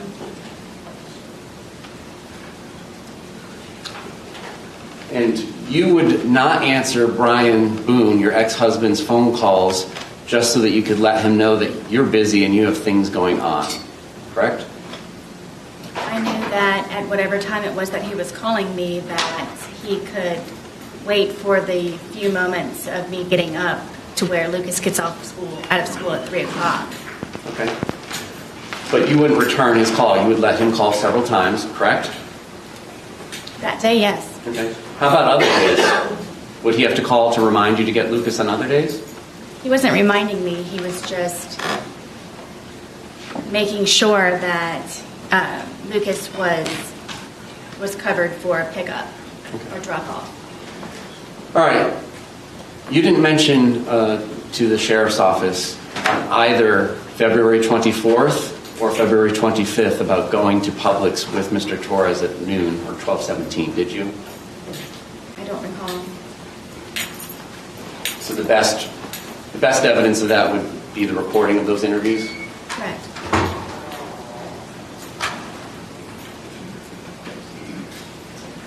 Did you not remember going to Publix with Mr. Torres that day? At what point? At any point. No, I didn't. You had indicated to the police that it was about 4 p.m. that you all had started drinking after doing chores. Do you recall that? I do. And your testimony today was that it was really more after you guys went to Publix at about 12:17 p.m., correct? Yes. And you did not tell the truth to the police, correct? I'm sorry, I didn't hear the question. You did not tell the truth to the police about that, correct? I did not. And when they were asking you about Mr. Torres's injuries, you told them that you had nothing to do with it, correct? Yes. And that was not the truth. Correct.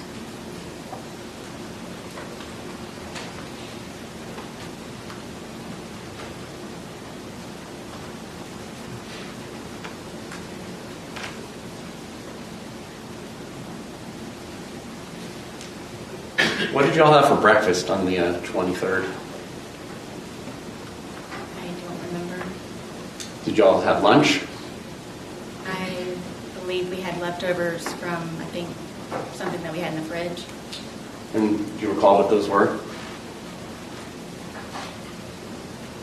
Not at this point, no. And then I believe you mentioned having a sandwich of some sort for dinner? No, I believe it was for, I'm guessing he and I ate at the same time.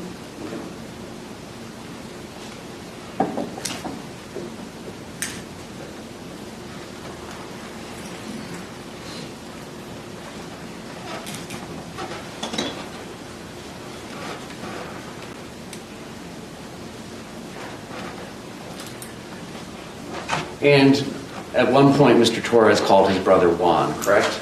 Yes. And do you admit that you were yelling in the background, telling Mr. Torres to tell his brother that he had been choking you? I don't know if I was yelling. I know that he could hear me through the phone. Okay. So how long had that been going on that day? When did you start getting on Mr. Torres about choking you in the past?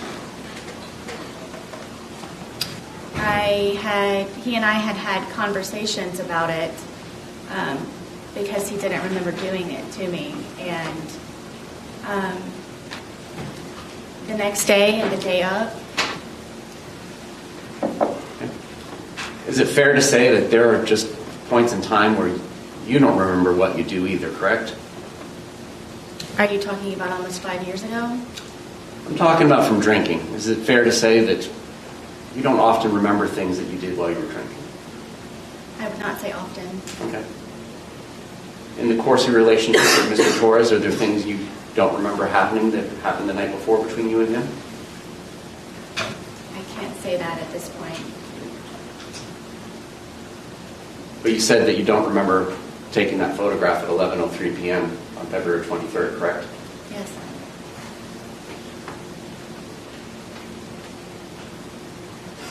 Was there anything else that you were telling Mr. Torres that he needed to tell his brother? Not that I can recall. Was there anything you were telling him that he needed to tell his daughters?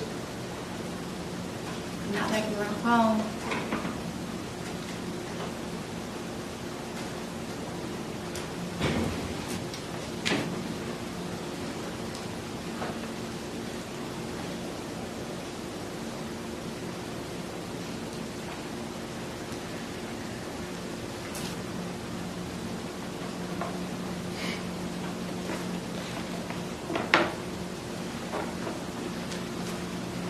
Now, you indicated that Mr. Torres would use your phone to look at pornography.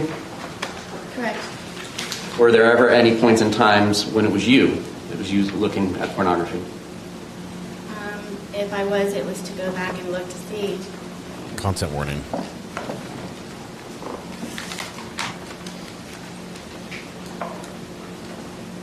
Did you ever threaten to get Mr. Torres arrested if he did not do what you wanted him to do? I wouldn't say threaten. Okay. Well, were there ever points in times where you would like him to call you or return a call, and if he didn't do that, you would threaten to get him arrested? It depends on if he had my keys or something that I needed from him. Okay. And it was your townhouse, correct? Mine, yes. Flush hours. Well, when did you get him off the lease? I'm not sure what year it was, but I don't think he was actually removed from the lease. Okay. I think he was made a different type of tenant. And did you change the locks so that he couldn't get back in at the points in times when you kicked him out? I did, sometimes. And then would you leave the key in the hiding spot that he was aware of? There were multiple hiding places. Okay. On any of the 911 calls, did you ever mention that Mr. Torres was aware of where you kept your keys and that's how he got back into the house? I didn't know I needed to. Okay. He would never break into my home. All right, and it's your testimony that you did not push him down the stairs, correct? Yes. And in fact, it was him that dragged you down the stairs the night before, correct? Yes. Now, by dragged, did you leave your feet? Yes. And did you get scrapes on your knees or anywhere from the carpet? I'm not sure. Did you get any injuries, like bruises or abrasions or scrapes? I was missing a lot of my hair. Yes, that was on the stairwell. Okay. And you agree that you were photographed on February 24th when the police came out, correct? The day of the incident? Well, the afternoon after the incident. We're not sure when he passed. Yes. Some of those photographs showed ashtrays inside your house. I thought you said you guys couldn't smoke inside your house. We couldn't. But you did, right? Sometimes, yes.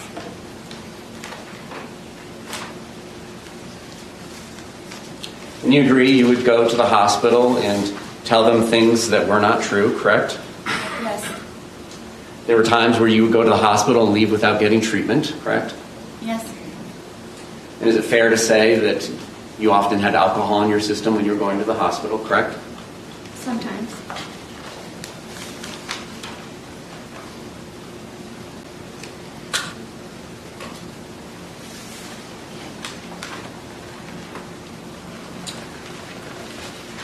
All right, so just to summarize the day to make sure we understand it.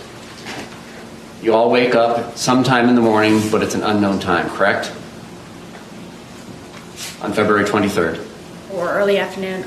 Yes, I had a problem with the detectives and them having me guesstimate times. Okay. Are you the kind of person, like most of us, that uses your phone when you wake up? No.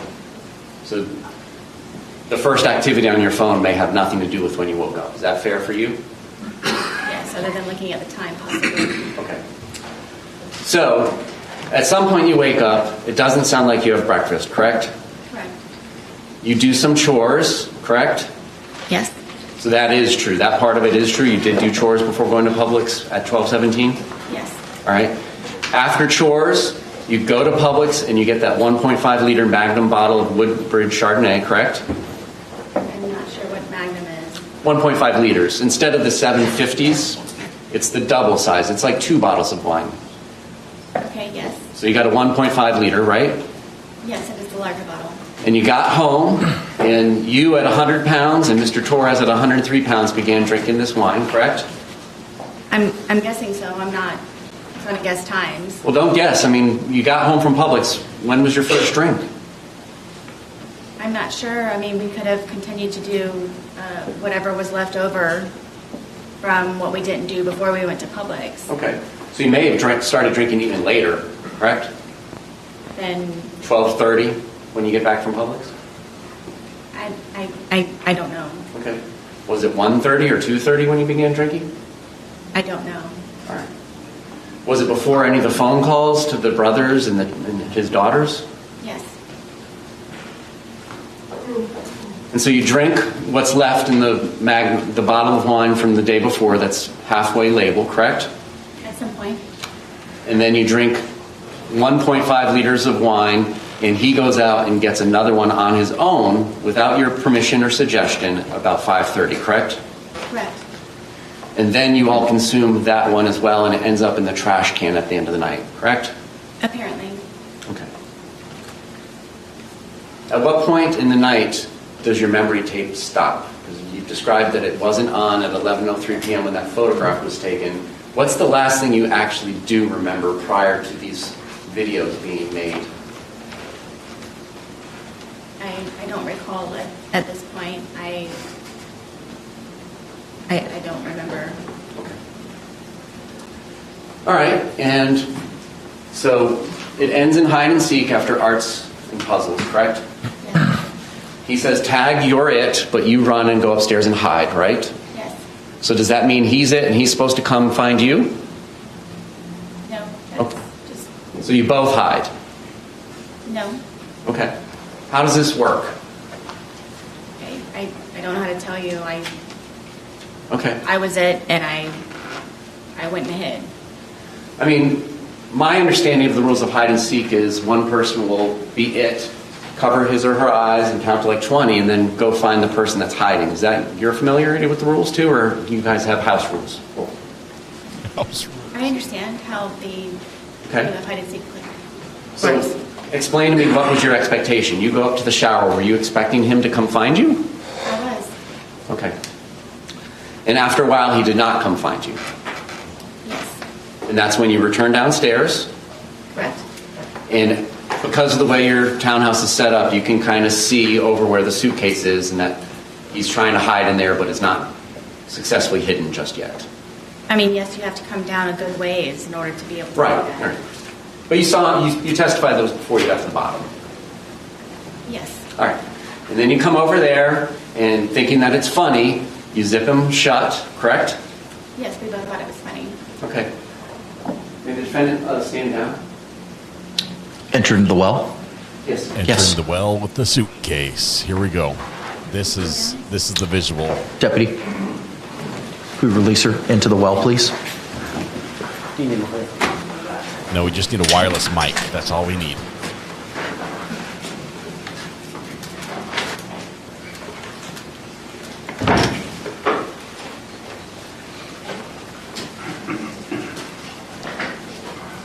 Please give us a wireless mic. Please, please. It's gloving up. We're going for the suitcase.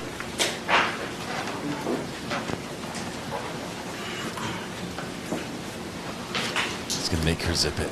Oh, my goodness. This is a prosecutor's dream. Get the murder weapon into the hands of the defendant in front of the jury.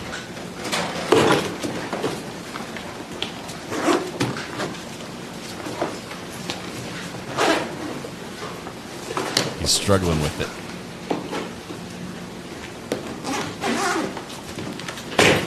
You see him lean into that?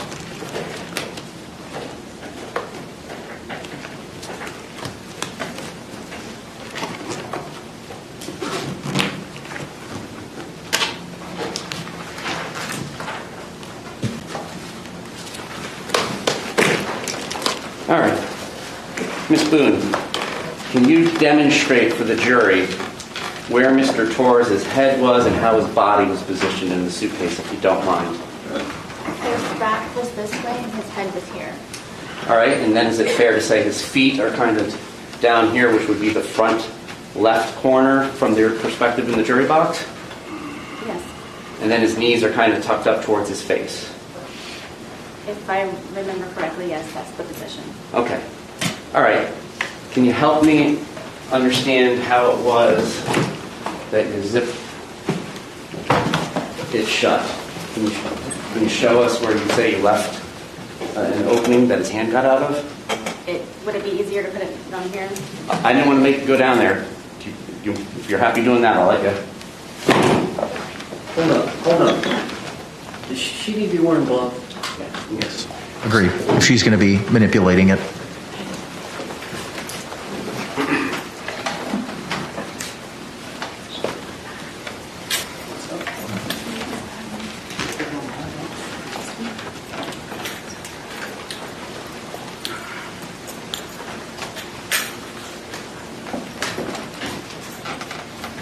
Let's not get the cases mixed up.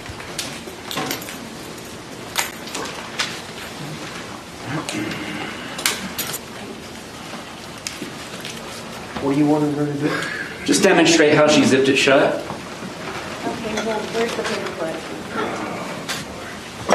And do you remember which one it was in?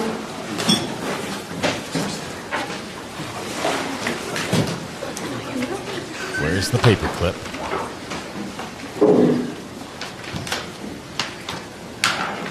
There it was. Fell out.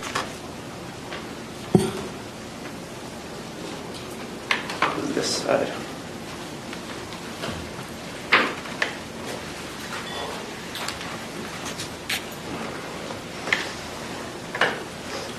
Mr. Owens, please don't block our view. There we go. Really like that one. Realize Mr. Owens and Sarah Boone had an opportunity to literally manipulate this suitcase on a break, and then they chose not to do anything about it during her direct. So it must not have been favorable for Just the paperclip was on when this event occurred. When we pulled the suitcase out earlier, the paperclip was not attached. So now the prosecutor has attached the paperclip. We don't know if that's the way it was attached. It's not even a paperclip. We don't know if that's the proper way that it was attached. But he's asking her now to pull. Is there an objection? Yes. Approach. Okay. We're going to see that it's going to be very difficult. This I anticipate we're going to see that it's going to be difficult for Sarah to do this. She might be able to successfully blame the fact that she's using evidence gloves to do this, but we're going to see it's going to be difficult to zip up the suitcase even without anybody in it.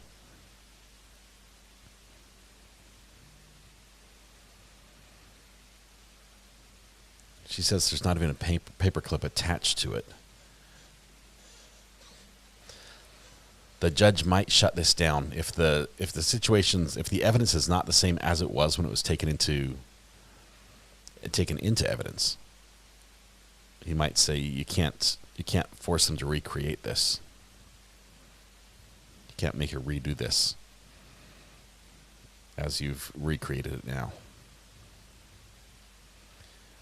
Clearly, Mr. Owens knows this is going to be bad for Sarah Boone. That's why he's objecting.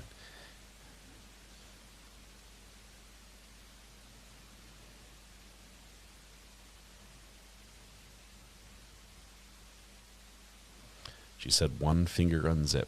One finger. That's where we're going to go. If she's able to zip it up, can you show us with one finger how you unzip it?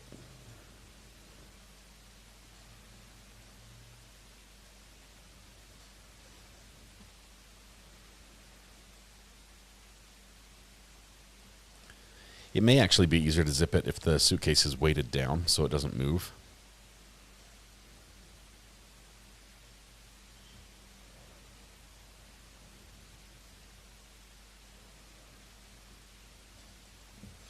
I believe this is a must-win for defense on this one. This would be very detrimental to their defense if defense wins this, or if the prosecution wins this little motion.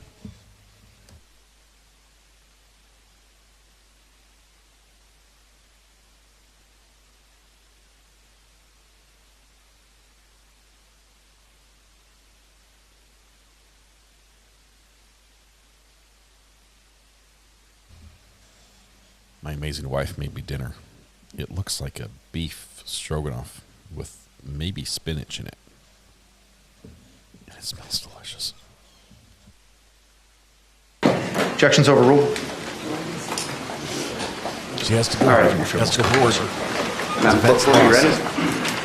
Can we see how it was that the two zipper parts were positioned when you say that Mr. Torres was able to get his hand out? If you want me to do it, I'm fine to take your direction.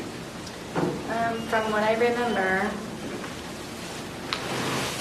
this is how the suitcase was.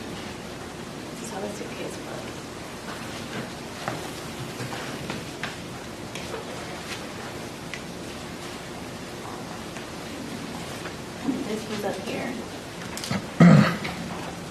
This was not this hard either.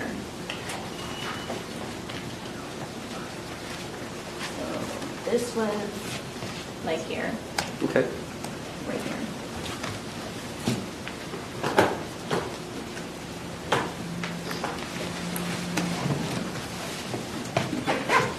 About right there, ma'am? Sure. Okay. I assume this one was much closer? No. It's not over there? Where did you leave? You asked me where I zipped it. When you say that it was zipped shut, show us. Are you talking about how I zipped it, or? When you're done zipping With it the shut hole. and he's inside of it, where are the zipper components?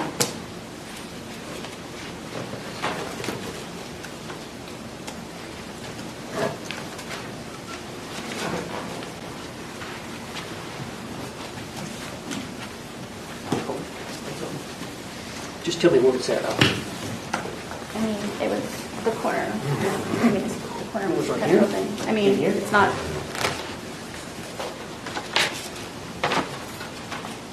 Yes, this one was already pretty much. Yes. From what I can remember, that's how he was coming with his hand out. It was like this from the corner part. Okay. Which hand? Which hand? Thank you. You can return to your seat.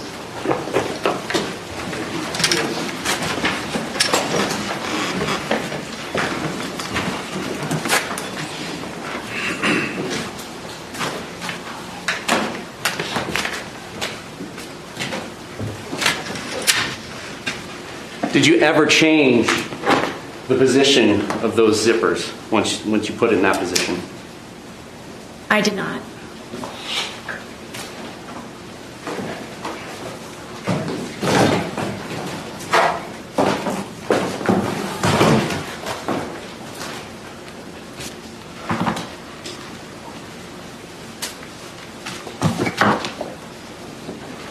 So once he was zipped into there, there's some amount of time, but you don't remember specifically before you start taking the 2-minute video, correct? Yes. And then that's when you say what you say, and that's when he says what he says. We've all heard it, correct? And then between there, in that second video of the 22 seconds length, it's at this point where he's beginning to get angry, and then that's when you take the baseball bat that's in evidence, and your testimony is you start poking him with the end of it. Did you say this was the second video? Between the two videos, that's when you started hitting with the bat because he was getting angry and trying to escape, correct? Right, I was not hitting him. Yes. Okay. Did you ever hit him with the bat while he was outside of the suitcase? No.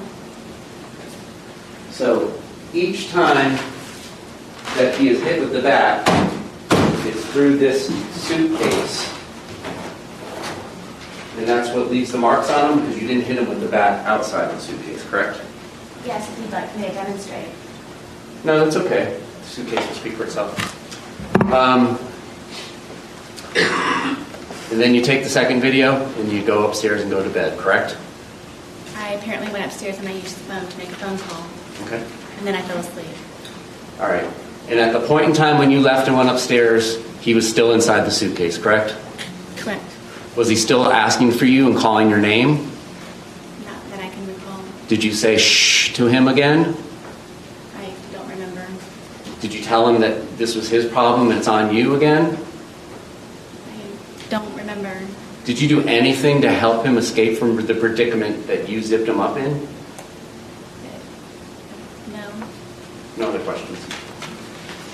Any redirect examination? Wow. Ms. Boone, he just asked you the question that you poked him and you didn't poke it. You poked every time you poked him hard with the bat, he was inside the briefcase. The suitcase, yes. The suitcase. But you remember when he put his hand out, did you not hit him in the hand outside the suitcase? Yes. Okay. So that was the only time the bat touched Mr. Torres's body outside the suitcase. Yes. Was when you hit him with a hand.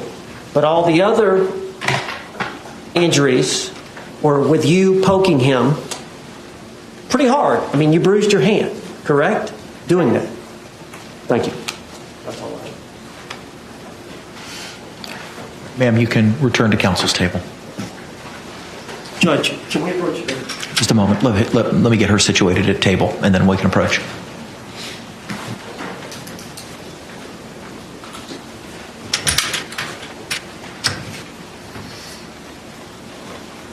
They could have done so much more on cross, and I don't know why he didn't.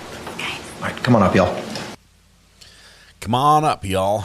Approach the bench. Sarah, freed from the witness box, gets a little consolation tap on the shoulder from the Game of Thrones star. I forget her name. I'm sorry.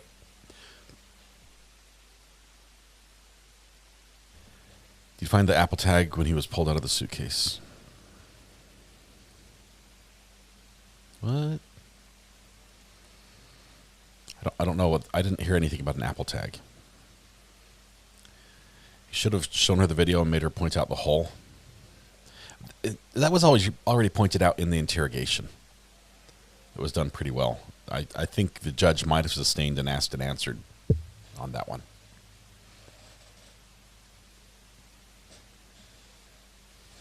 I'm surprised the prosecution hasn't tried to file escalated charges after she admitted malice in doing this. Wow.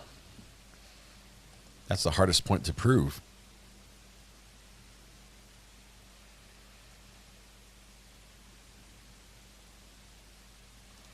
Expected a much stronger cross. I think part of the thing that saved her from a much stronger cross is that she full on just owned. She's passing a note back. She just owned lying to the police. Yep, I lied. This is why. I didn't trust them because of how they treated me last time.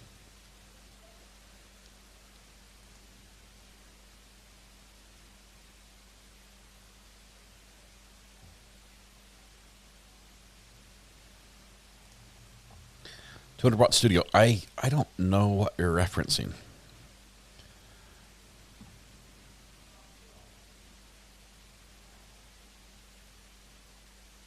Should have had a mannequin inside the suitcase. I don't think you can find a mannequin in his size that's as flexible as they need it to be.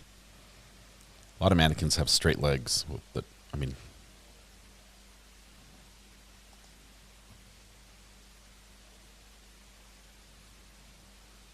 Sorry, I'm trying to read lips right now.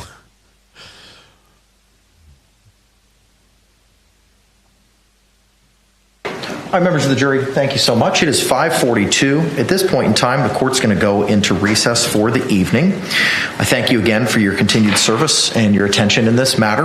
We're going to start tomorrow again at 9 a.m. here in 12 Alpha at the Orange County Courthouse.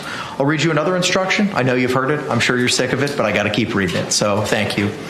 Jurors, you must not conduct any investigation on your own. This includes reading newspapers, watching television, or using a computer, cell phone, the internet, any electronic device, or any other means at all to get information related to this case or the people and places involved in this case. This applies whether you are at the courthouse, at home, or anywhere else.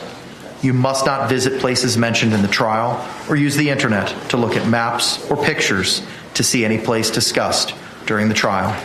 Jurors do not watch local news or read local newspapers. Jurors must not have discussions of any sort with friends, family members, or even your fellow jurors about the case or the people and places involved. So do not let anyone make comments to you or ask questions about the trial. I want to stress again that just as you must not talk about this case face-to-face, you must not talk about this case by using an electronic device.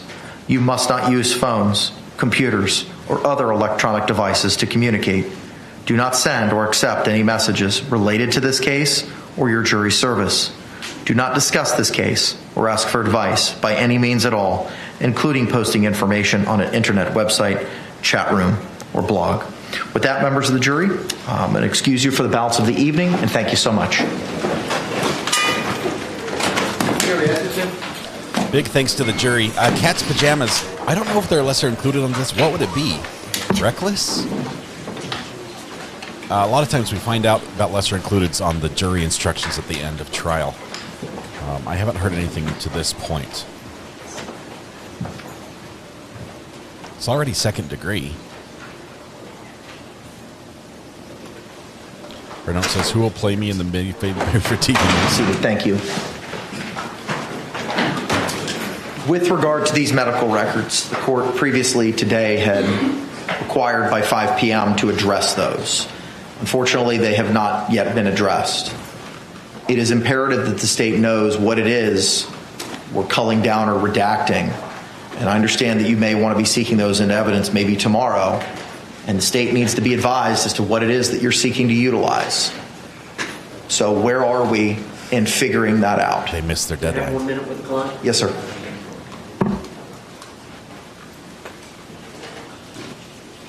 They missed their deadline on these medical records. Judge sets his stopwatch.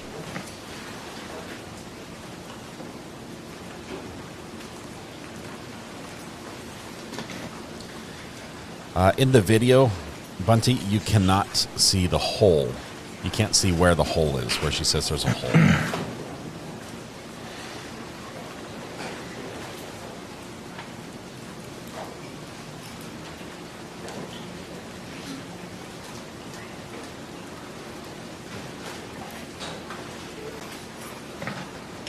They missed many deadlines. In their defense, they came on pretty late in this game. Their pace is frantic.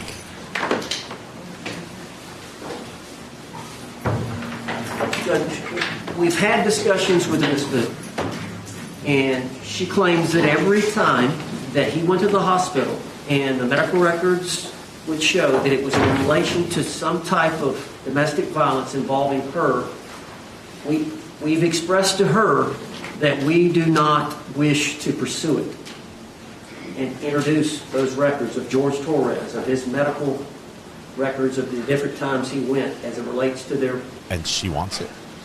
...difficulties. Do you understand that? Okay. Ma'am, earlier we had discussed, anything else to add to that, Mr. Owens? Just that I've explained to her that the lawyers make those decisions. Okay. And I believe she's in agreement now. I just wanted to get it on the record.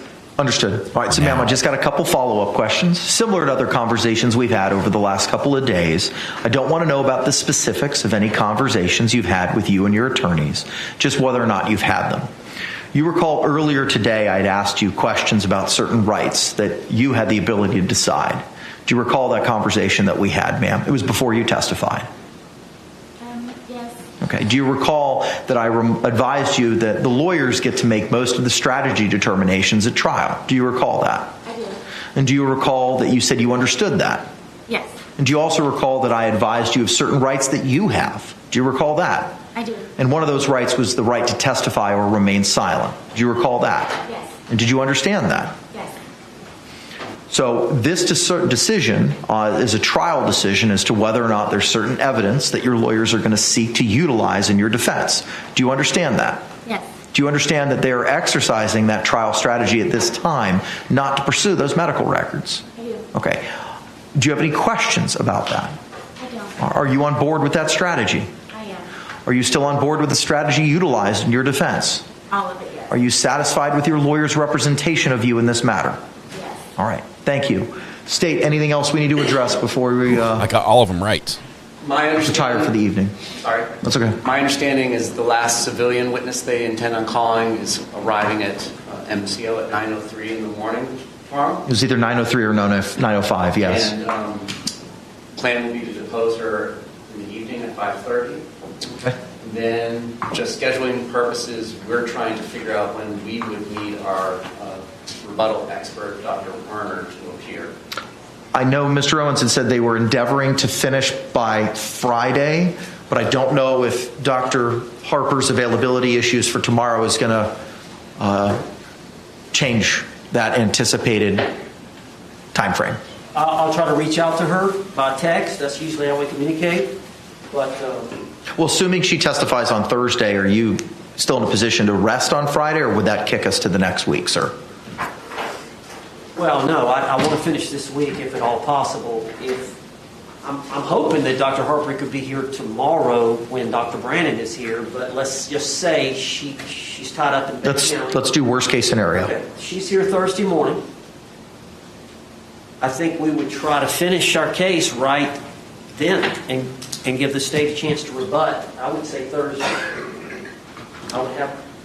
Okay, my understanding is our expert can't be here in the afternoon on Thursday. I'm going to have to check her availability for Friday. If you would be so kind, and we can address that tomorrow morning. Thank you. Okay. Anything else, State? Not Anything else from the defense? All right. The court will be in recess till. Yes, sir. I'm sorry, just to give everybody some scheduling, this might help everyone's schedule. There are going to be 2 officers here in the morning who are going to be ready to testify. There will also be some other witnesses, officers, like the detective who testified, that I need to call back because of some impeachment issues of one of the witnesses. And then we'll get into everybody else's witnesses. So there's about 3 or 4 that I have in the morning time that we'll be proceeding on, then we'll go from there. Okay. All right. Appreciate the lay of the land. All right. We will see you all. That's what. One more, Mr. Owens. Yes, sir. This flying in from New Jersey, I think, is Wednesday at 9 a.m. I think the flight, she's scheduled to fly out Thursday at 9 a.m. So if there's any way we could depose her, maybe in the morning or at lunch, and then have her testify Wednesday afternoon. That's an unreasonable demand on my time, given everything I've been doing to make sure that we can get this pushed through.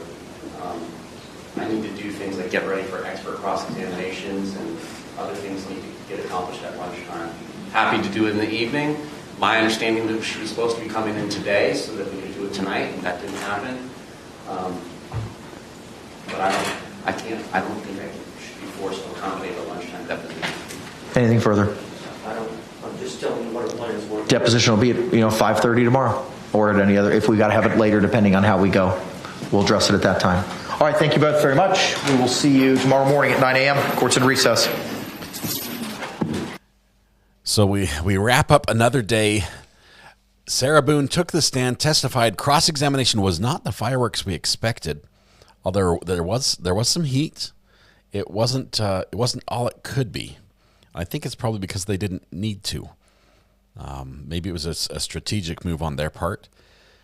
We're gonna get more tomorrow. It's gonna continue with more officers on the stand, possibly some impeachment of a police officer. Is that what I heard? That's gonna be spicy. That's gonna be good. Judge packs up his stuff. He's headed out. His law students bailed a long time ago. Jules is sitting right behind defense right now, observing. She might be calling here in just a second. Nikki says, I'm really disappointed with the cross-examination. It was a little lackluster. Here are my thoughts, though. She just testified to being a victim of domestic violence. Didn't that sort of make her, like, safe from an attack?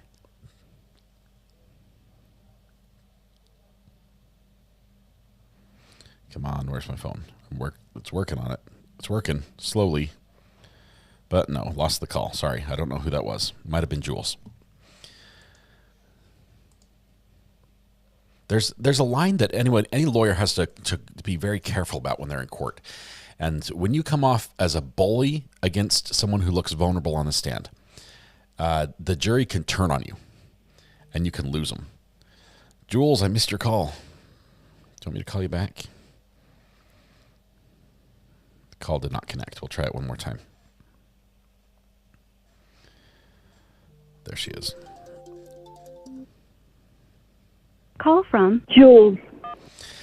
Jules, as Sarah Boone is getting fitted for her transport, how was the rest of the day from inside the courtroom?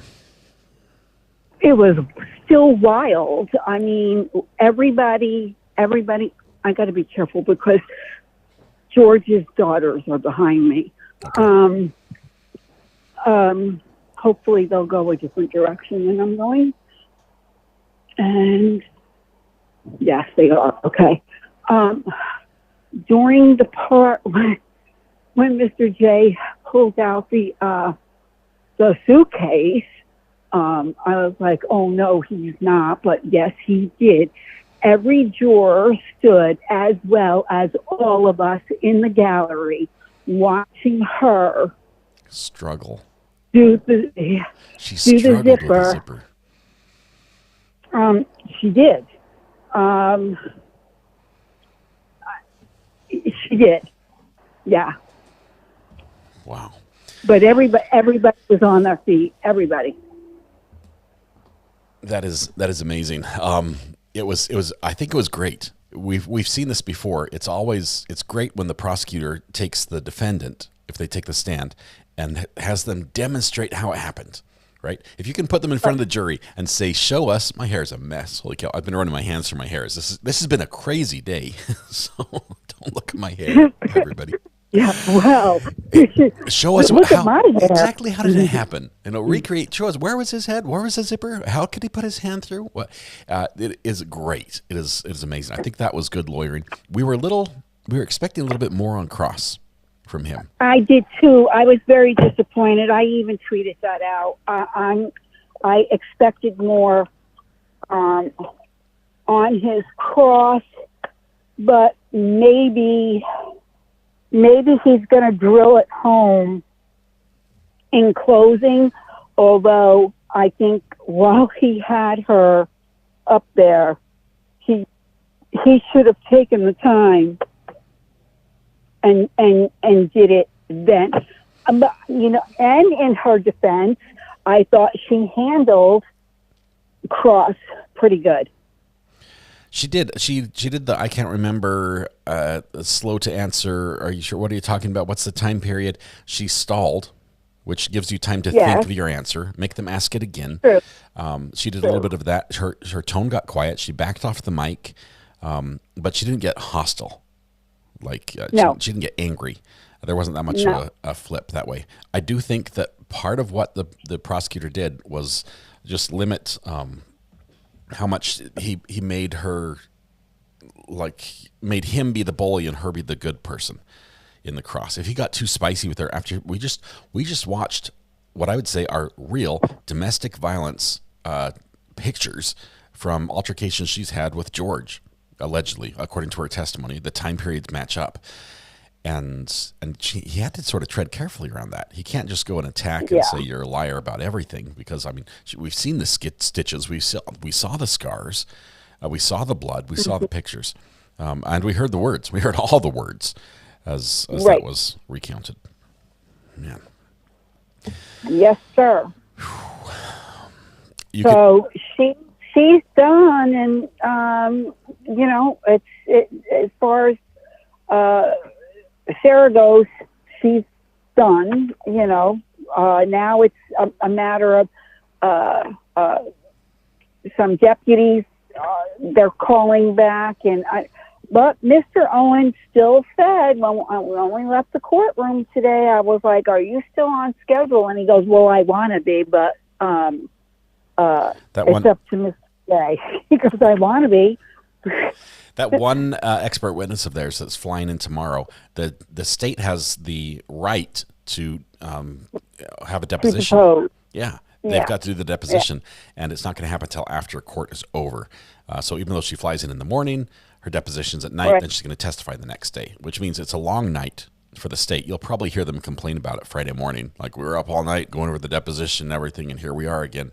That's what they do. It's just lawyers do this, and they argue about it. But yeah. Wow. Yeah. I'm so excited. I don't know what I don't know if I'm going to. I'm definitely not going to be here on Monday. If this is for sure, I can't do anymore. But my days are so mixed up. Today's Wednesday. Tuesday. Today's Tuesday. I don't know what I'm going to do, if I'm going to remain or I'll let you know, Scott, for sure. I mean, I'll be here tonight and tomorrow. Do what's right for you. I know you're pushing it for us, and you're a warrior. And thank you very much. But do what's right for you, okay? Yeah, no, I will. I am heeding everything that my children have said, so I am. Good. But these are long days. Jules, thank you very much. We appreciate it. You're very welcome. We look forward to hearing from you tomorrow. All right, bye-bye. Okay, tomorrow. Bye-bye.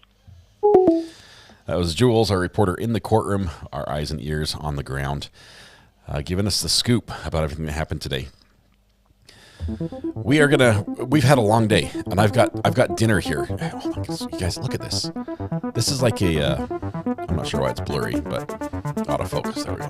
It's like a beef spinach. It is heavenly. I don't know what it is. It is so good. This is my second bowl. So dinner is served, and I'm hungry, so we're going to wrap things up here. Thank you very much, everybody, for being here. I need more light. It's dark in here. My camera's going all grainy. Tonight, when you go home, please hug the people you love. Smile at someone, make their day just a little bit better, and please stay safe till we go live again tomorrow morning as we continue the Sarah Boone trial live from Orlando. Thank you once again to Trial TV Live, to Chris and Aaron for their work. Thanks to Jules there on the ground, our reporter for us. I'll give you the recipe as soon as I know what it is, but first I'm going to eat it. We'll talk tomorrow about the recipe. Thank you once again to our amazing mods. Had a lot of work today. We had a lot of new people here. Please, if you're new and you like what we have here, hit the like button, hit the subscribe button, ring the bell, and come back tomorrow. Bring a friend. We enjoy this. We love court. This is what we do every day. We try to bring you the best court proceedings with the best audio of anywhere you can find anywhere. That's our goal. Thank you very much for joining us. You guys be good to each other. We'll see you tomorrow. Bye-bye.